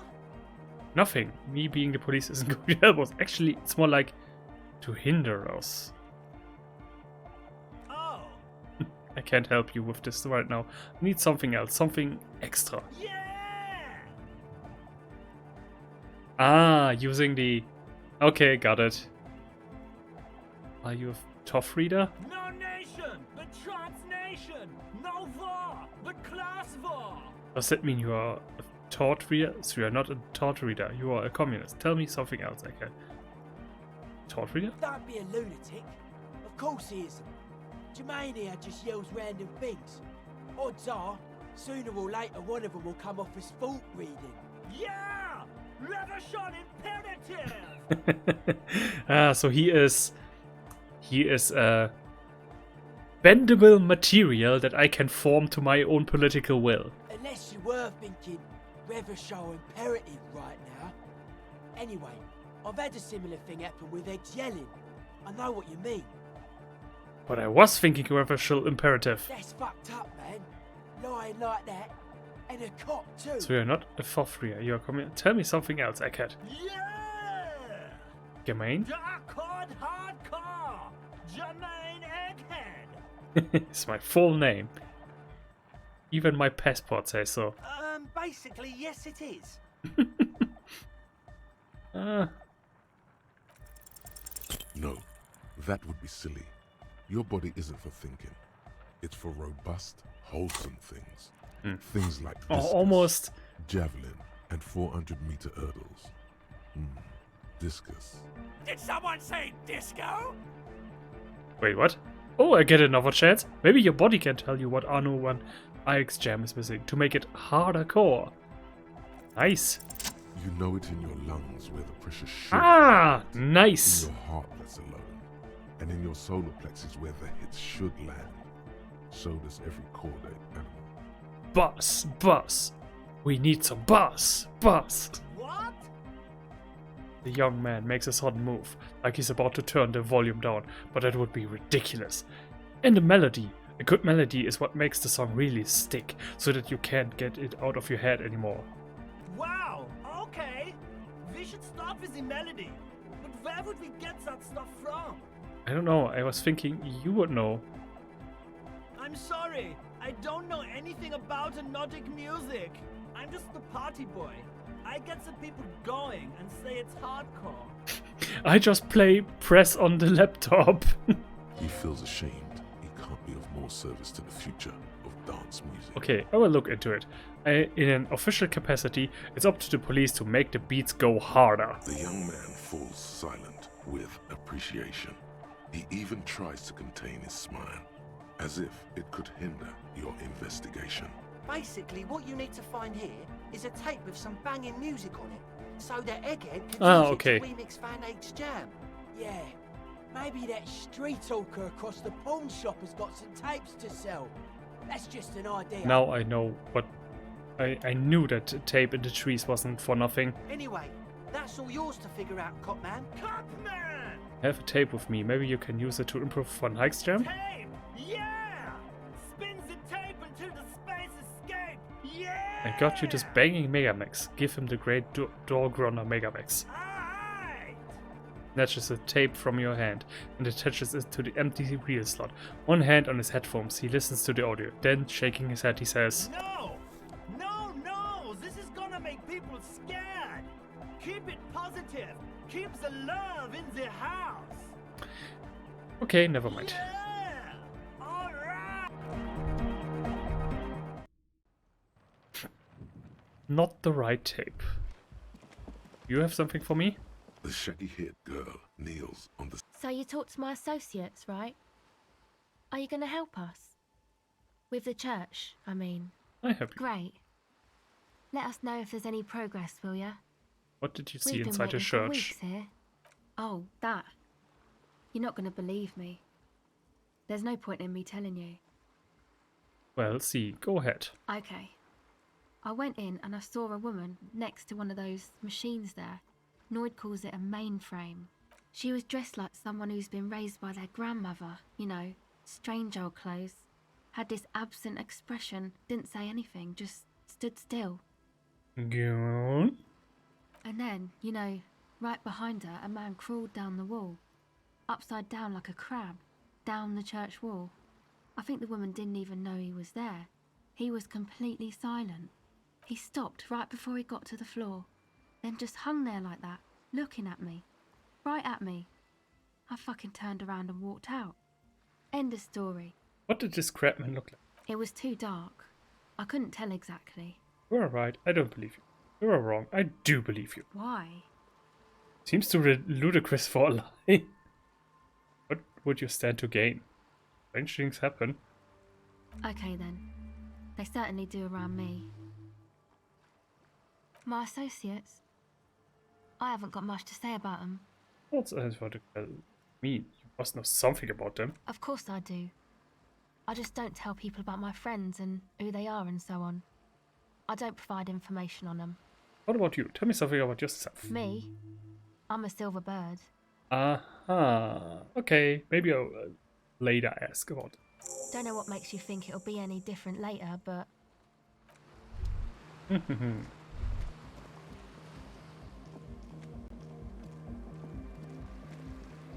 Yeah, and this is going to stay this way. He's not going to give us any answers. Ever. Which I like. It undoes some of the RPG tropes, because we are so used to always getting answers. But nope. She is just going to refuse to tell us more. Even though she already did previously. So, what's about that? No, wait, okay, she told us a bit about her parents, but stand shut in front of you. That's it. The rectangular sea-worn ornamentation appears in stark contrast to the padlock, carelessly drilled into the wood. The carving on the door is block-like and angular, like the church itself. Two large beams shoot downwards, sinking into the wood before they reach the threshold. The surface is smooth from the wind, but moist to the touch. Feels exceptional. 300 tons of pine would fit together seamlessly. It's old too, cut and carved many centuries ago. This cheap-looking padlock is sturdily built. It shackles together a hasp and a staple screwed into the wooden door. The lock is adorned with a yellow sticker. It'll be easier to break the staple than the lock. Also, that sticker is interesting, somehow. You see a yellow circle with two X's and a big curve below them that looks like a mouth. You're pretty sure you haven't seen it before, but what the symbol depicts is clear enough. A smiling dead guy. The curve makes it smile, and the X's make it dead. This cheap-looking padlock is sturdily built. It shackles together a hasp and a staple screwed into the wooden door. The lock is adorned with a yellow sticker. It'll be easier to break the staple than the lock. Oh, but I want it. There's nothing like the sound of a sticker unpeeling. Now it's stuck to your thumb. Put the sticker in your ledger after the last entry where it belongs. Right on my ledger. Voila. Looks very modern. What did I get? Oh, okay. The lock turns. As you do, you hear the echo of the doomed commercial area.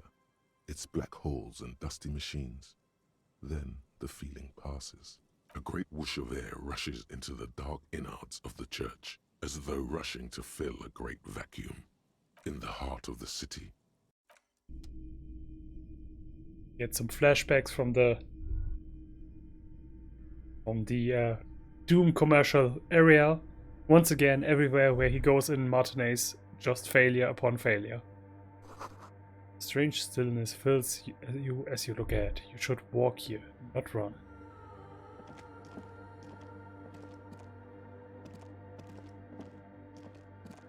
But I do run. In white, silver, and apricot faience, the young mother of humanism stands above you. A crack runs across her body. She is impossibly tall, oval-faced and sad. A dark and radiant majesty. Cradled in her arms are a pair of glowing lungs, clearly visible from underneath her flowing dress. And you should kneel. Leave me alone, woman! And once again, this reminds him of his wife. Your knees touch the floor. The floorboards are hard and cold. There you kneel among the snowdrifts, diffuse light falling on your hands from beyond the glass. Lucia. The world is silent, but for the creaks and cracks of the massive wooden structure behind you, it covers you from the wind outside. The ocean feels distant, its ebb and flow blocked off by the centuries-old pinewood sarcophagus around you. In the darkness, you sense her eyes on you, inspecting you with their multicolored glass, as if you're a bug under a microscope. The woman looks down at you kneeling. She towers among her followers, architects, laymen, courtiers. There is a sad smile on her lips, and a glint in her green-blue eye. Of what? Compassion? Remorse?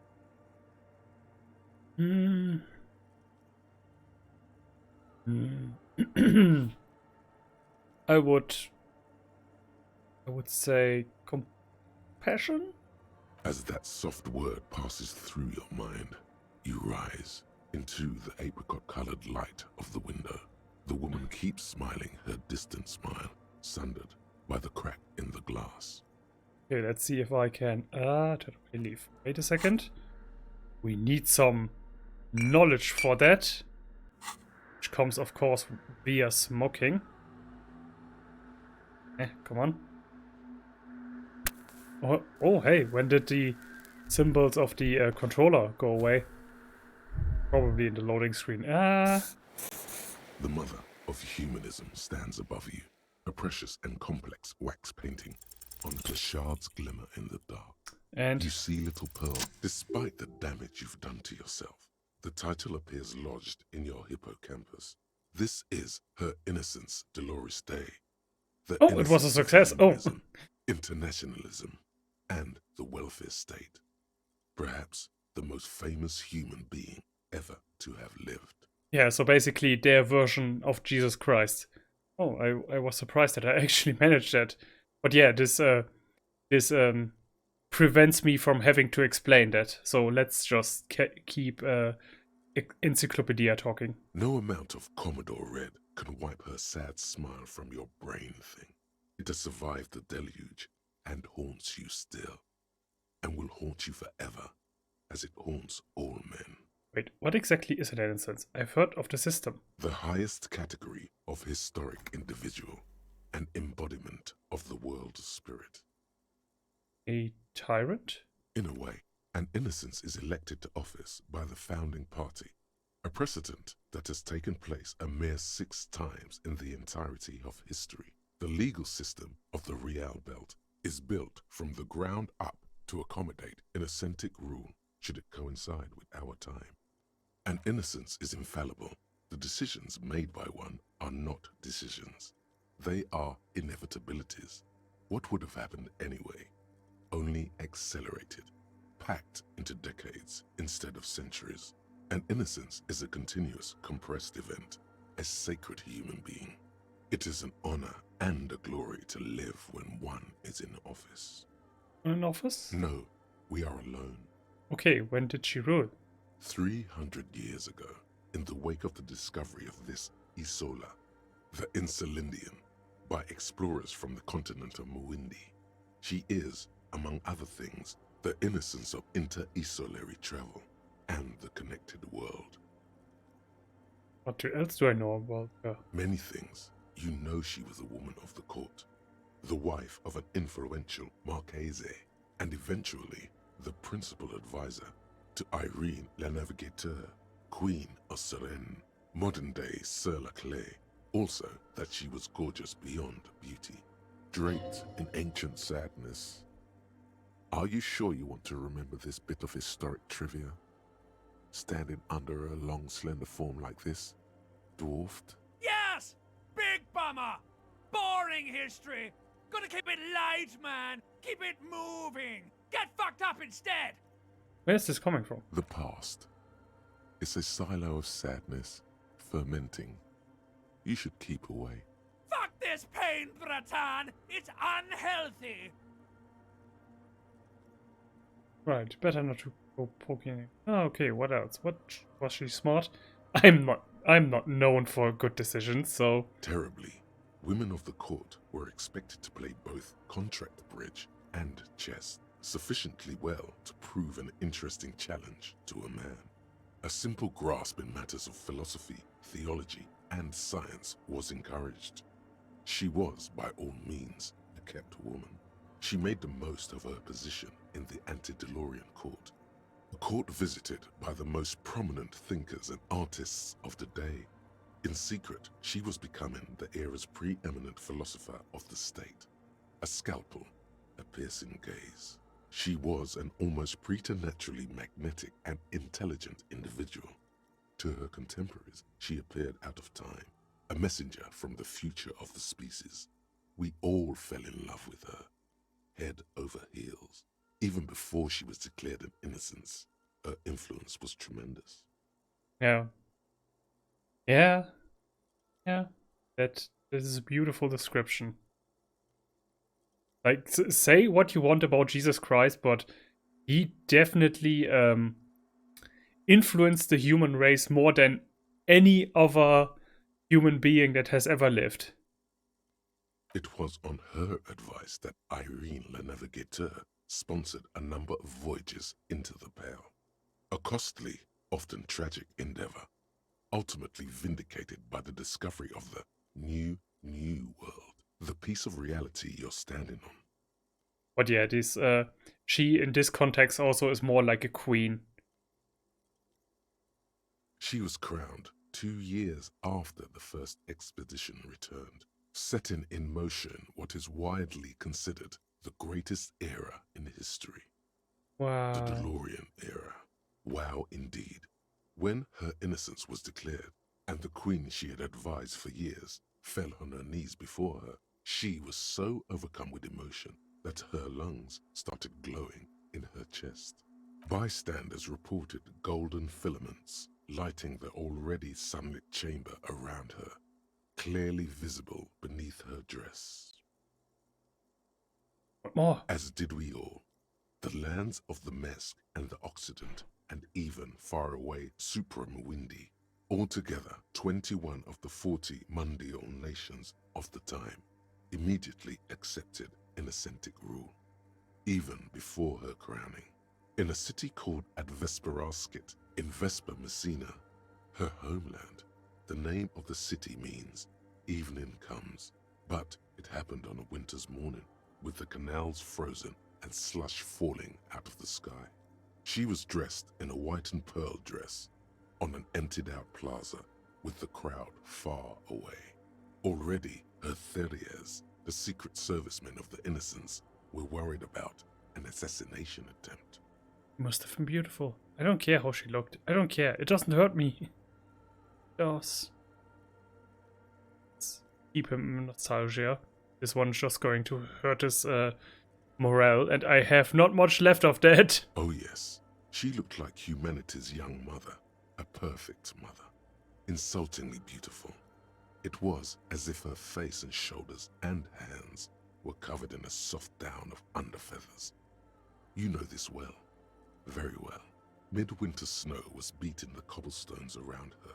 A small attaché of officials stood by as her Theriers placed a white gold wreath on her head. The crowning was mostly witnessed by Secret Servicemen. One of the men in this Secret Service killed her 22 years later. A young man who had come to suspect that Dolores Day was not entirely human, but something else. What? Something that had walked in our midst, watching us stumble for hundreds, if not thousands of years, until it decided to interfere in the course of our history. We were supposed to come up with this ourselves. The man was reported to have screamed at the innocents. Yeah, and this bit right here is insanely interesting because you can speculate about this so much because not going to spoil too much, but there is some actual otherworldly beings involved in the story, and I really want to say how that all plays into the future. Dolores Day was shot in the chest with a fowling piece 8 times. The man, thought to be insane, said he once touched her and her body had been unnaturally warm, like a furnace, and that sometimes, while on duty, he observed her forgetting to breathe for over 10 minutes. This inhuman quality was witnessed by many others as well, glowing lungs and all. It is commonly attributed to mass hysteria and religious psychology. Was there something terrifying about her? Terrifying is a term too emotionally charged for your semantic memory, or what remains of it. Terrifying. It's a simple word. She was bad for humanity, and you shouldn't have started thinking about her. You're right. Time to heed the warning. No, was there something bad about her? I want to know. You already do. Although she is often considered to be the greatest human being to ever live, there was something ominous about Dolores Day, constantly surrounded by her Theriers. She was the most socially secluded and least self-aware of all the innocences. Some modern thinkers would consider her a war criminal for the campaigns she waged against the Mesk state. And then there were the resettlement programs. The Mesk state tried to detach itself from innocentic rule. Parts of the world were experiencing whiplash from accelerating into secularism. Her mandatory education programs and mass resettlement of upstream Marguerite were problematic as well. Dissenters were suppressed by a military force she called the Army of Humanity. Like, yeah, being forced to leave your home and be resettled somewhere else is not nice, but first and foremost, it's just moving you from one place to another. So, yeah, there's probably on that there's more nuance to that. But yeah, military force doesn't sound so nice. She adored chess, yes, but also military war games. Dolores Day often holds a tiny tin soldier between her index finger and thumb in icons such as this. She was also blonde, the blondest woman you have ever seen, with green eyes the color of the Pacific, mare interregnum. Oh yeah, and what I wanted to say is a mandatory education and stuff. Like, wow, how evil of her. Wow, yeah, you're right. Whatever the state that wanted to dissent from that surely was justified in saying no to all of these good things. Little is known of her Marchese husband. It's as if he vanished from history after completing his role, which was to introduce Dolores Day to court. In conclusion, yes, there is something lonely, paranoid, and even terrifying, that people seldom mention, but feel when they think of her. To hell with But she was not hell. She is the opposite of that. The wind of paradise, stripping away the covers from the hearts of men. Elysium? There you stand, below her once more, with your hands on your side, momentarily at a loss as what to do with yourself. Hey, her Innocence Dolores Day liked little figurines, right? Liked holding little men between her fingers, remember? What? You have the headless Fallen Rider figurine. You should give it to her. Win her back.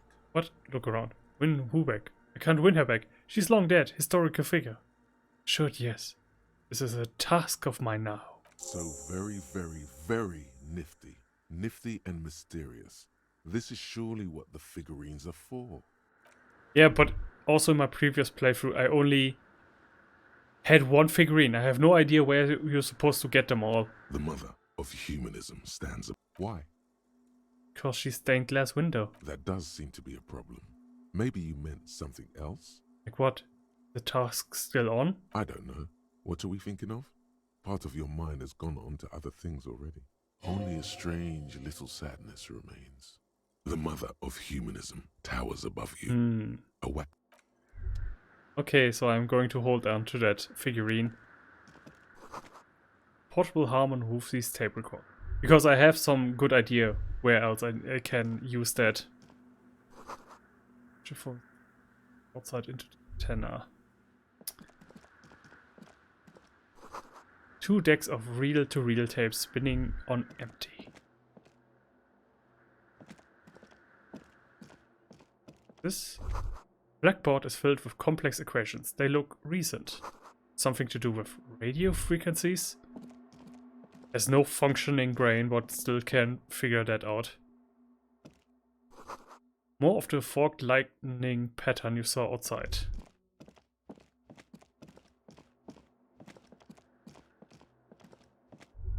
Shoes and money!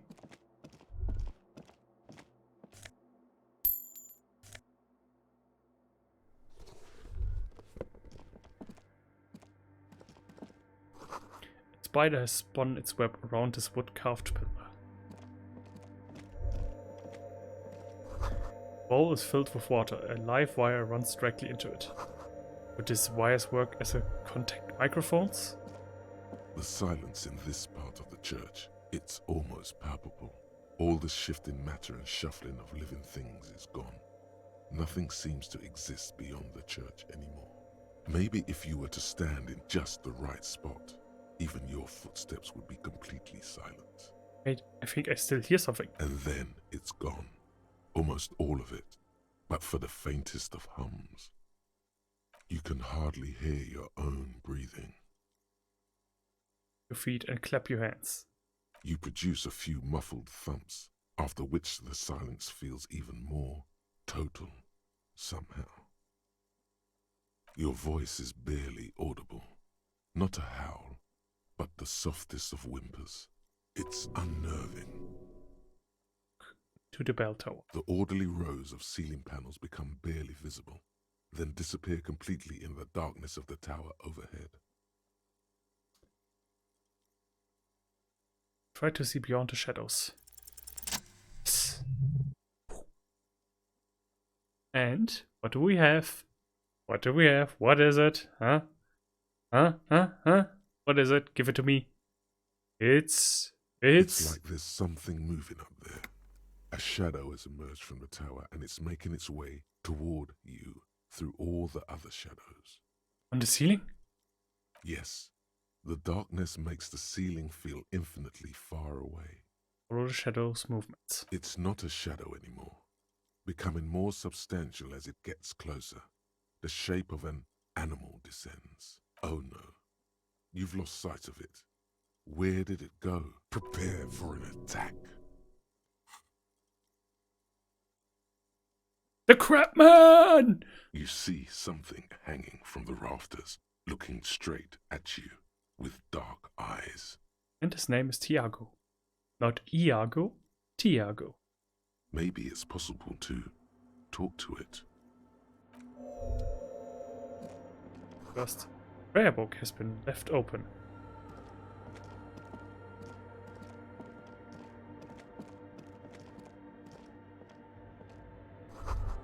Grotesque wooden figure looks half finished. Feels like trying to become one with the church. All the water balls around here. Frost has drawn flowers on the glass, obscuring the view. Figure drawn in frost of the window depicting a deer. And those? Yes!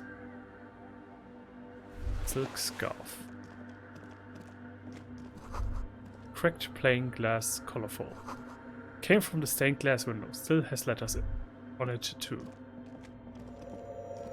Alright, talk to me, Mr. Crab. Is that a man? A man made of the same stuff as the carpentry of the building. He is studying you intently. The Crab Man. Hey, who's there? This is the police. Show yourself. The man leaned forward a little, fixing you with a steady, unreadable gaze, then speaks. Habitual alcohol use has made you into a scared little pussy, Holmes. But don't worry, everything's gonna be alright. You come to the right place. What are you doing here? I'm here to receive the mother's love. You can too, Holmes. And when you're ready, she will take your hand and lift you out of that despair at the bottom of that bottle. Hey, and what was that about, the bottle again? You haven't even drank that much lately. Lay off it already. Shish. Yeah, I guess I have a bit of a problem, and it's been getting out of hand lately. But, I'm a policeman. I need to talk to you about police things. I don't know anything about alcohol use. Oh yeah, sure. You don't know anything about alcohol use. You got it all under control, Way. Exactly. I can smell the control all the way over here. I'm doing just fine, thank you. Okay, fine, I'm struggling, but you don't need to lecture me. I know what I need to do. You don't know me, you don't know what it's like. There's a shadow pursuing me. This conversation making me uncomfortable. Let's talk about something else. You don't know me. I was like you once, just dragging my feet to the next bottle. Shit was dark, Holmes. Look at these crazies. What is this shit? For some reason, I feel like you have a point here. Adjust your tie. Who do you think who you are? Some crazy guy under the roof? What is this shit? It doesn't matter who I am, Way. I'm just bringing you the message of the mother's love. She don't want you to hang yourself on your own stubbornness. Words echo in the cold air of the church. This is the Church of the Mother of Silence. You are welcome here. This Mother of Silence sounds like a serious player. You might want to be careful until you find out what you're dealing with. You must be the Crab Man. Never known myself to be a crab, but if that's the name you got for me, I won't stop you from using it. To be fair, it's really more like a spider. I always thought of myself more like a flame, flickering along the rafters and beams. It may be that I gotta work on my technique. Where were you before you became a Crab Man? I was in a gang, Way, but my memories of that time are fading. Most of them are already gone. So many people losing their memory. Certain portent of doom. Me too, but I like it. It's like you get to create a whole new me. Start again from scratch. Nah, Ese, it's not like that. Best thing that could happen to you, losing your memory. Tiago's my name, by the way. Though those syllables don't mean much to me. A name isn't just your identity, but also, so to speak, your place amongst your fellas. Your place in the world. I ain't got no use for such a place anymore. Name sets me apart from my family. How often do you meet a Raphael Ambrosius Costello? My name is Harry Dubrow, and my place in the world is Lieutenant Double Ifriatier. That's just the thing, Holmes. None of that matters. He sounds melancholy saying this. His limbs mere shadows below ceiling. What are you doing here? This is a special place. There's a perforation in the world up there. a way out into nothingness. This church was built around it for purposes of veneration. I circled it, nurtured by the silence bestowed by the mother. One of these days, I'll be pure enough to go drink from it directly. He just point to the window? No. There's a new god in town, and she can be painted or sculpted because she has no limb or even a face. She is the end. So, basically, the Pale. She is a cavity in the dark beyond sense. She saved me, but I couldn't describe her to you. No one can, Holmes, and no one ever will. What will happen if you drink from the perforation? I will be incinerated, but not destroyed. Finally, I won with the state of the world before reality began. You sure you didn't just switch one drug for another? I still don't understand what you're doing in the church. I'm a seraph, Holmes. I sing the mother's glory. You should sing for me, the superstar cop. I am from no Marietti, if that's what you're thinking. And the song I sing is silent as the mother. He lost his cool there for a moment. Seems you hit some nerve. How did you even find this place? This church? Hard to say. I think I did some construction work here, back when I still had material worries. Up there, I realized what the true purpose of the church was. Been spending a lot of time here ever since. The past is nothing to me now, eh? It didn't belong to me. It's yours? Show him the scarves and shoes you found lying around? I think they were. A long time ago. I had to shed them like skins to get closer to the center of the silence. You could have them. I don't need them anymore. I was not going to give them back. They look pretty dapper, actually. It's not like that at all, man. It's just faith and joyful service. Hey, not judging. I've got drug problems myself. I guess you have a point. Agree to disagree. It's being insensitive. Sorry, let's move on. Hey, not judging. I've got drug problems I myself. can see, and it saddens me. But devotion can save you. It saved me. I guess you have a point. Let's have a point. I know it will take time. Right, Don't I had sweat other it. questions. The sinewy figure lingers on the wooden beams, blending into the shadows. How did you know the church was abandoned? Police raid a while back. Oh yeah, we heard about that at some point, but I don't know from who. Not really. Or at least I don't remember much of it anymore. The mother's love has done its job. That's what's so great about the mother. It lets you forget about everything. Tom Ray was want to turn this place into a nightclub. Do you know where the other spooker is? Want to strange machines around you? Other spooker? Oh, esa viejita es muy estudiosa. Don't know, Holmes. Wait, so there is another person living in a church? And it's a Vieta? No.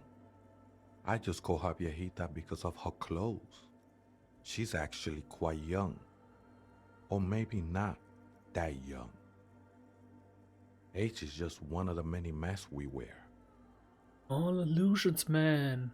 Wait, what if it's Ruby? Did it seem like she was hiding in here? Or running from something? You mean like a fugitive? Answers. At the abandoned radio computer on the other side of the nave, pulsing with light. And he shakes his head. No, man. Quite the opposite. I don't think she cared much about authority or anything else for that matter.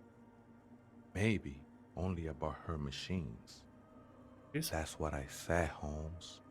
How can you not know what? How can you not know that when you both live here? Don't really follow her comings and goings. Just see her typing on her computer now and then. We got different interests. Okay, as long as you don't fight with one another. So you've got nothing else to tell me. How she looks, what she does, who she is. I'm afraid not, Essay. You just have to wait until she comes back, or search through her radio computer. Some ravens want to turn this place into a nightclub. The ones in the tent outside? Right? I see them. Guessing they're the ones who call me a crab. Probably scared of me. Do they have a reason to be scared? Nah, man. They look pretty funny. And I don't harm no one anymore. Anyway. Though he used to, a long time ago. So what do you think about the nightclub that is? Why not? They wouldn't bother me none. I'm usually way up there, imbibing. Ain't no music on earth that can reach where I go. Might even be nice to have some company. He said that in spite of himself. He's more attached to the human than he'd like to think. Okay then, thanks. Hey guys, I talked with the crab man. Coffee in the back. He's okay with it. Something familiar about that. Coffee and stale cookies. Coffee? What? What was that about coffee? Look, man. I'm at liberty to talk about the sacred blaze of the mother's glorious heart, but not about the coffee. Oh. Oh. Oh. Let's check out the machine. A machine stands in the corner, watched over by the figures on the stained glass window. It's turned on and quivering with soft electricity. Another radio computer. Could it bear connection to the one in the doomed commercial area? This is the Ream Prefect, radio computer model number RC7024, equipped with a felled mainframe and a Ream-compatible interim printer. Better not touch it. Who knows what evils it may hide? As you step closer, you notice fluorescent play and print buttons on the keyboard. A hatch connected to the central compartment is wide open. Behind the hatch sits a cube-like crisscross of filaments, smoldering in the dark like fireflies. Silver tape on the side says, in black marker, log, February to March. Another filament memory. Press play to talk with the repeater. The speaker comes to life. Static seeps through the machine's planar magnetic driver. An old lady greets you. Her voice sounds 100 years old. Good evening. Ah, we know her. We know her. This is the East Insulindian Repeater Station 1. Please repeat. Is this the personal log? It's the same old woman you spoke with through the radio computer in the doomed commercial area. Yvonne, it's me again. How are you? Good, thank you. Please repeat. Is this the personal log? Good. Please repeat the password. I'm really bad at passwords. Can you give me a hint? No. Is it my person? Still no. This is police. Please open this thing. I am contractually obliged to protect the privacy of the filament holder for stress accident. Without filing a warrant with Lintel, I cannot give you access to this filament. Now, can you please repeat the password? Received. I will register this login attempt. For stress accident, is there anything else I can do for you today? I have 2 machines registered to this company name in Martinez. One on Saint-Brun, the other on Rue de Saint-Ghislaine. Saint-Brun, that's the church. Rue de Saint-Ghislaine, the doomed commercial area. Anything else I can help you with? Thanks for nothing. Sleep well for stress accident. The machine's keyboard is still nothing happens. The speaker. Good evening. Good. Receive. For stress sleep. The machine's key. Okay, that was nothing. So let's return to the raver. Ooh, I need to go to René. For reasons.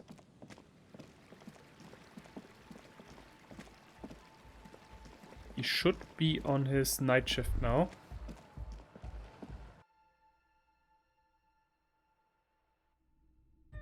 Hi again. So, For the church, I checked it out. And? What happened? I talked to the crab. Oh man! Who is he? What did you think? Seemed okay, to be honest. Very spiritual. He gave me this old lecture on occultism before rambling on and on about mother's love.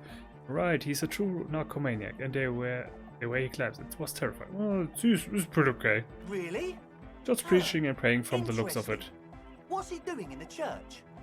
There's something sinister. No, he's cool. No matter. Is he gonna be a problem? Yeah, Noid is right. Let's get back to the point. What are we gonna do about him? These guys will never catch him. You will never catch him. There's nothing to do. Of course he is a problem. He's a crabman. He keeps himself a physical active, thinks spiritual thoughts, and doesn't drink. Who am I to evict such a person? Well, as I can tell, he's not going to leave. Climb around up there, and guys, you will never catch him. I dunno, man.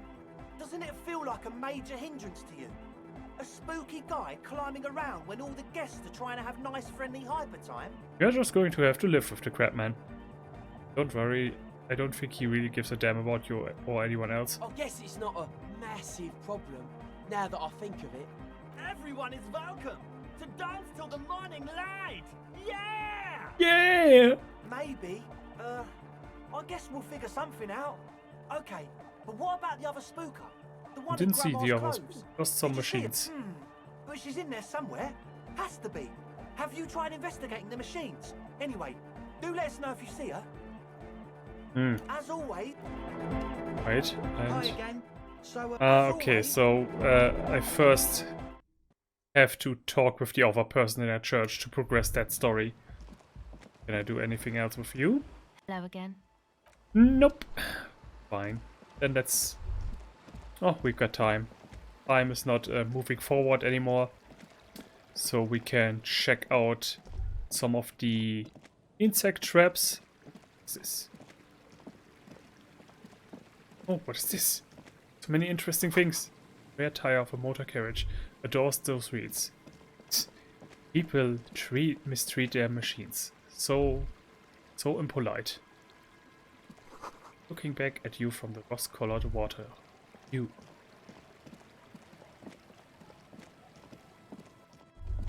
I don't remember where the traps were. Oh yeah, he said we also needed to check out the one he was standing. So that's number 2. This is the trap Morel just set. Checking it over, he said, is just a technicality. But 500 hours ago, the reeds by the abandoned campsite sway and tremble while the snow falls all around. The later it gets, the colder. Remnants of the camp can still be seen in the sand. The fire that's gone out. You feel strange, somehow. This trap is also full of panicked locusts. No sign of any cryptozoological beast inside. Man, it's lonely doing this alone. The wind seems to howl in a strange manner. But this actually fits better, doing this all alone, without Kim. Because we were mean to Kim. And we are racist, so... This trap's not too hard to spot, once you know what to look for. Keeping it hidden has not been a priority for the cryptozoologist. The reeds rustle confidentially, while the residential building, menacing in the darkness behind you, shield them from the wind. Nothing but locusts in this trap as well. Definitely no cryptozoological monstrosity. Shame, shame, shame. Scattering a bullet hole. Get that out. Oh, money.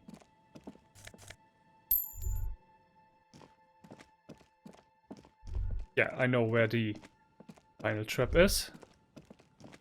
First, I remember, I also have some more items we could look at or interact, which is the same.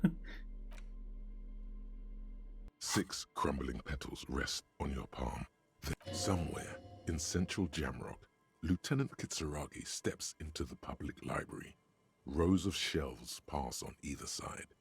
You feel he should be here for this, for in-depth flower analysis. Okay, but I think I already looked over that photo. That's... Oh yeah, that's what we need to look at with him too. Let's look at a children's book, shall we? You hold in your hand the colorful primer. The title reads, A primer for small kids. There's a bear involved. Exactly what I need. This book will show you the score. Get you oriented with those basic concepts you appear to be hazy on. The anthropomorphic bear will give you the lowdown of your life. Then give it to me, Winnie. The alphabet. Woo! Every page has one word designating one letter of the alphabet with a faded illustration. Most of them are scientific and cultural principles. It goes as follows. Let's do this. A is for azimuth. B is for Boreas. C is for cosine. D is for diamite. E is for ellipse. F is for phlogiston. G is for gamete. H is for homeboy. I is for econ. J is for Eura. K is for collapse. L is for laudanum. M is for myriad. N is for nadir. O is for aureole.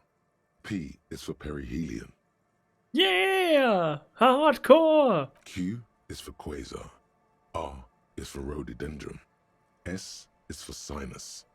T is for tricolor. U is for ultra. V is for vector. W is for Wahrheit. X is for xylophone. Y is for Ustava. Z is for zenith. That's it? That's it. You know the alphabet now. Filthy jacket? As you hold it in your hands, it makes an uncomfortable crunching sound. Man, how did this jacket get so disgusting? It's a sordid, filthy tale, not for the weak. Are you sure you can stomach it? Some secrets are better left uncovered. Don't even try. Seriously. It occurs to you that you're not even holding the jacket itself, but rather the thick crust of jetsam and seagull shit that ensconces it. It smells like a dead sea creature, tangled in grey strands of seaweed.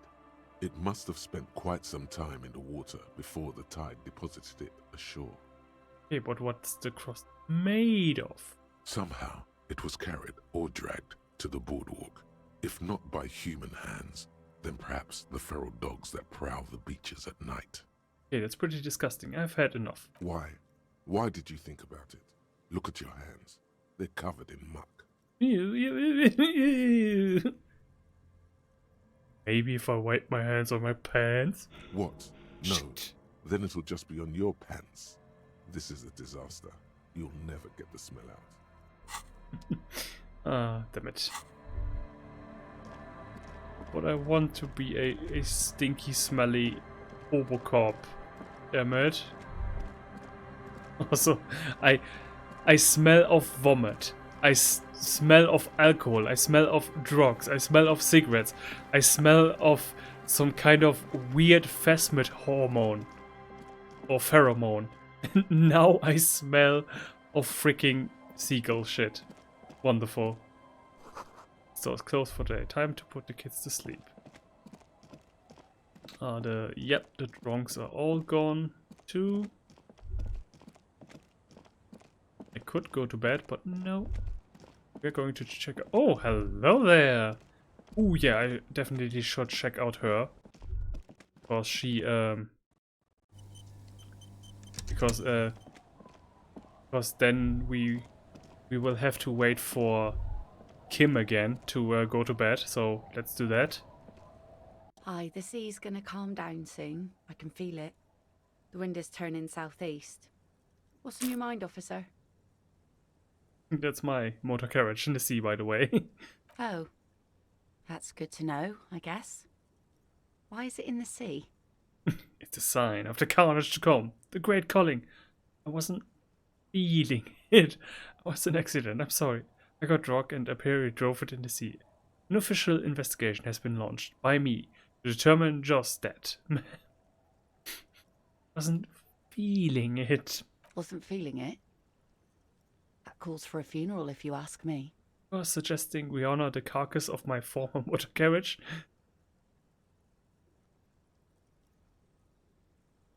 Aye. Feels deserved, don't you think? fallen in the line of duty like that and all? I don't think they have funerals for motor carriages.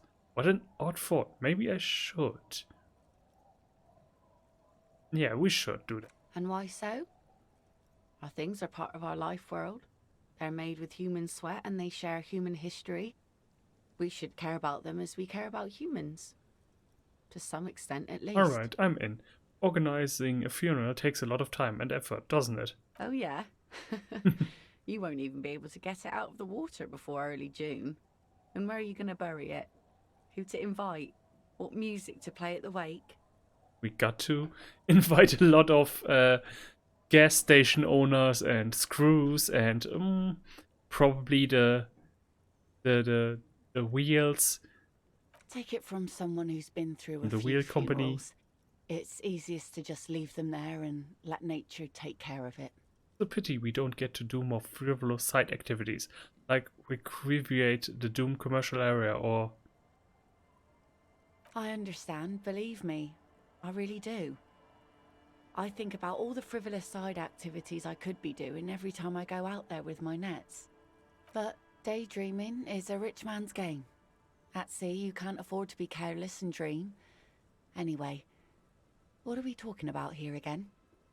Oh? Okay, that's Really? it. A lot of stuff. A lot of stuff. That's what a cop. Okay, hey, I already picked this dialogue and now it does something else. Okay, I'm an agent of unstoppable force. No one can escape what's coming for them.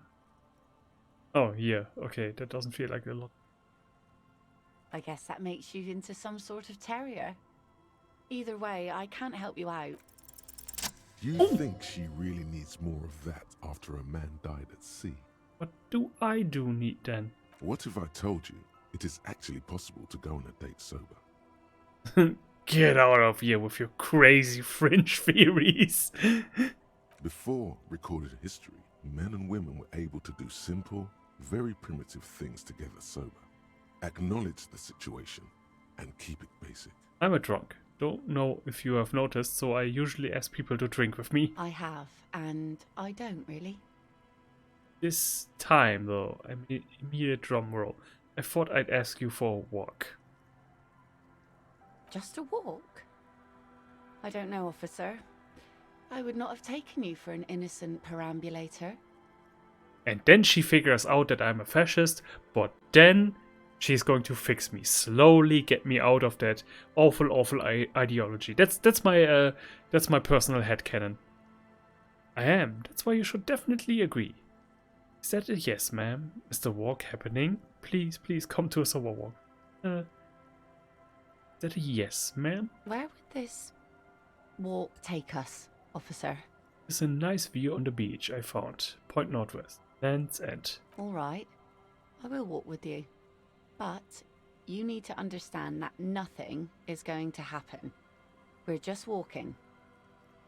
Just a good old-fashioned walk. I like it. Something could happen. Understand. Okay, yeah, just walking. Me too.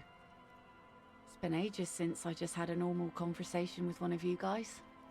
One of the guys. Just one of the guys, you know? Hang out with the guys. Stroll on the beach sounds nice. All right, I guess I'll be seeing you at Land's End in the evening, when it gets dark, all right? She doesn't wait for an answer. You better get ready. Oh, good. This gives me the opportunity to quickly save, because I get the feeling that with two morale, I'm definitely going to see. Yeah, I may be going to kill myself, so preparing for that. There's Land's End, there where the lighthouse is. I hope she's already there.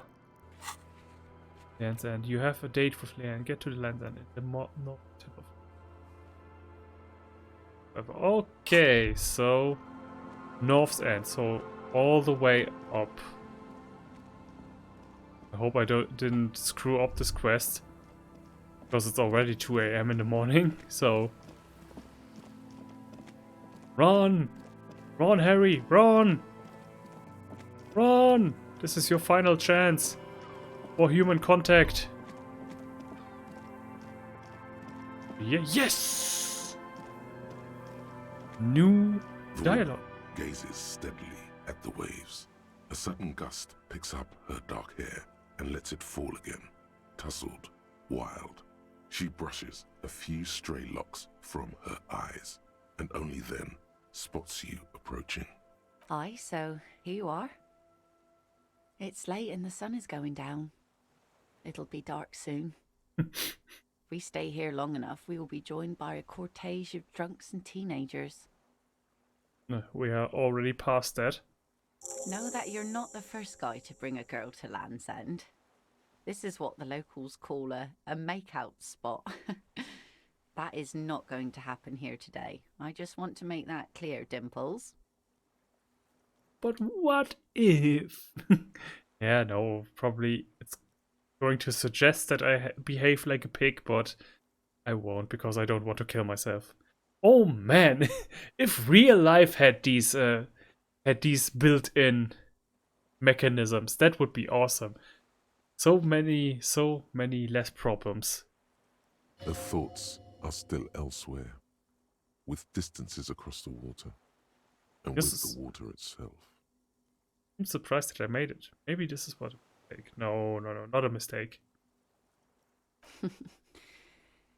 Drinking men aren't known for keeping their appointments. I'm actually quite good at scheduling. It's rock stuffing. Tardiness. I'm sorry, you had to wait. Wouldn't miss it for the new. I'm just trying to be responsible and good. It's a rock stuffing. Aye, you're the starest of them all.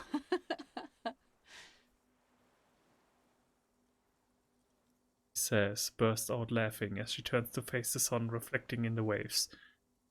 And she mistakes the lighthouse for the sun. Her laughter is throaty and warm. It rhymes with the waves and the cries of the gulls. As she turns to face the sun, reflected in the waves and the skyscrapers rising across the bay, you cannot help following her steady gaze. The remains of the dying sun are reflected in the waves and the skyscrapers rising across the bay.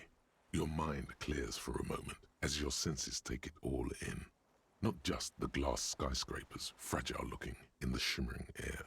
River Esperance flowing into the bay. Isn't it strange for this all-powerful thing, the sun, to be so generous towards us? You know, the best time to go out fishing is usually towards sunset, when the water is warmer. The sun also falls on the Capeside tenements and war-torn ruins. An old sea fortress juts out, seemingly impervious to the sheen cast over everything else, shaking you out of your reverie. The sun does little for the dead, and those hopelessly lost in their own minds, or people living in desert climates with sparse vegetation and little drinking water. Thanks, Logic. Thanks. All these others had some beautiful poetry, and then you come along. Yeah, actually, and for people in the desert, fuck you, Logic. Nobody likes you. Go home. Is that why you named your boat the Sun? Desert people are happy with sunlight. Oh, that was a bit of pride and a bit of superstition. Should I? He doesn't deserve it, but I'm going to say it anyway. Now you're just nitpicking. Yeah, I know, But that's what I'm saying. I concede. Maybe desert people sometimes disagree. There's salt in the air, and the cries of the gulls and the skuas, grit of the sand and the green glint of broken bottles. But still your gaze always returns to the dazzling streaks of light, wherever they may be reflected, their fading opulence. It's bringing us spring, summer. It's entirely on our side, no matter what we do or who we are, for absolutely no reason. It's unlike no other powerful being, certainly no powerful organization or government. How can that be? The sun isn't exactly an organization. It's an explanation to this, and it's political. You see, begin a long, impassioned political tirade. Well, something's got to be on our side, because it's not humans. Humans betray you. Do they? Some of them do, but... Sounds to me like you should choose your allies better, that's all. You have a fish hook in your ears. Yeah, right, she does. These aren't real fishhooks, silly. They're earrings shaped to look like fishhooks. A drunk called Rosemary brought them to me. I kept them. Okay, weird choice of fashion, but I allow it. She's right. They're made mostly of plastic. A cheap novelty gift you can buy from a flower shop or a kiosk. The wind ruffles her hair, silver streaked in the moonlight. It's an interesting lit in your voice. Thank you. I'm half Ubi. My mother was from Ubi Sunt. Not a lot of sun there, I hear, though I've never been. The wind ruffles her hair, silver streaked in the moonlight. You want to go visit La Delta? It's enough that my fish goes there. 50 real a piece they ask for spring cod. So, who do you think killed the hangman? Good one. I'm gonna go with the rope. Say something about the sun. Oh, I'm gonna screw this up. Let's screw this. Say what? Something interesting? Impossible. Please, this is important. That sun thing was very pretty. I'm sorry I don't have anything to add. Sometimes I feel like I don't have a good brain. Hi. Brains generally aren't very good, are they? I prefer backs, arms, shoulders, lungs too. You know, the wind's gonna pick up soon, and I have to go, but... Takes a sword out of the scabbard. The blade shines in the gathering dark. Have this. The sun's good, but it doesn't stick things. I've no use for it anymore. Are you sure you don't need the sword? No. Men around here are too drunk to pose a threat to me. Think we can do this again sometime? Doubt it. But thank you for the company. Oh. Like I had this whole story planned out, like, oh, they would fall in love and slowly, like basically whatever you pick, whatever political decision, you are going to be a complete radical, which is not healthy, and whatever political orientation you have, she's going to help you out of that madness and help you with your psychological problems too. All of that just out the window. Thanks, game. Because this is the first time I'm actually seeing this dialogue, so this was a surprise to me too. And thanks for getting my hopes up and then breaking them, game. This is as far as it goes with her. You'd need to put a year between you and your last drink for anything more. Thank you for coming up. Farewell.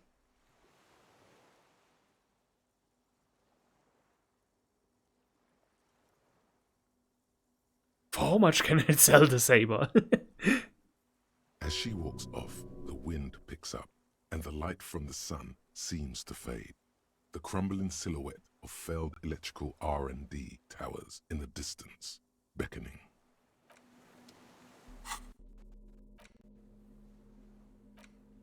This too.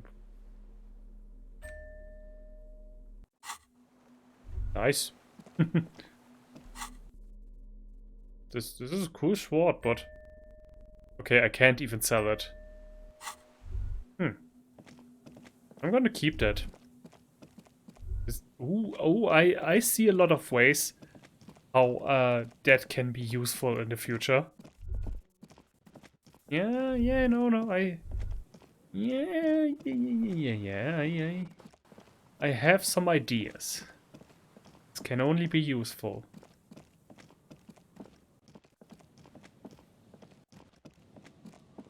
So now, finally. Oh yeah, not forgetting the final trap. Make sure that that we haven't accidentally found any phasmids. Talk with Renee. She say nothing else probably. I see you haven't left our little Martinez yet. Still running around. Like some kind of cross-country law official. Still have I have still the case to. Hi. I guess you do. What's on your mind, officer? You see. I mean, it makes sense. Like, he's a complete alcoholic, and she has made bad experiences with that. Makes sense that she doesn't want to immediately get another one of those. It takes you a moment, but finally you spot the last of Morel's traps. This one's partially obscured by the reeds. The reeds bend forlornly toward the sand. Snow covers the broken stalks like a shroud, and they shimmer, ghostly, in the darkness. In the east, the city center hums to you. The constant, distant song, louder on this part of the coast, nearer somehow. And there's that cold again. Always the cold. The trap feels light and silent as you pick it up. Something is different here. No locust, no phasmid either, but still. It's empty! Your voice echoes on the coast, carried by a gust of cold wind. You're closer still. Nothing. No traces of the locusts or the Insulindian phasmid. What happened? The netting is a little untidy, messier than the others. Like someone or something picked up the trap and shook it before dropping it back down on the ground. The reeds continue to... Green.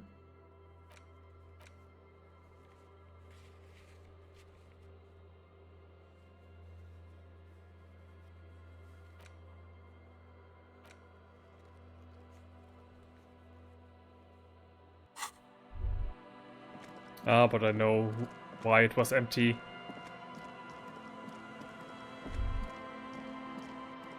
Because Kuno stole the insects. I think if we go into his shack, we're immediately going to find them. Aha! Nice, we can immediately pick it up. The hawthorn tree on Rue de Saint-Gilles Lane. Bronze-colored ribbons of magnetic tape are caught in its branches, fluttering in the breeze. Piss off, nature! The hawthorn tree is not an inanimate object. It is a living thing. The thunk against the bark echoes with discontent. Okay, that it does me no damage, I can understand. But why did it heal me? Did some of the syrup got on my hands and I don't know, something like that. A gnarled hawthorn tree on Rue de Saint-Gilles Lane.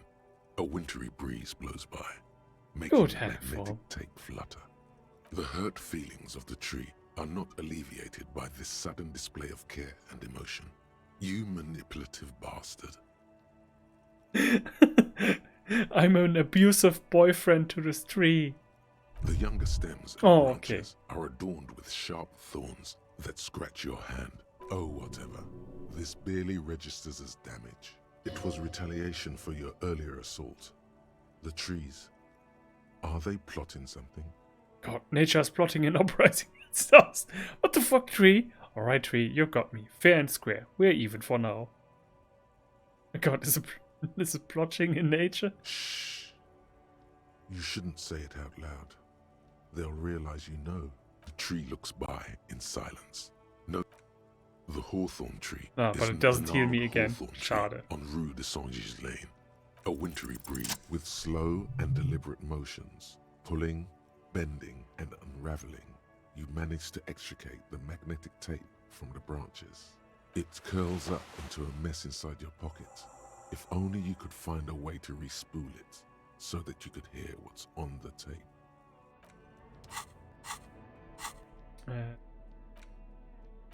Can I? The brown color tape. Crap, but I think I need... Wait, where's my boombox? Can I...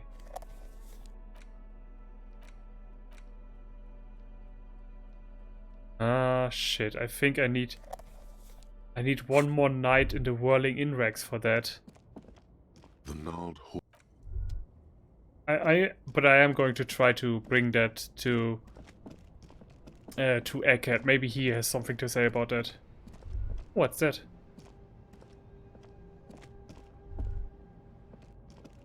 That's new. Ah, nice. That wasn't there before.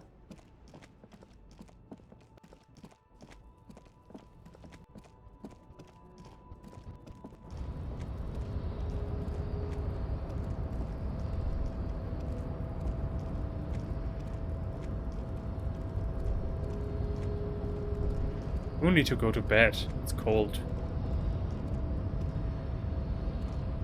C'est unpromising.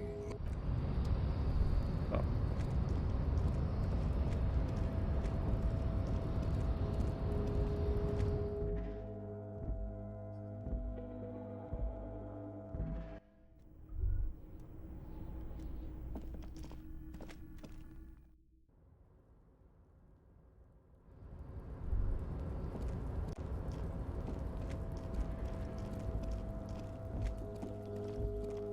Anybody here? This is the night watchman's booth. The name on the door reads. Nobody there. Well... Wait, I think I can... Can't I go in the hotel room without paying rent? Like, I can go inside, but I can't sleep without paying it. But that's okay, because all I need is to get inside.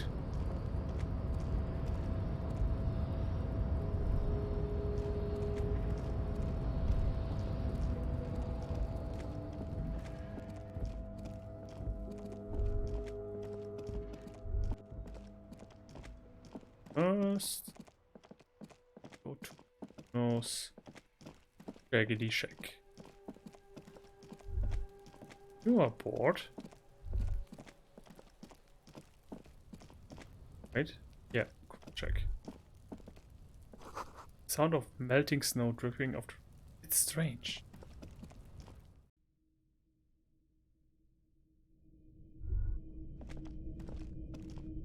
Okay, I thought would be some insects here.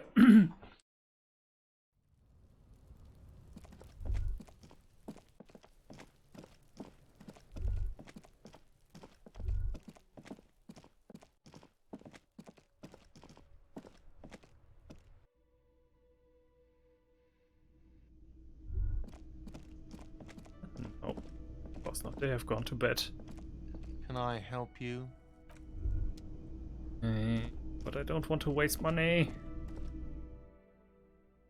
So thing.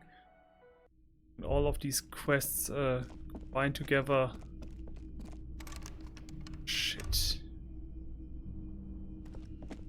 Okay, wait. No, wait. Time doesn't matter at the moment. So I am going to go all the way back to Eckert, see if he says, yeah, no, that's no problem, I can do something with that. It's 25 bucks. Damn it. It's not nothing.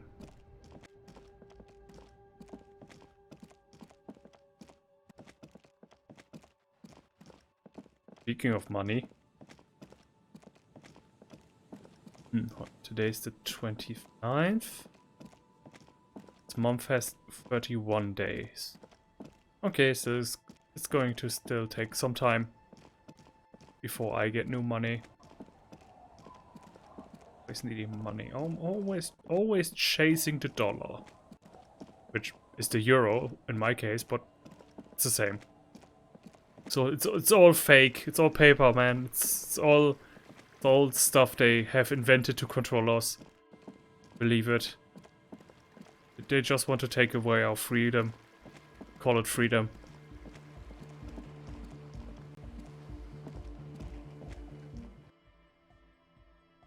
Put points into endurance.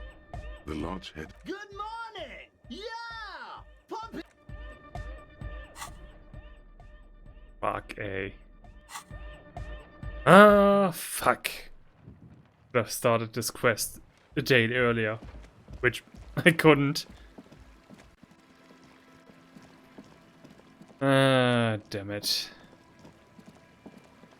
Damn it, damn it, damn it, damn it, damn it. Fine. Going to first, yeah, check out this. Why? No, I'm going to back to hotel. Going to begrudgingly pay one more night sleeping in the hotel.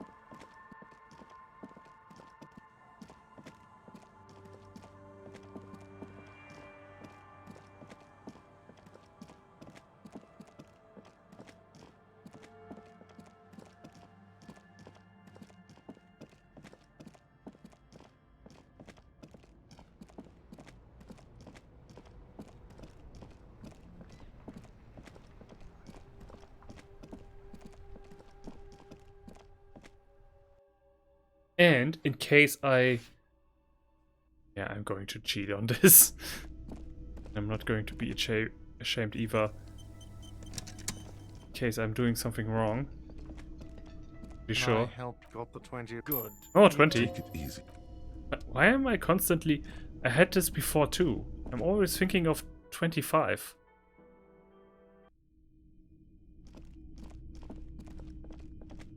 So...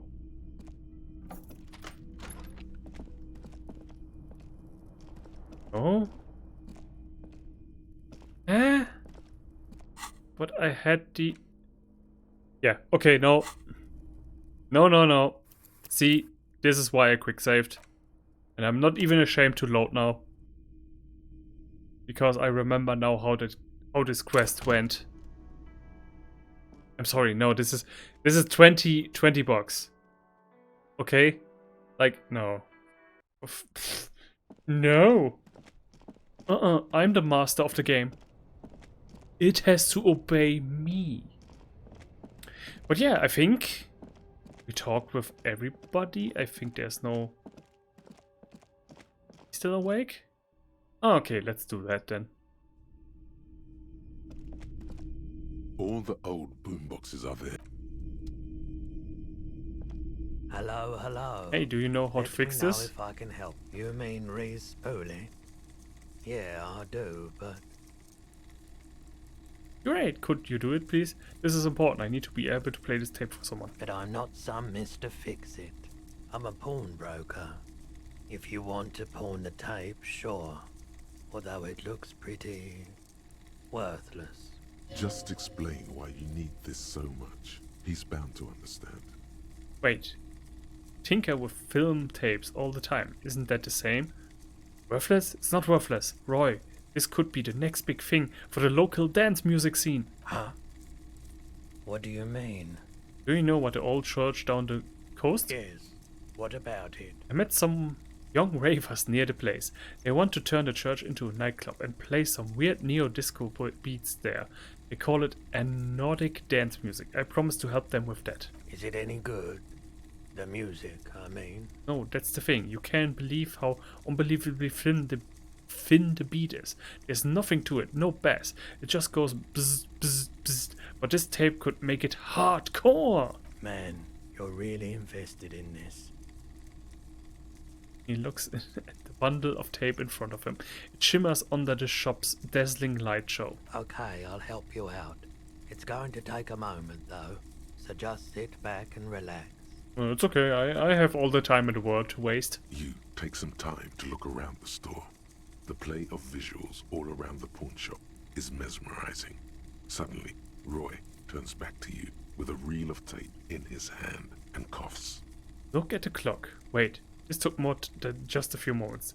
It was the least 15 minutes. As if it matters. Yeah, my pleasure. I do what I can for True Passion Project. Just try not to use this tape for negative photon emissions. Take responsibility.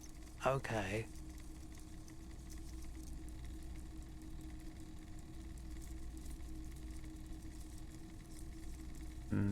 Okay. Sure. Let me have a look. I have some armor. Alright. Let's see it. Just look at this wholesome cuirass. Oh, no, no, no, no. I don't need bloodthirsty mercenaries knocking on my door looking for their missing toys. Speaking of which, I can steal from the corpse. Ah, no, I can't. Wait. Why was the corpse? Didn't Kim say when he brought Classy away that he is going to take the corpse with him too? Or was it, no, I'm going back to the precinct and bring someone with me who takes the corpse with them? Whatever. Besides, this gear costs a fortune.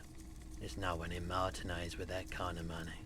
It feels like he would have accepted the risk if he hoped to profit I from have a fascinating photo It's of not corpse greed, here. though. Deep down, he's a gambler, provided the stakes are sufficiently interesting. Oh, no. I don't like those kinds of objects. No sale. Do you know what the tattoos mean? Aphotic paths, counter-radiance network, anti-magnetism. It's darkness. That's all I know. Sell me something lighter. I'd like to sell. I'm not purchased. No, not close. Your mother is a necrotic object. I'm fun. Look at me. Anything Okay, else you're thinking of selling? I said no, can't sell the dice. That was a present. Banked up fuel canister.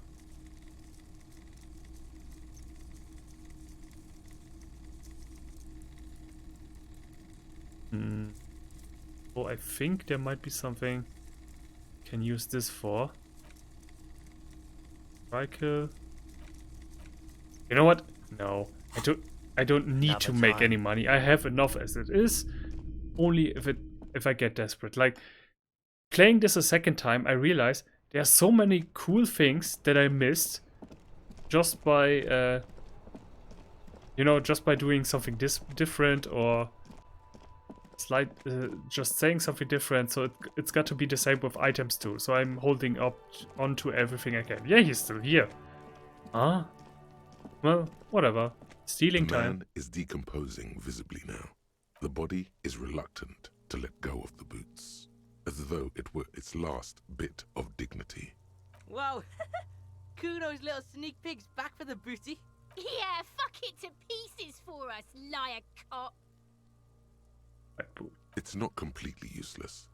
You're able to reveal a little more of the putrid polymer sock beneath the boot.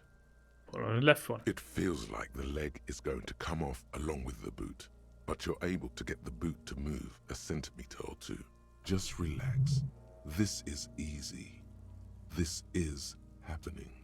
See? The corpse doesn't care if you try to take his boots. He doesn't need them. He's probably glad to get rid of them. Body and try to shake the boot. Step on the corpse as if pull on the boots. Try to twist the boots off. No, first shaking. It's heavier than you'd think. You're forced to drop it back down immediately. The corpse lands on the ground with a nauseating thud, looking even sadder than before. Damn, you're out of shape. In your defense, the corpse was quite slippery. Corpse. Twist. One by one? I think this is more sensible. This is the right method.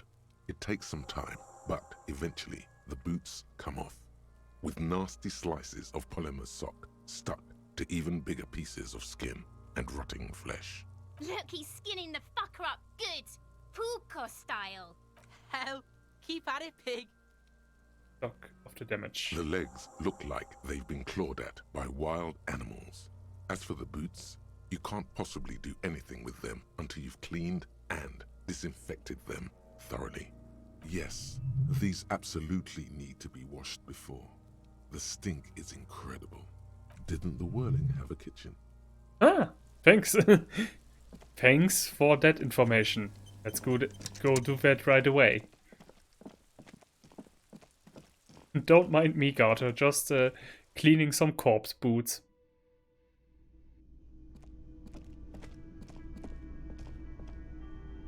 Are these the... Oh, these are not my supervisors. I hope, I think. Fuck it. This industrial gas-powered stove has been used to prepare food for many hungry hostel guests. There are several pots and pans on hand. Getting the corpse residue out of these boots is going to require patience, and also a huge pot full of boiling water, soap, and white vinegar. A commercial pot draws your attention. It's very large, gigantic even. It could be used to make enough stew to feed an entire city, and also to boil a putrid pair of death boots. Far away, in the darkness of a makeshift morgue, behind Station 41's Lazarus, Dr. Nix Gottlieb cuts into the cold, dead feet of a murder victim. The veins are oddly black. He suspects a neurotoxin. There is a variety of soaps and bleaches in the cabinet to the left of the stove. There is also a bottle of white vinegar in the cabinet next to the fridge. So, that's exactly what I need. Lots of...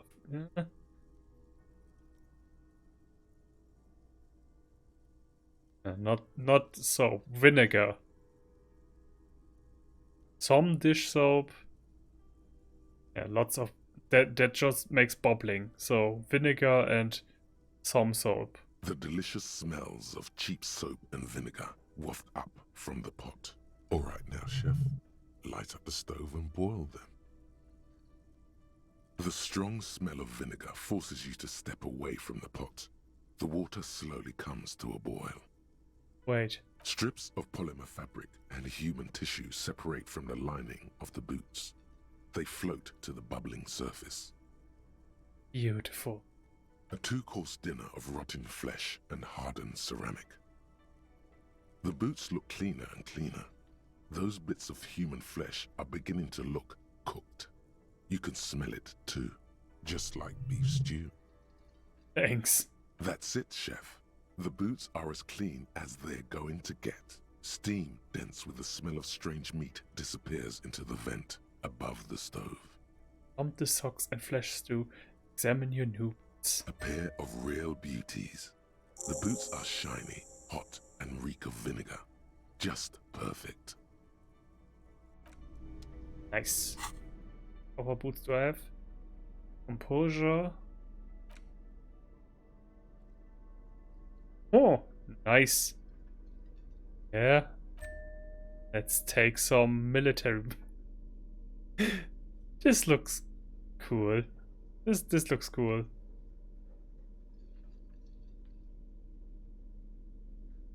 $500.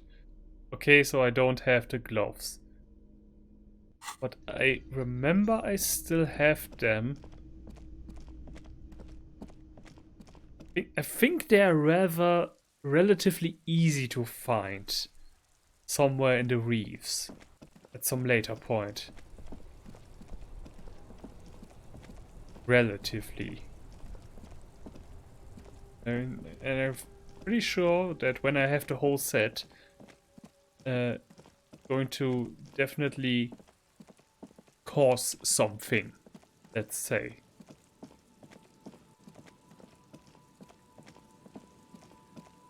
Wait, wasn't that the quest even? On the bug, apartment number. Find you. What? Later. Also for tomorrow. Signature. Or more. Yeah, that's impossible now because we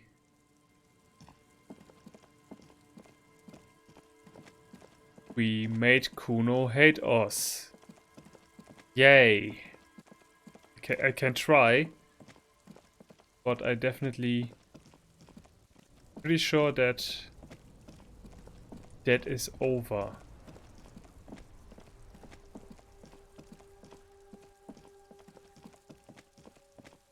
that subject is done.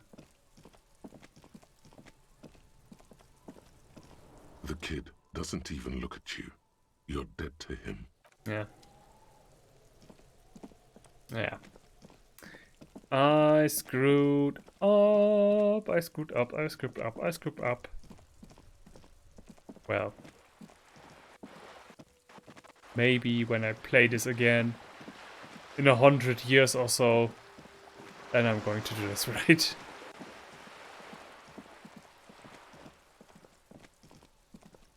Just to check, maybe you can also... No. No, there's no way.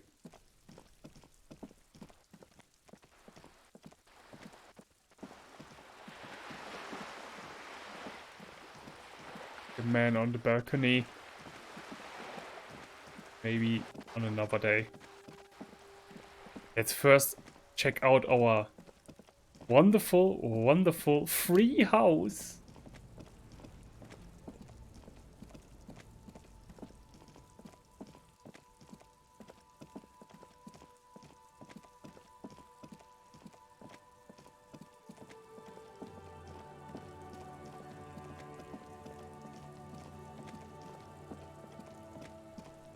Oh. And I could put some tea.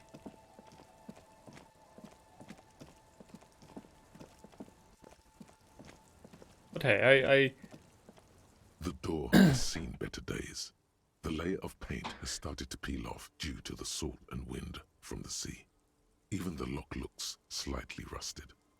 I got to talk with the woman, which I didn't manage before, so that's nice and exciting. So, unlock it. And...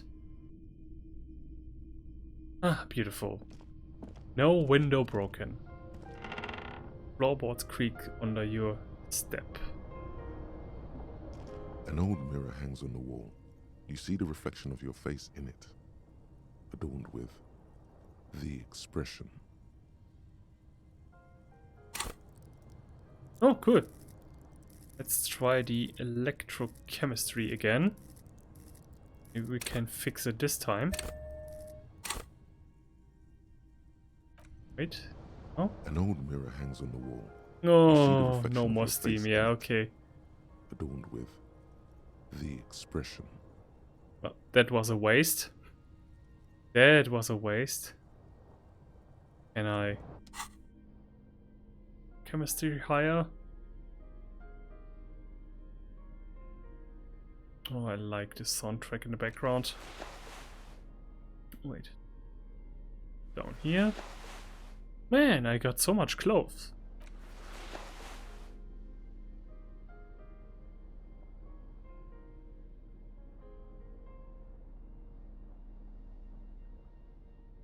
Like I'm a walking walking store here.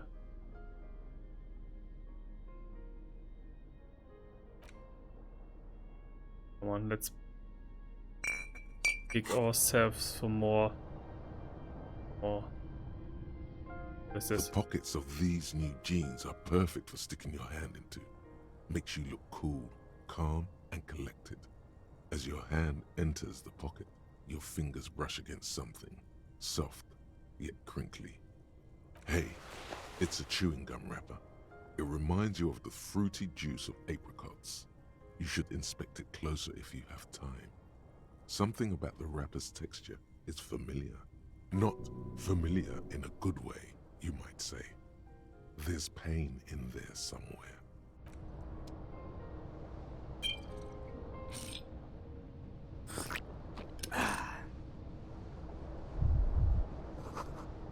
Waves, sea, and a church. Old science fiction magazines, books about the bird watching, almanac from 39. Tracked heat engine hums quietly, giving off pleasant warmth. Oh yeah, and there's some floorboard. We can. As you look at the floorboards in this corner of the shack, it's clear one of them isn't quite level with the others. The edge of a floorboard next to it looks scratched. Move the board aside. Hollow space underneath the floorboards is dark and damp. You can barely make out the mixture of sand and sawdust below. Yeah. Nothing particular catches your eye. Looks like more reeds. There might be something hidden inside the sand, though. Something bad. Someone's night thoughts. A last resort. A bad idea. You stick your hand in and start combing through the sand. Dry, not like outside. Fine dust. And then, something hard wrapped in paper. A small cylindrical object. You pull it out. A bullet. Interesting. The floorboard doesn't care. But maybe the washerwoman does. You have enough to confront her with. It's extra ammunition. She's locked and loaded, ready to fight some cops. Holding the bullet, you get the feeling this isn't ammunition against you. It's for herself.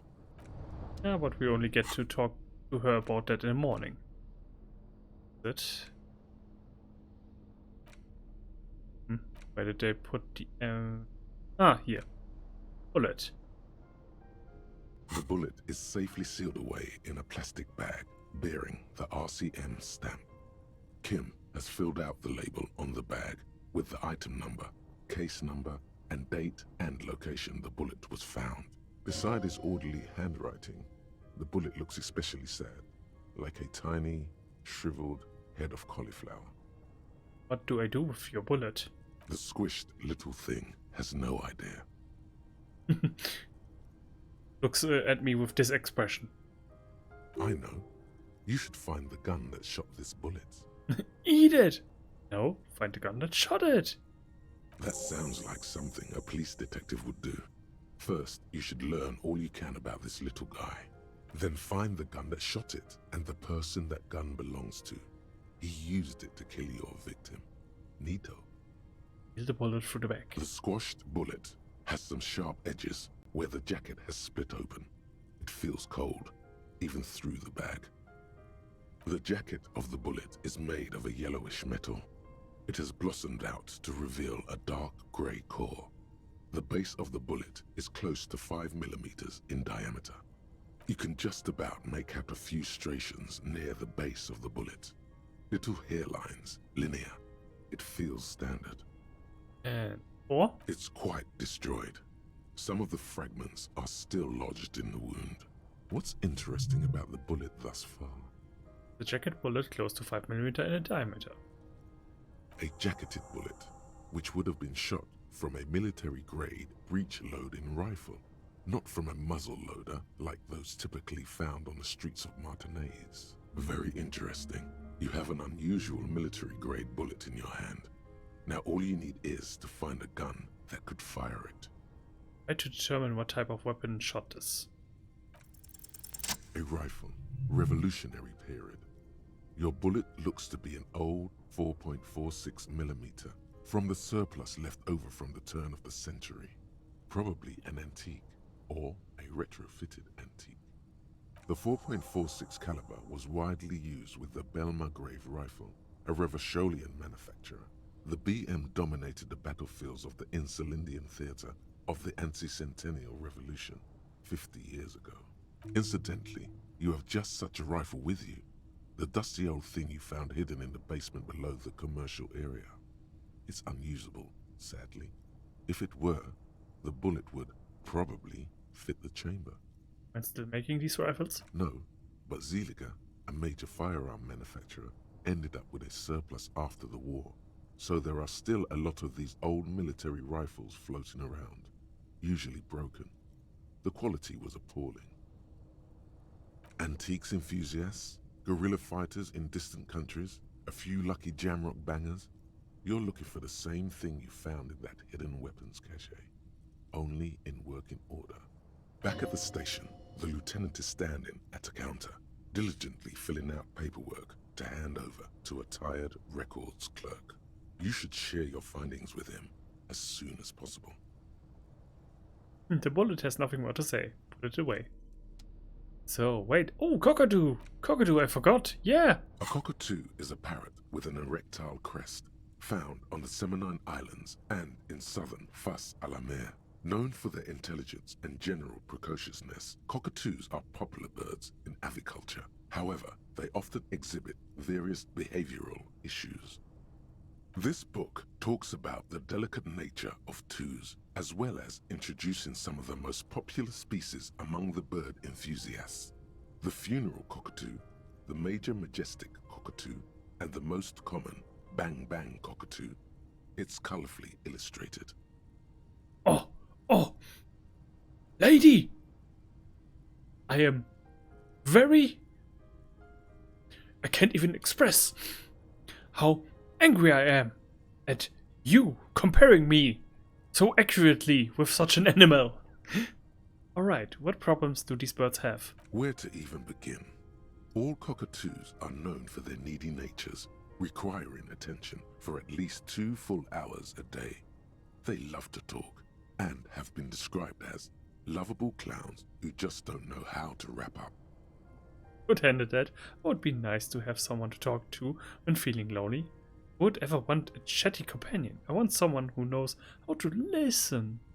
Pet owners also report moodiness, loudness, and hostility as recurring issues.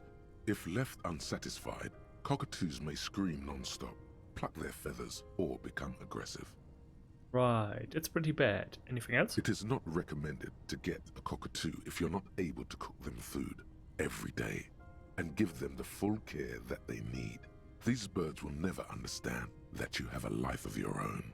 Yes, but there has to be something great about cockatoos as well. You're right. Cockatoos are magnificent creatures. They love to perform, cuddle and show off, and will even scream for fun, often as loud as up to 135 decibels. I think a baby has 105 or something, so loud. Ouch, that must hurt. This is a yellow-tailed black cockatoo. Its specific name, Psittacus venereus, relates to its dark and somber plumage. This bird looks as if dressed for a funeral, 24/7. There is something indisputably ominous about it. Ooh. Ooh.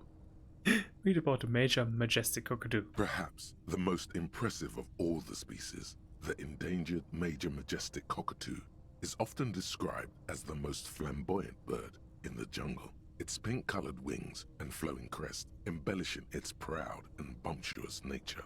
In the words of poet-explorer Sir James Fournier, few birds more enliven the monotonous hues of the verdant forest than this big, bold, and beautiful species.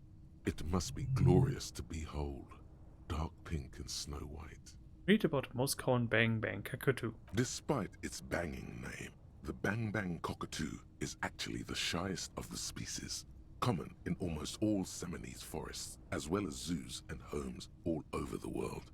Its plumage is mainly grey and white. The Seminoles name, bang bang, is thought to be of onomatopoeic origins. Honestly, this bird does sound a bit like me. Yes, but all those cockatoo species are so different. Which one are you?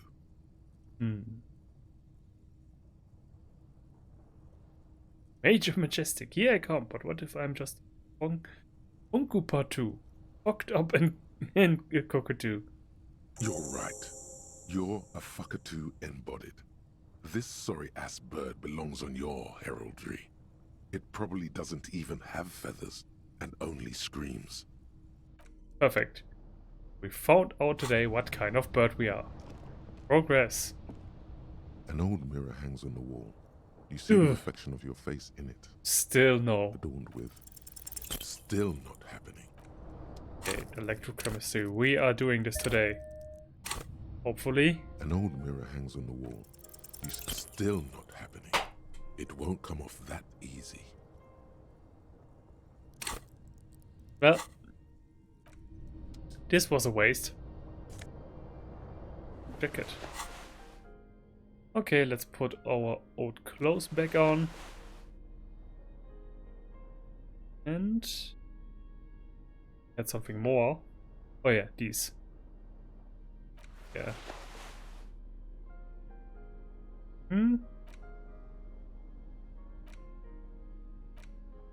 Ah, apricot chewing gum. Wait, I should save.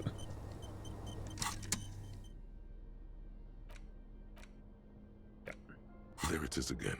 The scent of apricots with a touch of cinnamon. Smells like the end of some distant summer. The surface of another planet, or some ancient temple. Yes, from the height of antiquity. A long, long time ago. Millennia ago. On an island of time you can never return to. The sun sets into the sea, but the water does not boil. Instead, it turns to liquid gold. For a moment, the world's store of precious metals seems to increase dramatically, and you are rich. There is a movement next to you, the shuffle of a small coat, warm like the evening. But when you turn toward it, there's nothing there. Why are you talking to a gum wrapper? Take a deep. Bitter, citrus, sweet.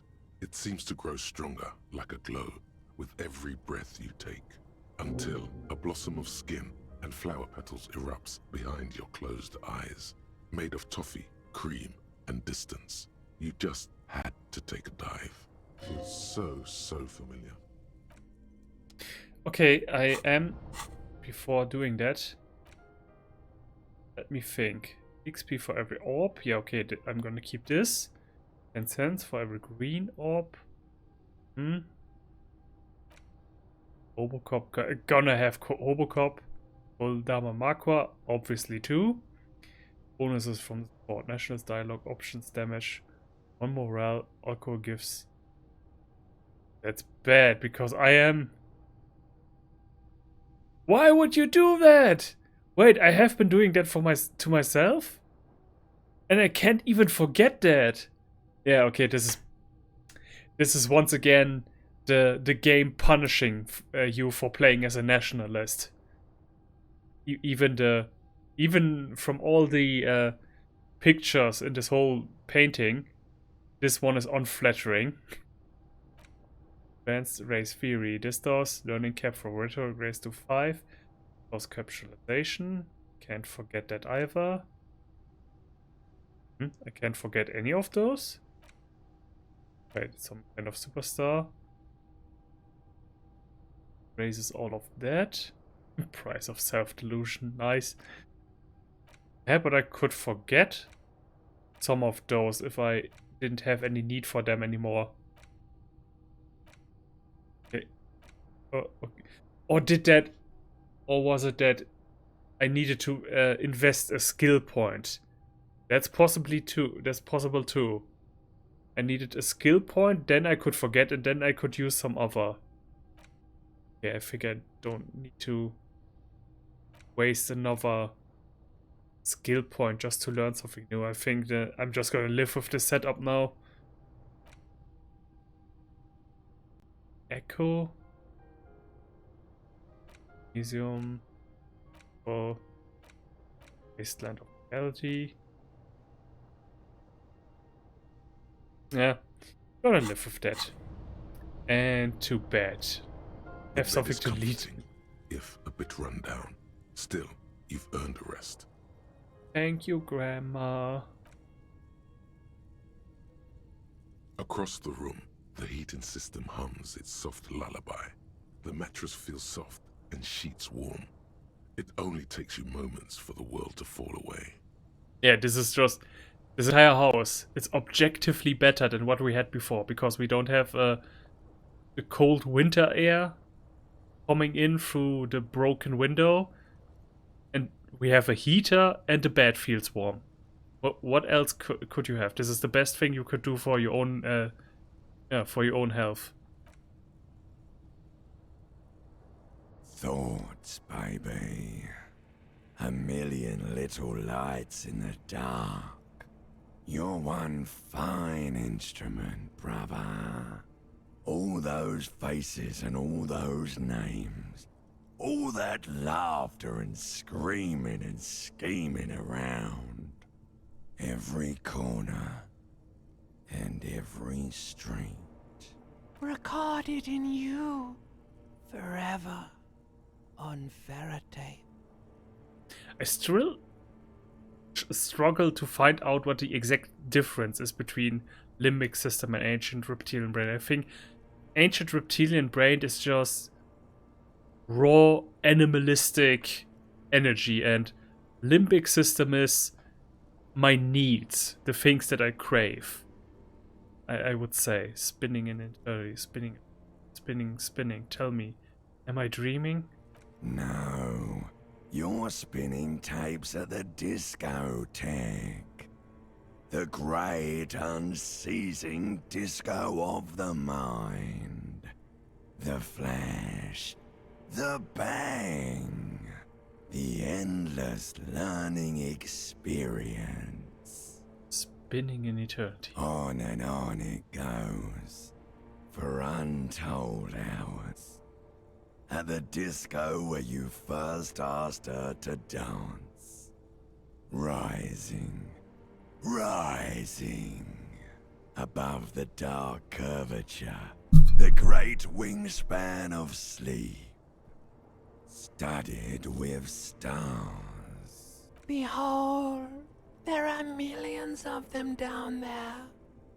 The first time, the last time, the smoke in her mouth, the plotted flowers, the faces turning, changing. It's the world, Harry boy, and you're made of it. Every day you're out there, you make more of yourself from it.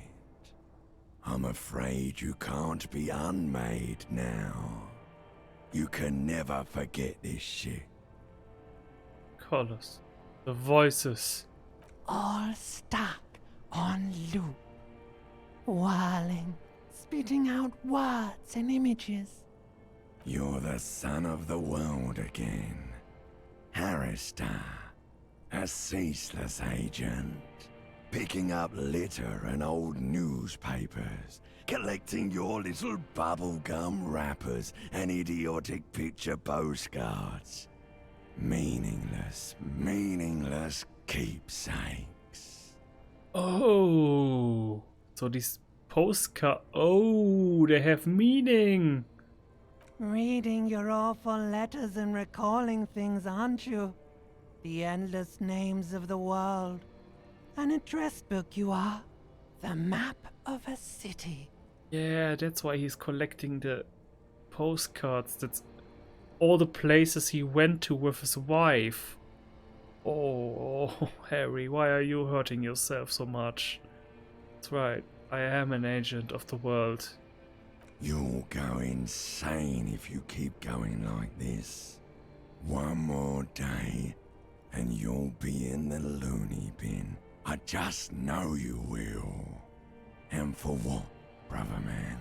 For Revacon. Always and only Revacon. Solving your little crossword puzzles. Doing your tasks. Crossing names off lists. Trying to become some sort of world detector. It won't make it okay. It won't put smoke back in her mouth. Can't give up. I have to keep going. Forever show. There he goes again. He's a real political animal, our Harry. He still doesn't see that it's the world changing around him. He's got no idea what he's in for. He's a pillar. Gee. Why? 'Cause only love can break your heart. Beep, beep, beep. The alarm is ringing, Harry. The disco circus goes on and on. You barely slept 3 hours last night. You can do it. It's nothing. Do it for the city. Go.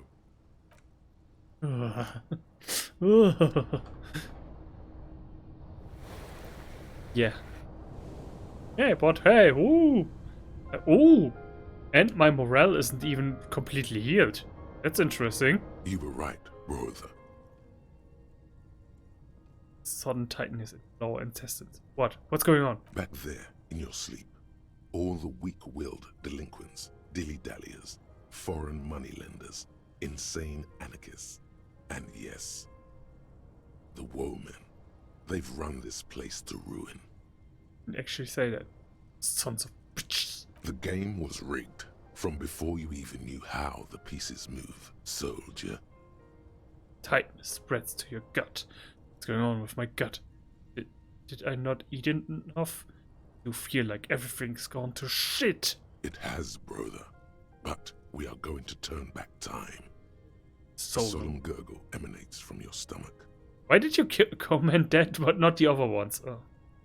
I will send you back to the time when the sun had not yet vanished, when it was still setting into the sea. The time of the suzerain, the time when love was still possible. Think of all the possibilities. I want this. Even if it was possible, what would it accomplish? Not sure if I'm feeling it. I want this. To go back with the knowledge and the experience you now have, and to do it all over. Do it richtig this time. We'll do it richtig. Protect the suzerainty, clean up the city, revive disco music, and get her back. You could save Revachon. You could be the man, brother. No one. Don't ask about her. Wait. Did we get who back? Okay, how do we do this? There must be others like you. Men who long for the days when words like loyalty and love meant something.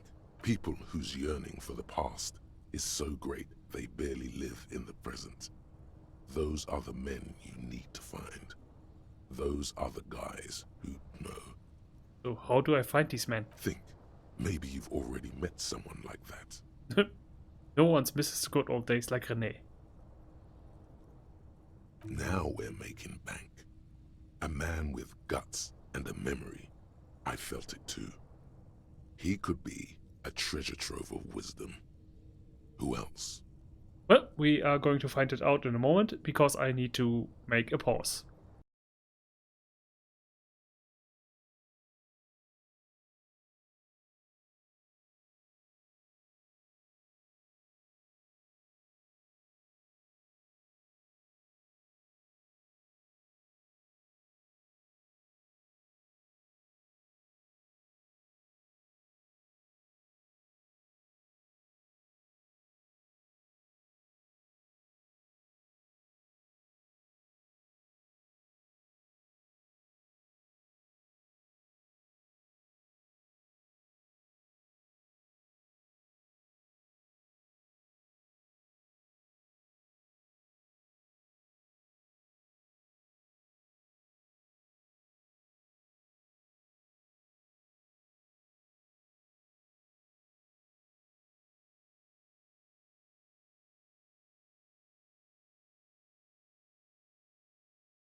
We are back. I just had... I needed a bonbon for my throat. It's starting again. Yeah, we got a new thought. We need to build an army of proud Revacholians to free us from them. Them. You know them. Who are they? Not us. They are them. And we are we. So we have to find them. Bullseye. And that's the vibe we're looking for. Those are the people with answers. Measurehead seemed too long for the glory days of his Seminoles ancestors. Now, there is a man who values the past with passion. And you know how the saying goes. He who clings to the past shapes the future. Measurehead is exactly the kind of man who'd know how to step back into the past. Grey-haired lorry driver might know something. No, not her. She's a woman. Anyone else? No one else comes to mind. Okay, don't worry. That's what your gut is for. Feeling these things out. Let me be your eyes, and when I know for sure someone's got that special something, I'll tip you off. Okay, but when... So on day 4, our political opinion comes into play. Who, like when we play as an ultra-capitalist, like we would have Joyce, probably. We would have the guy in the container. Maybe the lady in the bookstore we could unlock special bookstore, which we could unlock special dialogue with. And yeah, that's basically it, right? There's no one from that part anymore. Yeah, and if we play as moral intern, the moralist, yeah, it's basically just Kim. We could get some extra dialogue for. But yeah, moralist sounds nice, but like, I don't know. Like if I play this game once again one day, it's probably going to be a moralist. If I play it again, I'm never going to be a dirty fucking ultra capitalist. Never. Ugh. Even if it's the best game in the world and it has infinite replay value, I'm not going to play that. No. No. I'm not going to betray my humanity. Yeah, no, that's appropriate. I'm not going to betray anything, any form of loyalty or honor or social compassion. No. Yeah. 3 to 4 traditionalists should do it. No need to go crazy with those guys. Alright, I'm in. History will remember us. And this time we don't have to worry about her being kind. Praeteria Ridia Kingsman. Charge for Revocol. Charge for love. You were right, brother. Back there in your sleep. Why is this dialogue coming again? It has. I will okay, this is a bug, I guess. To go back, protect no one. There must people who think. Okay, 3 to 4 tradition. History will remember us. Wait. You were right. Back there in your sleep. Okay, wait a second. I probably did something wrong. To go back, protect no one. There must people whose yearn think. Maybe okay. 3 to 4 traditionalists should do it. No need to go crazy with those guys. Yeah, I'm in. I'm in. History will. Why are you not leaving me alone? An old mirror hangs on the wall. Turn back the wheels of time. Okay, this is just a bug, I guess. Ask a local traditionalist if anyone knows how to turn back time. What say? Hello, Kim. Hey, we have. If you think our racism has decreased, no, it hasn't. It has gotten worse. Yes? Aren't we going to talk about the boots I'm wearing? Okay, let's talk about it. You stole the boots. How do you know, Kim? Congratulations. That must have taken an enormous concerted effort, considerable ingenuity and timing. Now, I'm going to report you and you are going to go to jail. You are? It was a joke, sadly. There's nothing I can do about your delinquency. What's done is done. Let's get back to police work. I don't care about your insane theft, the lieutenant thinks, and looks away from the boots. Just know, if anyone asks me, I will snitch on you. Oh, okay. Found out what a pill is while you were gone. Wonderful. What is your takeaway? Wait, you are not surprised? I think it seems unreal and super cool with all of it. Where are we, Lieutenant Kitsugali? In Elysium, behind our eyes. Like all human beings, Detective. The world is what it is. I'm glad to see you're stable. Keep it that way. Now, was there anything else, or should we get to it? Maybe about the case again? What do you want to know? What's there to say? It's just stupidity. Oh, yeah, right. The thing that we should have talked about on our first day. What kind of stupidity? The cop kind. Our precincts can't decide if Martinez is part of Jamrock or the industrial harbor. Yours or mine, as if we somehow own parts of the city. Typical street gang mentality. So we've let the Union make a mockery of law enforcement here. And now it's come to its natural conclusion.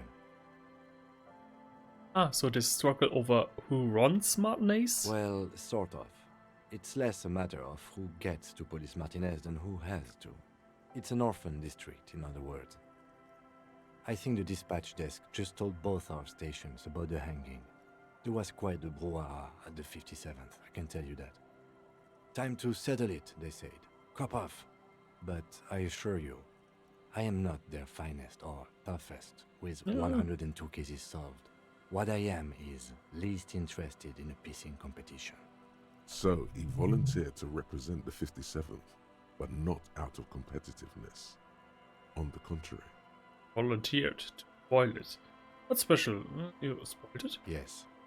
I am an unrepentant spoil sport. What's special about Martinez? Martinez? Nothing. It's just a puddle at the end of some drain pipe. No one cares about this place. They care about sports. Most of our colleagues don't even know how to get here. North of the interchange doesn't exist. Wonder what this says about me. That I was sent by my station. I was sent to teach you a lesson instead. Can only be one conclusion. I am the finest we have. A hero cop, sent to outperform you in every way imaginable. A good joke. He does not actually think it was a good joke. Okay, I was a poor joke, but we could use a good-mannered cop of. You agree? Yes, a joke. In truth, I will only moderately humiliate and perform you. Oh, you will? Then I will help you to do so. Now... Oh. Still, against his better judgment, this made him think just a little bit less of you. Was there anything else you wanted to ask about the competition? If not, we should move. That must be. No. We are bloodletting unimaginable proportions. Unimaginable! No, it's very imaginable. We fail to place responsibility for the hanging. The harbor company see the situation is out of control, so they bring in private military, maybe a gunship. The Union responds in strength. Automatic fire. Local law enforcement solving one little homicide decides nothing. Not solving it can have real and calculable effects. Things can always get worse. Matter of fact, augury, we should move. Okay. Enough of the competition. Conclude. Yes, it's a wholly pointless matter. Forget I ever mentioned it. He's actually glad it's addressed now. Why did the 41 send me? Because you're the best qualified. No, that doesn't seem right. Dumb brain. I'm good for nothing. You look dumb if you keep the lieutenant waiting for too long.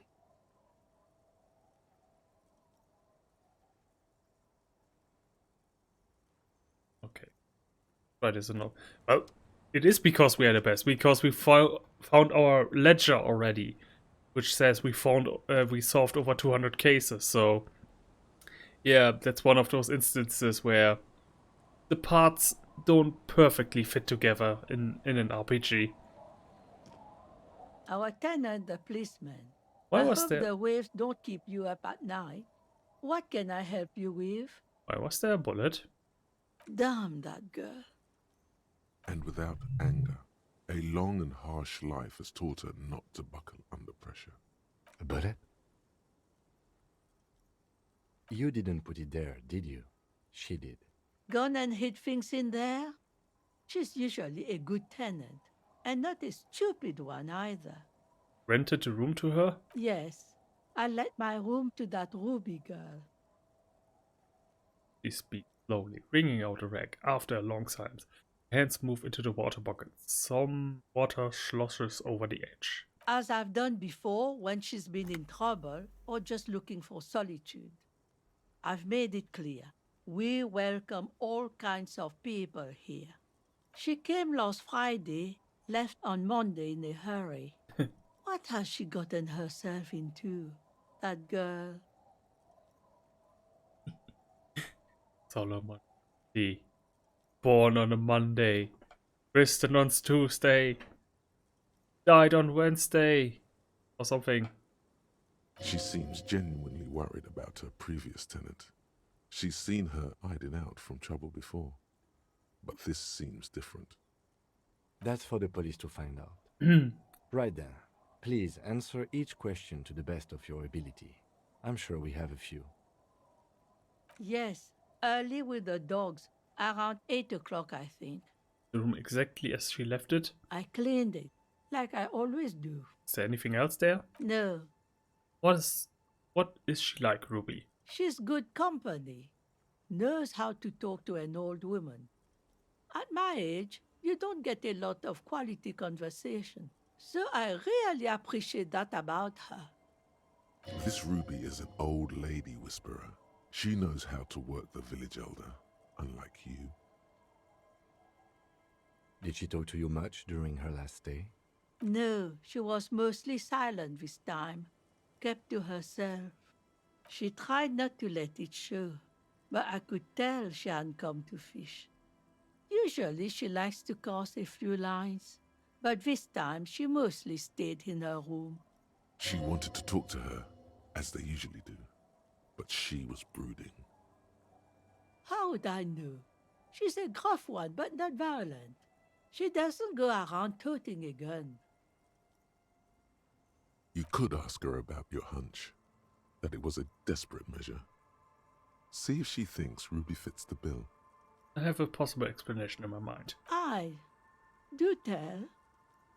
A seagull flies overhead. Obviously a bad omen. An exit plan. Exit from what? Her life. The lieutenant stops writing for a moment. He looks at you, then at the old woman. No, she's a fighter. I heard she was a heavy drinker with anger issues. You ever witnessed that kind of behavior? Nothing of the sort. Sure, she was no stranger to the bottle. She fit in that way. But I only knew her to have a beer on the beach while watching the sunset. The sun sets for everyone. She isn't what you'd call a drunk. Even offered me some from time to time. Said it was part of the communal life. But I never saw her lose control of herself, the way some people do. Did she have any technical... Did she have any technical equipment with her, like a radio stuff? Not that I know of, though she was into nice music. She once showed me a few mixtape milieux she'd made. Although I guess she was pretty handy with the mechanical and technical stuff. Even fixed the heater in the shack. You should be thankful for that. Where did she go? I don't know. Further up the coast. She tried to leave quietly, but the hinges on that door screeched like a cat in heat. Woke me up. I heard her rushing in those heavy boots, heading up north. You'll never find her, you know. She knows the coast like the back of her hand. You only just arrived. I wouldn't worry about that, ma'am. We are persistent. Further up the coast we go then. Wood, that place is huge. Needle in a haystack, Bro, man, I was really hoping she'd be hiding in this village. Are you sure she didn't go somewhere more pleasant and less wet? Yes, it's going to be too much work for you to find her. Better for you to stay here. Get a nice cozy fire going in the heater. The felled electric mural. You feel like you should go look at it again. Step closer this time. What more do you want to know about that poor girl? Enough about Ruby. I had another question. Yes, let's hear those About other this jacket, but it's questions. filthy. Could you wash it for me? I can wash it for you, but it's going to take about a half an hour. Think you can stay put for that long? Hell yeah. I could use a breather before another rainy day begins. Okay. Fine, I'll wait. Well, hand it over then, and I'll see what I can do. Must say, I'm proud of this one. It's pretty nice underneath all that filth. I hope you'll have an easier life in your hands. One thing, officer. If you do find her, please go easy on her. She really means it. It's an honest plea. She's a good girl. Whatever she's gotten herself mixed up in. Okay. Oh god, I have got a lot of things to discuss with Kim. I just remember them all. What was the jacket? Disco ass blazer. Yes. Maybe. Got the bullet. The bullet is still safely sealed away. I think we know where in a this came plastic from. bag. Okay. And? The shot probably came from a Bell McGrath rifle. An antique. That makes sense. There can't be many breech-loading rifles floating around in Martinez, or anywhere in Ravachol, really. Why not? Sure, there's some arms trafficking, but the laws prohibiting the use of breech loaders we inherited from the monarchy have been effective, from what I've seen. Some new RCM recruits get impatient with their muzzle loaders once they've trained with military-grade weapons, but they realize it's worth it in the end. With what? Getting shot? We should have more powerful guns. We are the law! Imagine if everyone, cops, citizens, had access to firearms that could shoot multiple rounds without pausing to reload. After the first shot, the second, third, and so on come much easier. Yeah, would be unthinkable. What crazy, insane nation would do something like that?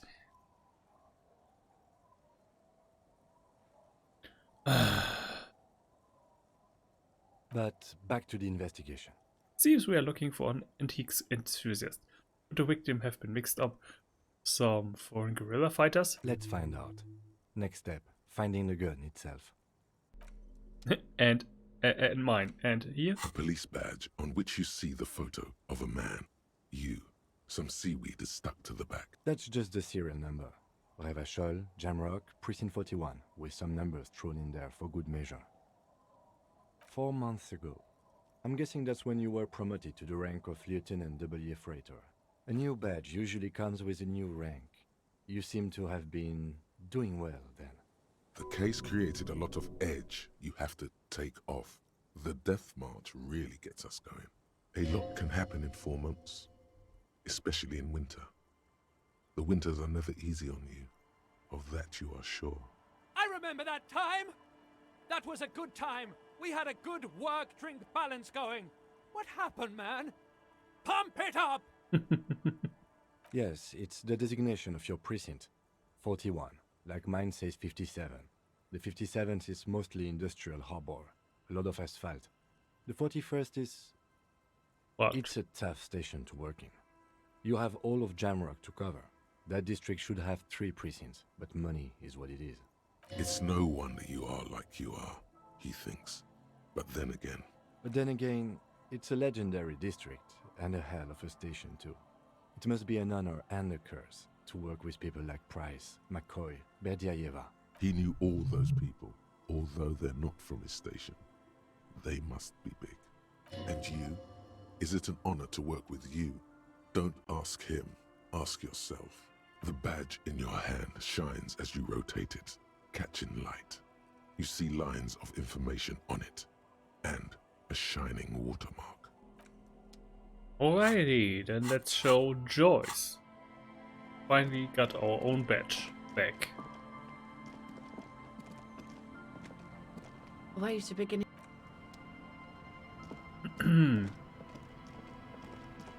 You're back. Good. What can I help you with? Wait, what this is? Smoke on the balcony, glass wristband, get to sexual effort, rest of the armor. Play.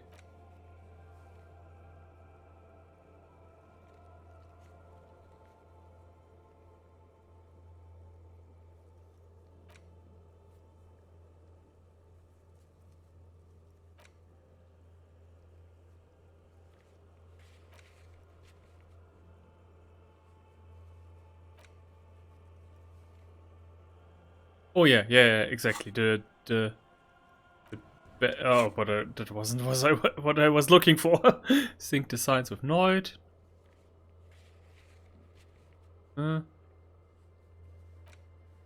Glaub.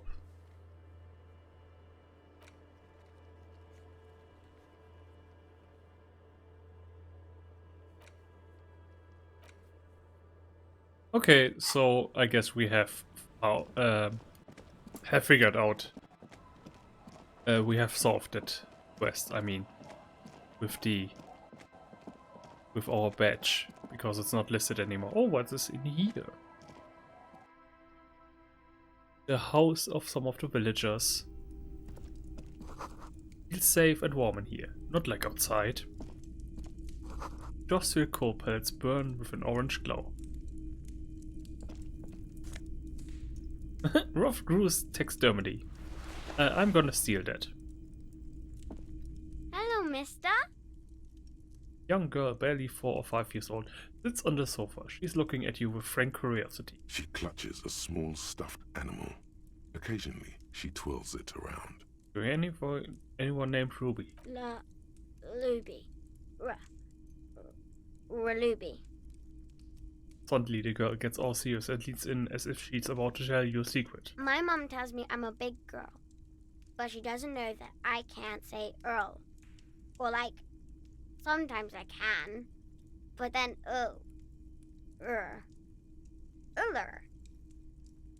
And she still makes more sense than when I'm drunk. Kids. You Lily's daughter? Yes, I am. Little Lily. You know my mom? Yes, we've met earlier. That's nice. My mom is great. She's never angry or anything. Are the twins outside your brothers? Yes. They don't want to play with me. They're older and play outside. They look the same. Sometimes I can't tell them apart. They look identical, right? I said the same thing. They look identical. What's this? It's a grouse. You might be able to get on Gart's good side if you replace the broken skewer you almost certainly broke. Yes, but what is it for? I don't know. I have it. I know someone who really likes stuffed birds. Sure. I mean, you already took it. I don't That's like right. it anyway. And I'm not going to give it back. Angry. It's Lammy. He's my friend. Sort of. Like... What's that thing you're holding? Oh, okay, yeah, stuffed animal. Lambie is a stuffed lamb that, admittedly, has seen better days. One of the eye buttons is missing, and the fur is tattered in several parts. Lambie looks soft. Yes. Very soft. I don't deserve it. I'm scum. Press your damn cheek against Lammy, okay? Okay. Isn't he soft? Goodbye. Bye. God damn it! Make the girl happy, colleague. Okay, go back to the second corpse. Then. Ooh.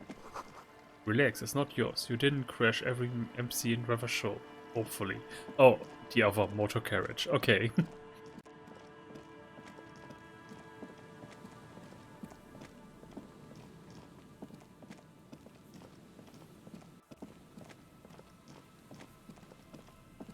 Oh, this feels so good. Oh, thankfully I still had one in my car. A man lies on. Hold on. Looks like he's been dead for a while. I'm surprised no one found him before you came along. Looks like one of the locals.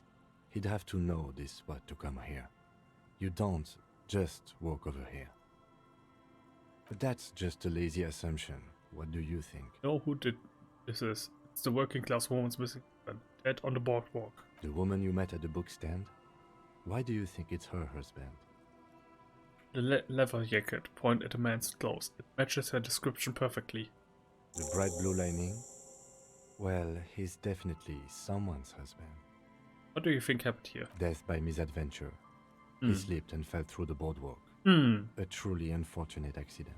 If it wouldn't have been for that bench, he'd be alive. Be related to the lynching? Ruby? No, I don't see anything that points in that direction. For now, let's treat this case as a simple, albeit sad, accident, unrelated to the murder case. Yes, but what if there's a killer on the loose? 2 suspicious deaths in such a short time frame. We should consider the possibility that we are dealing with a sequence killer here. A sequence killer? There's nothing that connects those 2 bodies. This is a completely different case. An accident. What if all of this is staged? He could have seen something that night in the yard. What if we witnessed something? All of this could be staged. We don't know the exact cause of death. It's possible, but let's take it step by step. We still haven't identified the man. He was drunk? Oh yes.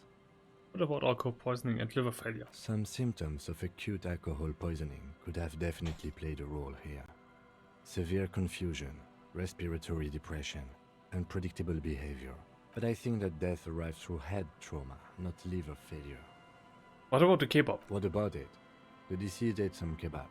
It's probably from a nearby place, maybe in the parks. I want the Turks to be responsible. Someone should be held responsible for this broken boardwalk. Dangerous. They'll seal this place off after the news reaches the coalition officials. I doubt that they have enough resources to actually repair the boardwalk. Not that sealing it off would keep anyone away. All it does is keep the city council's hands clean. It does seem to be a pretty straightforward misadventure, although there's still a question of identifying the body. From where I stand, I can see 2 options. We either take the case and follow the leads to identify the body on our own, or we report back to the station and leave this for our colleagues to handle. What about field autopsy? A field autopsy isn't necessary if the cause of death doesn't appear to be criminal, and this looks like a simple accident to me. I'd say we should just write down head trauma and leave it at that. Let's keep this detour as short as possible. The sooner we get back to finding Ruby, the better. Yes, but isn't this kind of sloppy? Maybe, but we don't really have much time or resources to spare. The guys at processing will take care of the rest. We found him. We should finish this. Alright, we should first examine the library card you found. Then we can call the station from Mike and Emma. Let them know we are taking the case.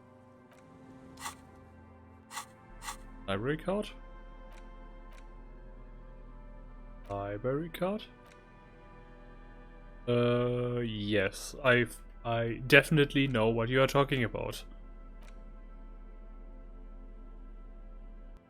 Oh well, let's return to the Raving Man. Woo!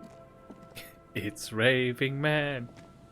Hallelujah, it's Raving Man.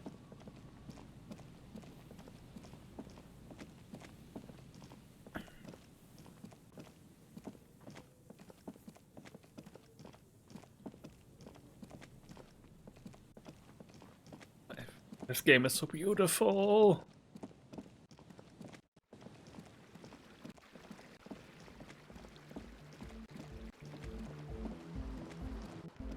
Come on, get in. Sorry, we barely have room for one.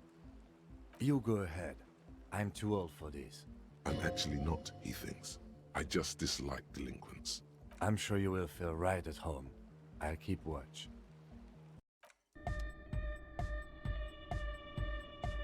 Hi again. So, how are things going? Wait. As always. The large head. Good morning! Yeah! Pump it up! Yeah! Remix time! Tape goes here, into deck B. Through the church as he takes the tape and touches the empty zero. We are not in a church yet. A hand on his ear. He listens to the audio through. Wow! Did you get this from Arno himself? A great excitement is bubbling to the surface within him. This is big. Listen, I'm just going to show it to you. Ready? Ready.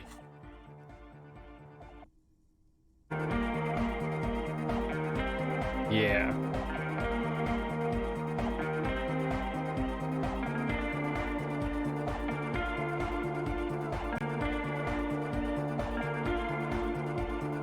Wow! Here's that! The signs match perfectly! Now if only we had the beat for the full assault, it would be unbelievably hyper! Intriguing. The way I see it, Van Eyck based his remix on some famous original piece, like a folk song, something local. Seems you found an initial part with the main melody. I think it's just happenstance. Chaos in action. Contingencies of our limited existence. That and Egghead's fantastic talent. Noid's right. Egghead's technical talent is the key. Something mysterious is going on here.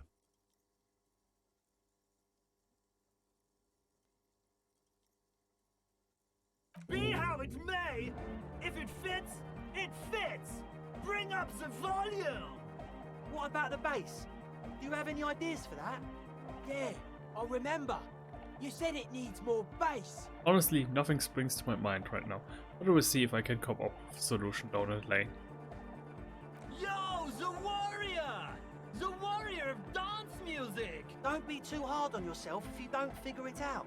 I think the jam's already pretty ultra. But it could be hyper hardcore! Yeah, I'm continuing the quest because I don't know, but I'm pretty sure that it's going to be give me a lot more XP that way. Hello again. Okay, nothing here. And let's go back to the church.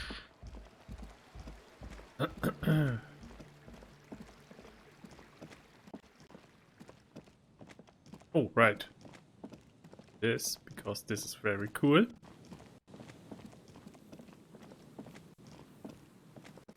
Oh. Bunker over here.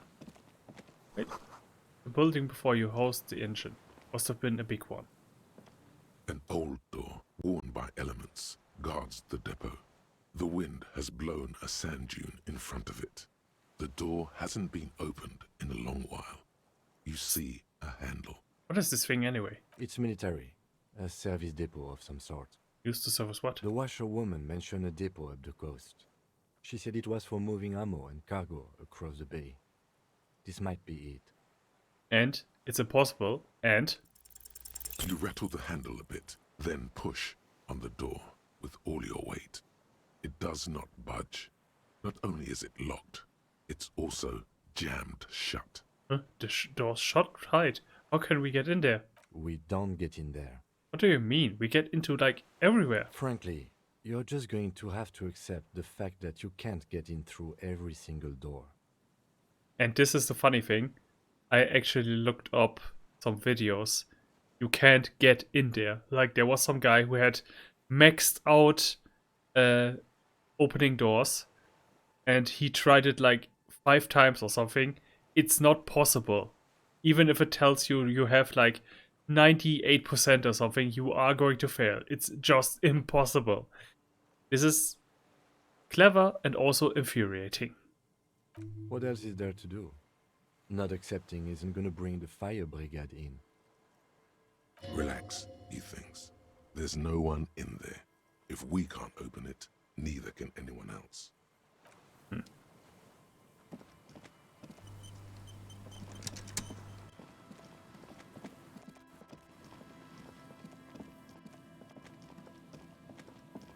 Ah, yes.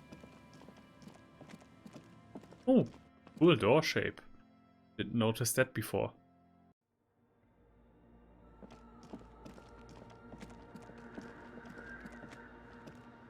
The mother of humanism stands above you. A This is precious Dolores and D. complex wax. Yes, I wasn't sure before, but this must be the DeLorean Church of Humanity in Martinez. It's called the Small Pinewood Church in some records. Know of the place? It's a minor landmark, not easy to find. Most maps misplace it. It was built not long after Revachol's founding, 300 or so years ago, by first-generation settlers. What else do you know? Okie dokie. There used to be 7 stave churches on the coast. Les Sept Sœurs, they call them. The 7 Sisters. Only one remains. The rest were burnt in the revolution or used for building materials. We should be respectful here, although the building appears to be deserted. I do not believe we'll find the instigator here. Something else, perhaps? A pang of guilt. The lieutenant is leaving something out. Do you know why it was abandoned? I have a theory, yes. There was a police raid a while back. I heard the place was shot to pieces. Productive raid? Well, your station was involved, I hear.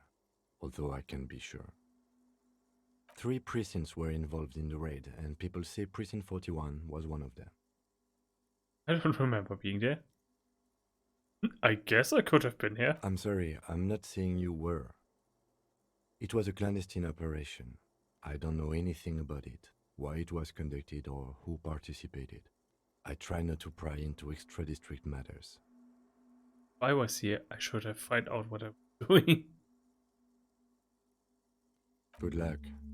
You will not get information on a confidential operation from your station secretary just by calling. If you really don't remember, it might be better to keep this one forgotten. It happened a while ago. It's unimportant to our business in Martinez now. Nothing.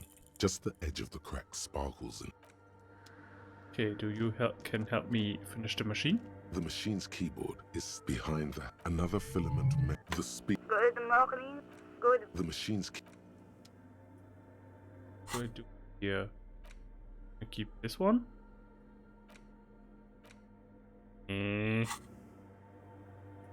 Remember this was possible somehow.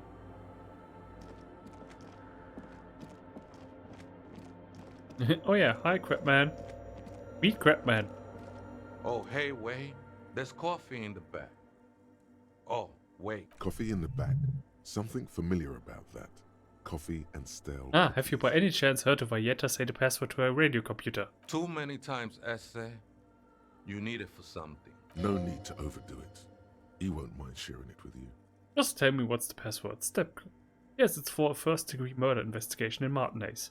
Don't sweat it, Vato. The password is afterlife death.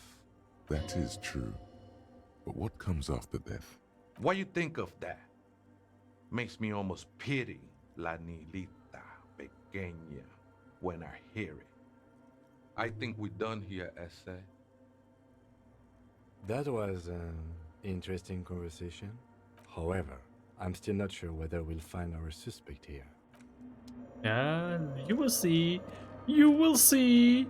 You will see, Kim. We will at least get a lot of experience point for me. Is still illuminate the speaker. Good morning. Fortress accident. Good. Good. I have unlocked the filament. After ending the call, please press print to access the filament.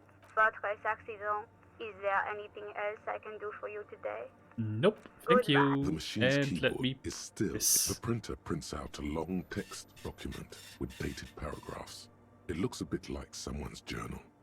Read the printout. The first entry, made on the 4th of February, 51, by an unknown author, is short and concise. Arrived at the church. The door was boarded up, so I used the crowbar to get inside. Looks like the place has been deserted. Nothing out of the ordinary, but I'll ask around. Need to figure out how to get the electricity in. The lieutenant leans closer, scouring the printout over your shoulder. Just as you finish reading, he looks up, muttering under his breath. 4th of February. That's over a month ago. Whoever set up those machines has been here for quite a while. You think this log might be connected to the case? Our case? No, I don't think so. It must be some local eccentric. 6th of February, 51. Had a little chat with the local fishermen. Said I shouldn't go near that place, that the church was spooky and ridden with narcotics. It's a little spooky, all right. Still haven't figured out the electricity. See? Even one of the spookers themselves says it's unnerving. And if the ghost says it, I have to agree. What was that about narcotics? This could prove to be interesting. Wait, narcotics? Look around the directed building. I doubt that we can find any. It's just idle fishermen's gossip to scare away the kids. Nothing spooky about this place either. It's just abandoned and cold, and in an awful part of town. 7th of February, 51. Finally got the electricity in. Next on the agenda, a new antenna. I'm thinking Eska series, something advanced. Why would anyone need any of this equipment here? 8th of February, 51. Bought the antenna, had some problems setting it up. Called Simon for help. Heard the others are back to making art. Drinking somewhere out of town. Sulislav started a rock band again. Lexi has been seen asking money from strangers. Artists, yet again. Harassing citizens, stealing badges, occupying public spaces with installations. Like the one here. But at least the artists have their act together. They're qualified labor. They can get work anywhere. Graphic design, ads. The programmers are doing fine too. I mean, they're programmers. The writers, though, they're fucked. I just have to find out what caused that data loss and be done with it. Still don't understand how it managed to wipe out the backup, when the backup wasn't even connected to the front. I know. Everyone thinks it's impossible. They say I must be lying. I'm here to set it right. Seems like something to do with radio computers. Unfortunately, I don't know enough about them to understand what the author is saying. Something about the backup data getting destroyed, and how everyone thought it was the author's fault. Let's just keep reading. I think these people worked in the radio computer games business, the one we saw in the Doom commercial area. They must be our former co-workers. 12th of February, 51. Brought some food from the grocery store. Apparently, there's a strike going on in the harbor. Definitely not happy to see the Martinez people again. Everything's now set up in the church. Going to start working tomorrow, 8 a.m. The strike. We are nearing the date of the murder. Keep reading. I'm interested now. I want to know what's that radio anomaly that sent this person here in the first place. Ah, yeah, but now I have to stop, Kim. No, I'm done. Because you said this wasn't interesting, not related to the case, so no reason to keep on reading. 25th of February, 51. I've been sending data up to Lintel for a while now, trying to recreate the data loss, but nothing. Didn't even feel like logging in, the disappointment. But I did discover a curious audio-spatial anomaly at the back of the church. I've named it the Swallow. It swallows sound. Need to get some mics. Is she talking about? 28th of February, 51. Yes, the first recordings confirm that the Swallow is real, and I'm not just losing my mind. It's a pillar of silence, with a diameter of approximately 3 meters. Seems like the higher I go, the less I record. This might be a coincidence, or it could be connected to the data loss that led me here. The pillar of silence. She is talking about the silence. Is she suggesting it's more than just an architectural quirk? Could it be? The lieutenant doesn't answer. He follows your gaze, studying the basins. The water shines in them. No ripples. March 51. Some kind of young disco men have appeared next to the church. I've been trying to record the silence to find the epicenter, but now it turns out I've also been capturing the future of dance music, one neo-disco song over and over again. Fortunately, The song is so monotonous, I was able to devise an algorithm to factor it out. The other day, one of the disco men came in. Before I could even say hello, she got scared and left. Good, I don't want anyone distracting me from my work. That disco man must be a cell. The girl on the ice? Sounds like her, yes. Shut up, Kim. You haven't even talked to her. You can't know about her. March 51. I got a call from the repeater station.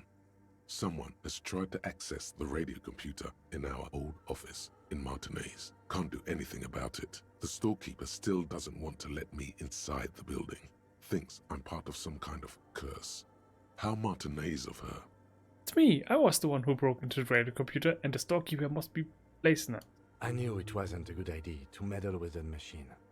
No. It was a great idea. You're learning things. This is how you learn things about machines. March 51. A new 2-meter aux cable. Noodles. Crackers.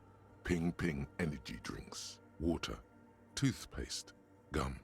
Also some canned air. Your reading is interrupted by the sound of the church door opening. A strange woman makes straight for the radio computer. Hello? Acknowledge me, please.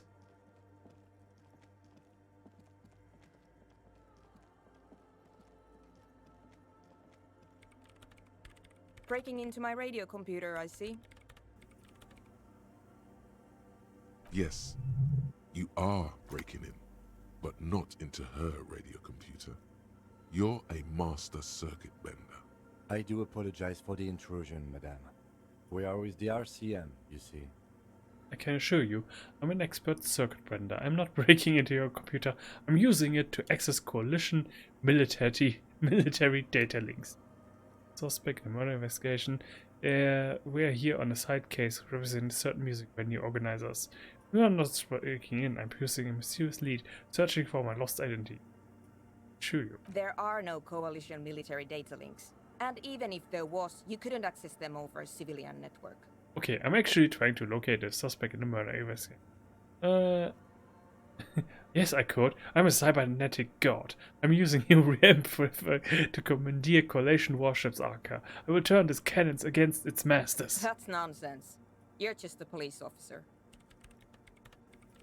Now please give me some room. I need 2 seconds to see that you haven't destroyed anything.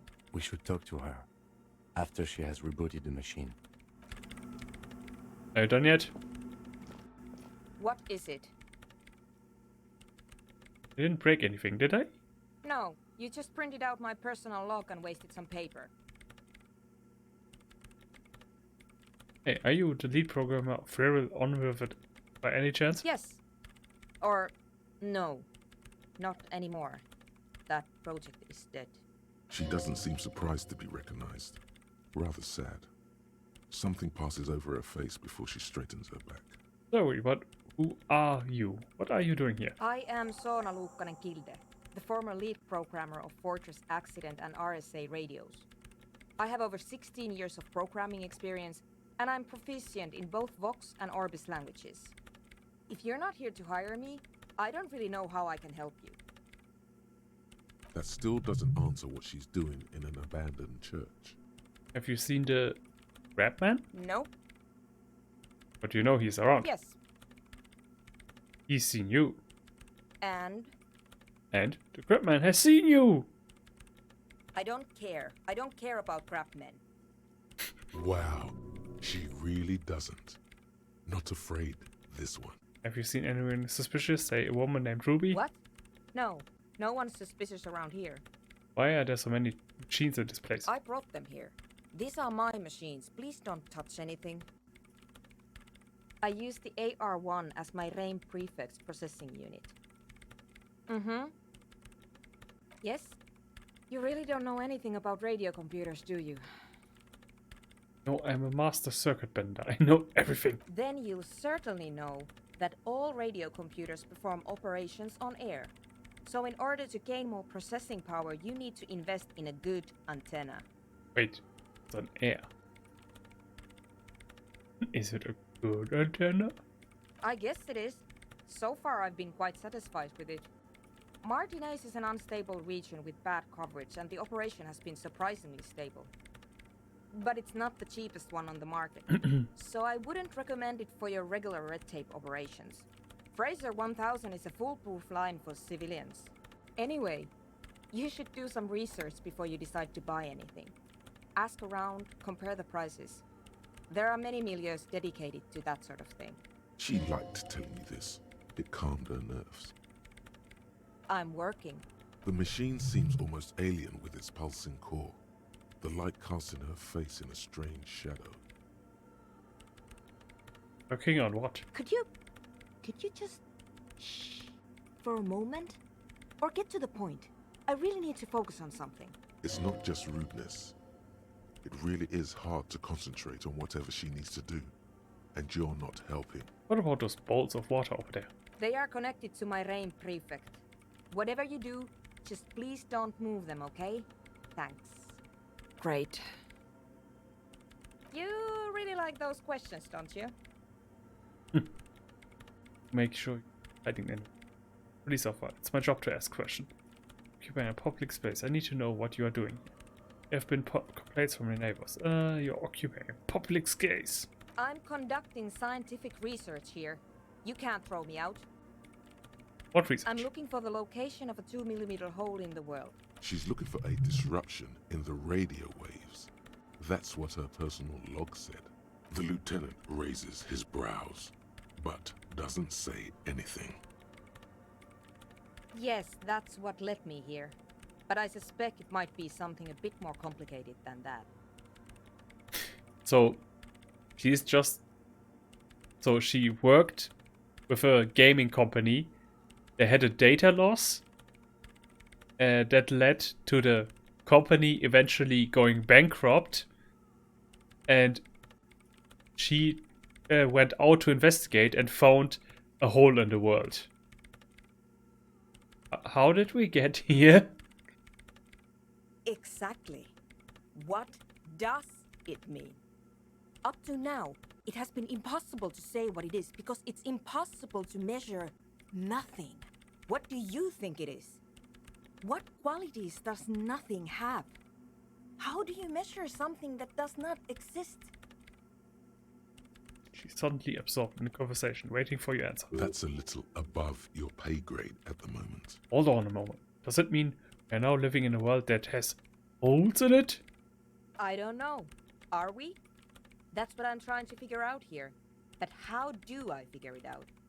And even understand how we are talking about something that doesn't exist, let alone measure it. I don't know. I'm not here for some science. I just want to solve. You measure it by its surroundings, by that which does exist, which is what I've been trying to do. I've tried using hydro transducers to record the silence, to find out where it begins. But honestly, it's not progressing very well. But does it have anything to do with necroplasmic life forms? Ghosts in everyday parlance. Does it have anything to do with ghosts? Ghosts? No, I don't think so. I don't believe in ghosts. What about other supernatural entities? I don't believe in them either. Not many known as necroplasma exist? What not many know. Great. What are we talking about? And why? Do you have any idea where this hole might be located? Somewhere underneath those roof beams, I assume. Only a faint crisscross of rafters can be made out from the dark. Most of the tower disappearing into the shade. Strange things may flourish in the dark. There's this place at the back of the church. A place where all audible vibrations seem to decease. I've named it the Swallow. And the higher you go, the less you record. The Pillar of Silence? Are you sure it's not just an architectural quirk? Maybe, but it's oddly close to the physical coordinates of the data loss that led me to this place. This is where the Crabman lives. I know. You don't think Crabman might be somehow responsible here? No, I don't. She sounds mildly annoyed by this line of questioning. Her hands typing hundreds of commands into the machine. You said that the research isn't going well. Why not? Because it's just trial and error. Trying to locate the Swallow, the exact point in space. And I don't have a... You know what? It would be really helpful if you could just stop talking and let me work. That's all I wanted to know about the scary 2mm hole in the world, for now. Great. Thanks. Hey, about that 2mm hole again. The swallow, you mean? Great. How Thanks. do we feel about environmental dance music? What? I hate it. What are you, 40? The future of dance music. Maybe I'd have to be on drugs to get it, but to a sober mind it just sounds like uninspired rug whipping. No idea what it has to do with either dancing or music. Right. But how do you feel about a club for Nordic dance music? This is about those speed freaks in the tent, isn't it? I've got some news for you. It's not a nightclub they want to build here. What do they want to build here? Take a guess, why don't you? Youth center would be nice. A petting zoo, a place for animals. I can't believe they got you so easily. Go have another talk with those up-and-coming entrepreneurs, will you? Thanks. Good luck. I'm not coming in there. Right, let you work in peace. So they lied to us. I think I have to get out the stick. Sticky stick.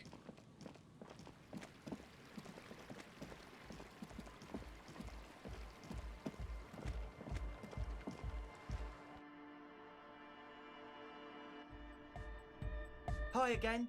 So, how are things going? Oof, okay. Okay. How do I solve this? Wait. Put the right clothes on.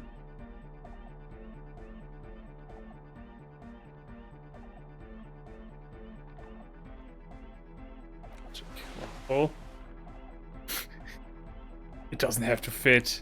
It just has to work.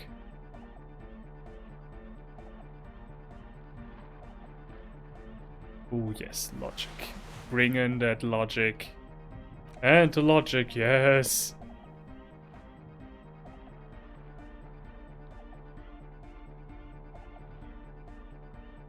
And some of that cigarettes, please.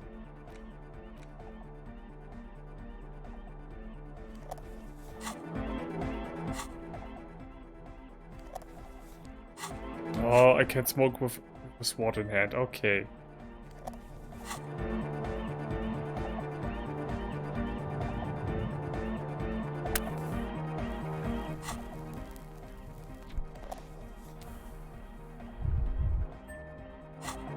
Oof, okay. The large head. Good morning. Hi again. So, Oh, nice. Okay. This is going to work. A number of things don't add up. Let's take a look. How about gather around, kids? Okay, kids. Now gather around. The young speed freak puts down a busted capacitor and looks at you. The one with the large head seems very enthusiastic about whatever you have planned. I have to talk on their level. Their would-be leader is less amused. Sometime in the past, I'm not sure when and where, but betrayal was involved. I feel sick and became the shadow you see now. But before that, I have reasons to believe I was a police detective. This starts off good. But you still are. Thank you for your kind words, but everyone in here sees I'm a disgrace to the uniform. It's good enough not to be awarded the rank of lieutenant. Would have been captain. Imagine that. What happened? Disco happened. I've been trying to say we need the next step in dance music to happen fast. Shut it. What? I have. I've said that. Now, obviously, that might as well have been 1,000 years ago, but there's still some detective left in me. The young speed freak is silent. He senses something is wrong. Sona hinted that there's something else going on. I'm being naive. Hey man, who knows what she's on about? I get it. She doesn't want us in the church. She's got something against us. Who doesn't like to dance? She doesn't like to dance. This isn't the making of a club, it's a tent full of laboratory equipment for manufacturing drugs. I have no idea how you arrived at that conclusion, but it's wrong. Look, we even have speakers. He points at the speakers. One speaker. They have one speaker. Where is his friend? Did he lose his friend? What do you mean, friend? The other speaker, you have only one. It's a one-speaker system. It's monodynamic. You wouldn't know the first thing about sound reproduction in anodic music. Other speaker. You have no headphones. Would Ekel need a headphones to spin tape? What do you know about spinning tape? Nothing. That nosepad is here for its active ingredients. He said it was for his nose. What more do you want? Distilled water, cornerstone of a clean lab. And of all cellular-based life, what's your point, Lawbringer? Ether in the air, a useful solvent, good for getting acting agent out of solution. Make up your mind. First it's the sweat, then it's the ether. There's no need for me to pile on anymore, is there? No shit. In short, you try to use a police detective to set up a drucker. That's... Come on, that's... Against the law? Punishable by summary execution. It's not! So what are we going to do with you? What do you mean? There's resignation in his voice. He's almost ready to drop the act. It wouldn't take a lot of pushing. The optimal way to go about this would be indifference. It begins by you telling him you don't care about any of this. We do this lawman style. Tell me what's really going on and we will work from there. I can be lead. I don't really care. I just wanted to crack the case. Do what you want. I will do what I want. Really? Of course not really. I'm a cop. Now tell me what's going on immediately. Really. I wanted to ask you about something else. Is he going to... You wanted to just ask me about something else? Or you can tell me the plan for the church really was.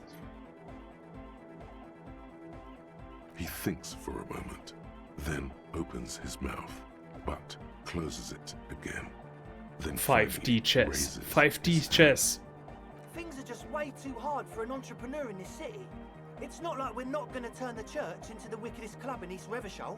Because we are! We totally are! We just got to turn it into a speed lab first. You know, to get our foot in the door.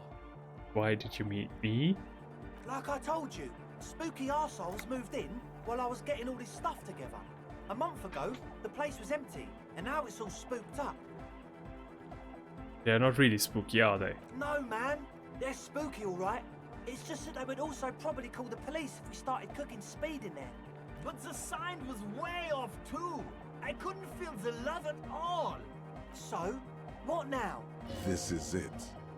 Judgment time. Give me your cash. Ask for a bribe first. Go and report to precinct. Come on, man. The young man doesn't move. His earrings wrapped. No fuck. Yes, fucking way. Without a word, nice. The other speed freak pulls a red wallet out of the toolbox and hands it to you. The disdain is palpable. His eyes pierce through. Now give me the rest. He lets go of the wallet. Ah, come on. No, we are not like that. Get lost. I don't want to see you again. Let's do this clean. No speed lab, just a club for anecdotic music.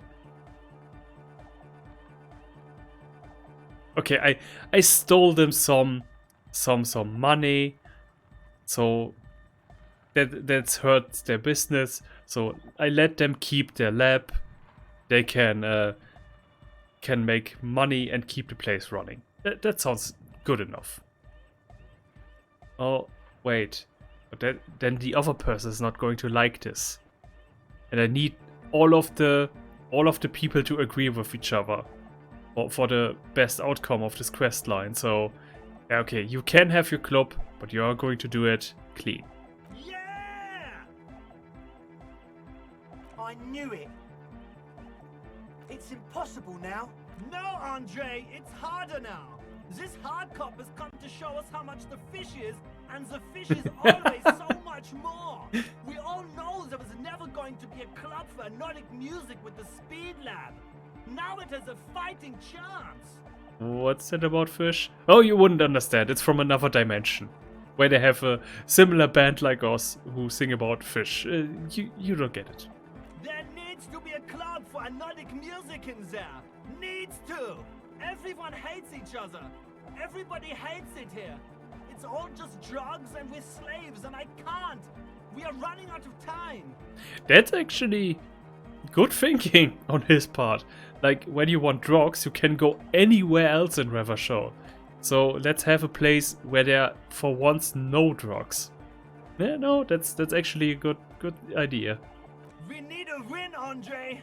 I promise this will be a win. We won't cook speed in there. We'll do it clean. We'll do it true.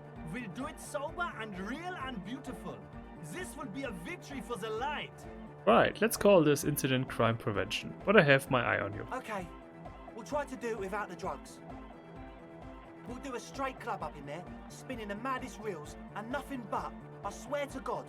Okay, Egg? From here on, it'll be straight all the way. Goodbye, officer. So you had a talk with Andre, and now you want to discuss things with Noid? That's fine, man. But I've got to warn you, our signs are still off. It'll take some time for me to get my sign on. But I thought we'd be okay now, sign-wise. Saw a sticker on the padlock. Can you tell me anything about it? A sticker? You mean the yellow one? Why Can you describe it to me? Why describe it if you already know what I mean? I mean this one. Oh, wow. Right on your cop ledger. You like it? Yeah, it's cool. It is cool, but it's also more than that. Much more. Noid is a bit disappointed. It's just cool. What is it supposed to be? The dead guy smiling. What does it mean? Why is the dead guy He smiling? defeated history. We are living in the age of history, and in the eyes of history, we are always already dead. How can we ever smile then? Because history is a lie, and so are its deaths. The present moment and life are the hardcore. The hardcore expels death. Or maybe he's not dead. Maybe he's just really ecstatic about the beats. Or drugged out of his mind, come to think of it. It could also be drugged out. Or drunk. Or in a clinical coma. All glad to be dead. But those versions suck. I guess one could write an entire treatise on the thing. But what for? What about now? Are the signs all right now? But I thought we would be cool. I'm doing what I can. It's not easy for him. It probably took him years to get used to Andre. What about now? Are signs all right now? Nah. Still strongly out of sync. Stage gamma disalignment. You heard me. Tell me about the machines you saw in church. Weird stuff. Specialised. Wires going into water. Gives off a spy sign. Or some fucked up Samaran science sign. You know, the kind that goes head first into the supernatural. What's wrong with the supernatural? Nothing's wrong with it. You should definitely be researched. You can still do sick shit with it though. The sickest. That's perhaps why it should be researched. I'm privy to supernatural arts. You are a believer too? Most of it doesn't exist. But there's also stuff that isn't allowed to exist. Because the moralists think it's too dangerous for the plebs. Psionic powers, pale-related diseases, pretenders pretending to be human, folk rights, that kind of stuff. Why are you called Noid? The hardcore aesthetic is esoteric. It's not meant to be discussed with the law at this moment. No, I'm just too hardcore for you, is the answer. It's not easy to reach a harmonic resonance of signs without some adjustment. Okay, me and the boys had an understanding, Kim. Yes? I won't tell you about it. Because you don't need to know.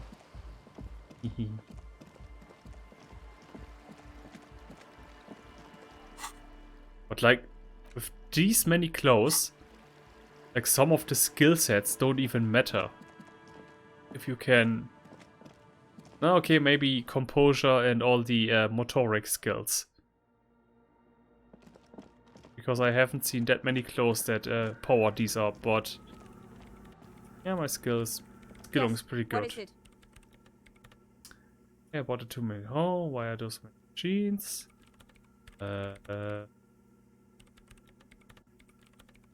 What? No. She has not seen her, sire. I brought them. Place where They are connected to my reign prefect. Great. No. Yes. And I don't care. Wow, she really doesn't. Not afraid this Wait. Find a minor weapon to periods of time. Make our jam. LP beat. Raver start a nightclub. Tell Andre about Sonar's thoughts on the nightclub. Oh, I haven't done that. Well, shit.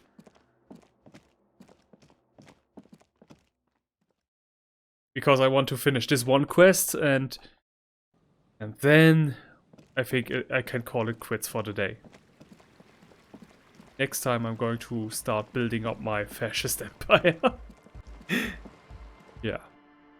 And then maybe my throat won't feel like it has been through a shredder and drank some acid. Hi again. So, how are things going? Talk about church. Yes? What's the deal? Sonar the formerly Fortress Excellent appeared. A programmer? That's odd. What was she like? Did you ask her about the nightclub? She did not like the Nordic dance club idea. What a pity! That's my favourite thing in the world. I know. Doesn't like it at all.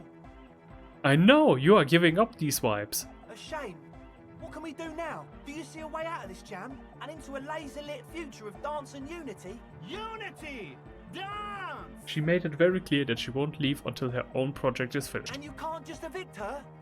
No, I won't evict her. We have to come up with a different solution. Look at you, Honor Man. No, Noid. He's right. Maybe we've approached it the wrong way after all. I'm sure there's a workaround. We can make a deal not to bother her. If that's okay with her, we only want to get in the church and spread the joy and ecstasy of music. The lines in the dark exist. Coexist. I mean, the solution shouldn't be that difficult. She won't be working at night, so... At least Crabman seems like an advanced being. He's hard. He'll understand. It's not only hard, he's hard. Oh. Yeah. Yeah, I definitely need to stop soon. And the programmer? Does she like a Nordic dance music? She absolutely does not. Really, truly despises it. Egghead cannot believe what she just said. It makes him pump the jam a little slower for a moment, but then he returns to the full swing of it. No worries. We'll figure it out. If coexisting fails, you can always muscle her out, right? If it's all okay with you, what do you think? I refuse to throw her out, but I can try to convincing her. Well, alright, I see how it goes. Excellent! Good luck, my friend. Goodbye, officer. Yeah, we made lots of progress today. Oh man, definitely going to need a tea. Tea. Some more. Honey. Honey in the morning. Honey, home. Yes, what is it? What if I just forced you to leave? I'm a police officer. What if I didn't have to? I talked to Andre. He wants to make it work. I don't want to make anything work. Hold on. You don't want to make anything work?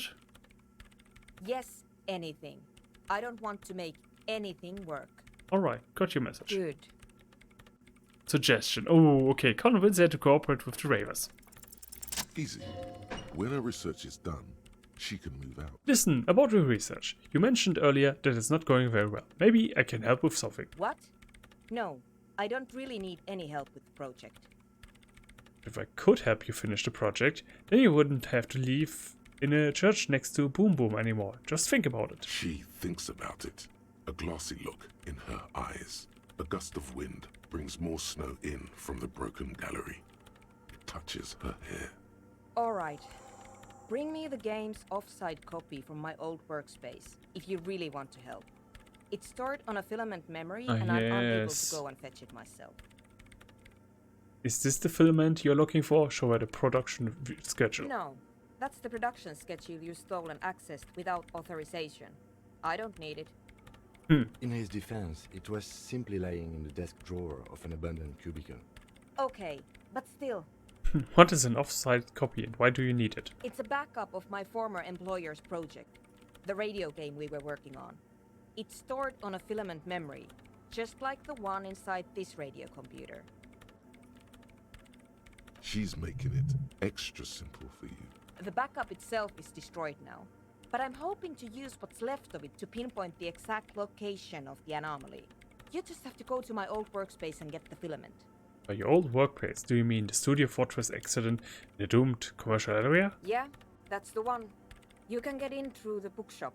You just have to do some explaining to the bookstore lady. Wait, bookstore lady? I mean, pal? Actually, I've ever been inside. Good. Then you might know the giant ice bear fridge in the building's cellar. The filament is inside the fridge. It Just all go and comes get it. together. In the giant ice bear fridge. I just told you. It has red glowing eyes. It's impossible to miss.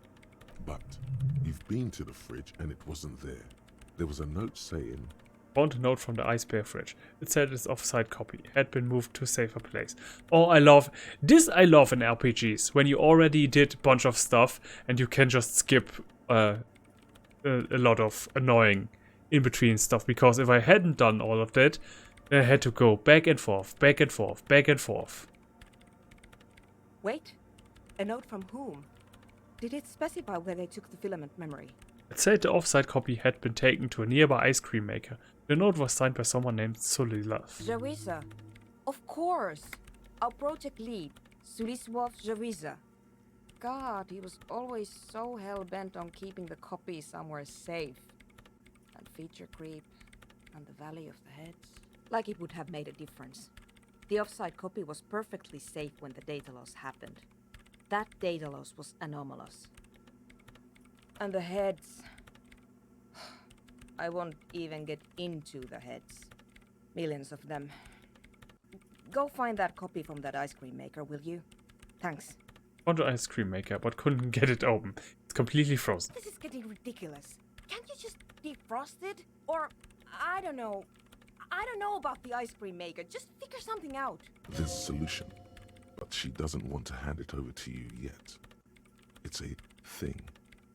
Something she holds dear. Why can't you go and get the filament yourself? The bookstore lady hates me. Says I'm part of the curse. Whatever that means. Wait, are you part of the curse? Of course not. Anyway, I don't have my keys anymore and she won't let me in. Why does she think you're part of the curse? Because she's from Martinez. And people from Martinez have never ever seen a radio computer. She thinks it emits elemental evil. That's a bit biased, don't you think? Coming from a fascist. Yeah, people in Martinez don't really like to get with the times. Don't be too harsh, that's only because of their socio-economics. What if it does emit elemental evil?